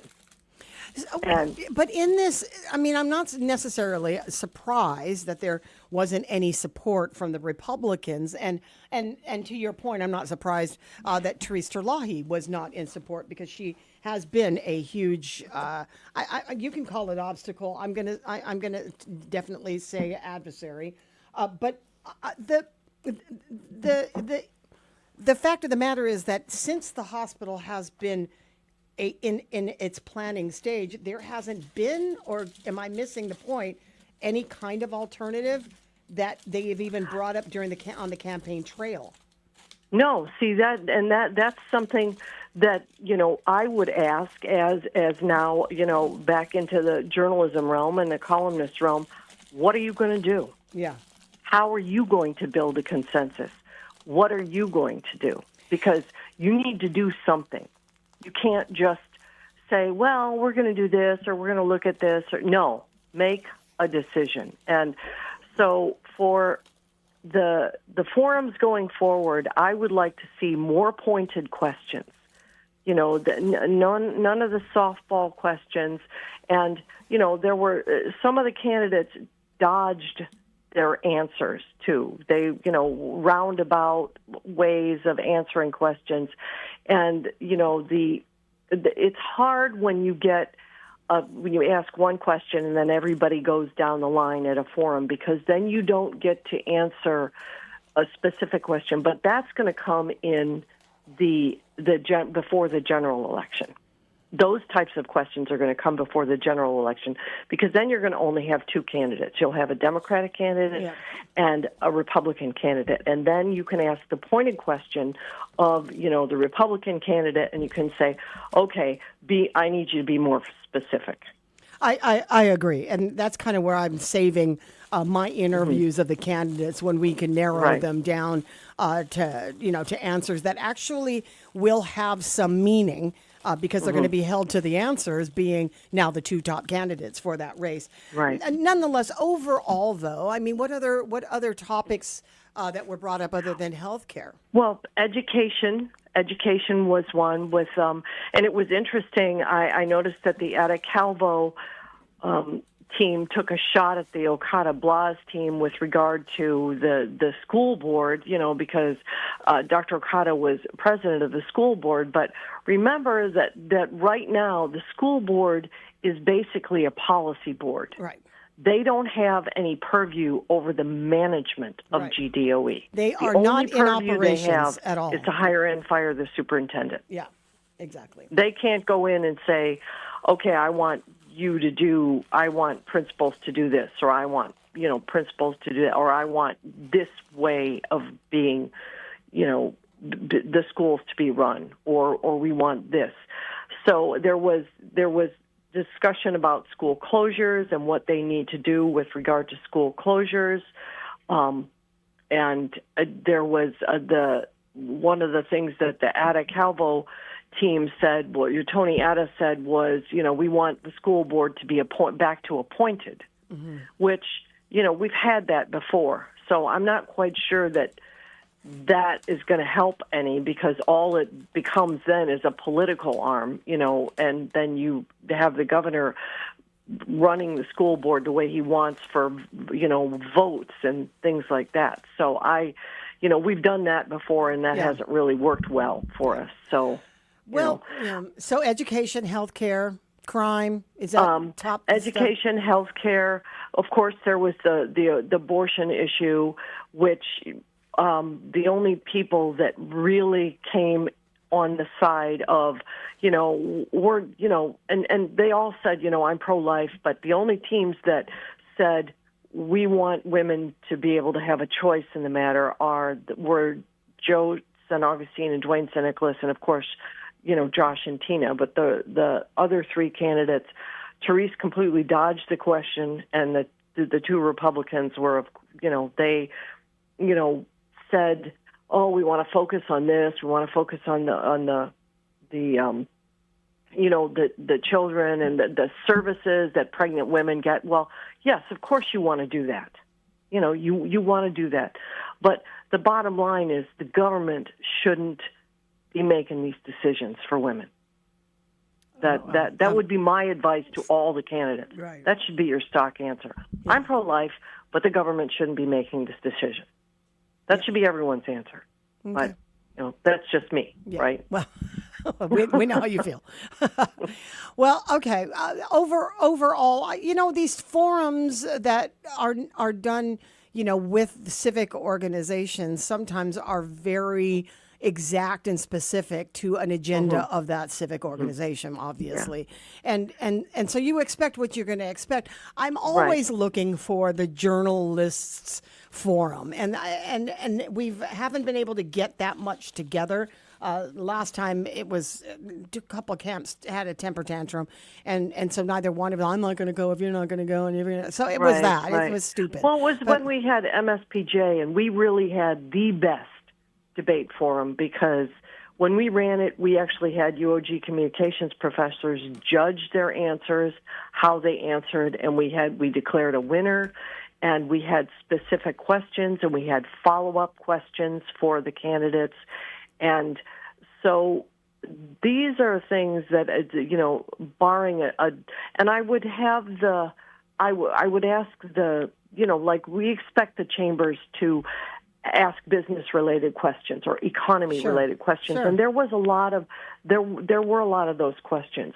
And what I think people should be looking for is exact answers, because there were a lot of roundabout, we need to do this, we need to, diversify our economy, we need to do, how are you going to help women in the economic realm? Well, one of the answers that I would look for if I were, as a female in the business world is, why don't you increase the maternity leave from it's 6 weeks? And, having just had 2 daughters who had babies, I realized that, I'm looking at them and I'm going, wow, 6 weeks is not enough time for a woman to be at home with her newborn. No, absolutely So not. Absolutely not. Increase it to at least 2 months. Well, you know what? Let's have a broad conversation, Jane. I know you're always filling in for me, but I'd like to actually have to sit down. You're actually the person who took over for you. Sarah's going to be a great instrumental part of the conversation. She's a wonderful lady. So we could sit down and have some sort of a conversation. But I got to roll now because it's 10:03. I didn't even realize it. It's always fun talking to you. Thanks, my friend. Listen, everybody have a safe weekend. You too. And drive carefully and have a good weekend. You Thanks, as well. Patti. Take good care. No problem. That's Jane Flores, a former director of the Bureau of Women's Affairs, but now a columnist. She writes a column every week. You can find her inside the Guam Daily Post, and she's just an advocate for women's issues. And so we're happy to always talk to her when she's available. Now it's time for us to take our leave. We've overstayed our welcome here on the radio. Catch Pauly Suba this afternoon from 2 until 6 o'clock. You can also get Dice across the yard. She's at Power 98. Find your fun on Power 98 at 2 o'clock this afternoon with Dice. And we'll, of course, round out the Talk Radio Week locally with Rand and Jenny Kaufman tonight on Edge of Heaven. It's 10 o'clock in the morning here on Mornings with Patti. I'm Patti. I'm Dice. It's KGUM FM in Dedido, Guam that you are listening to. Have a wonderful weekend, everybody. We'll see you back here on Monday. Thanks, Dice. Thank you, Patti. Stay safe, Guam.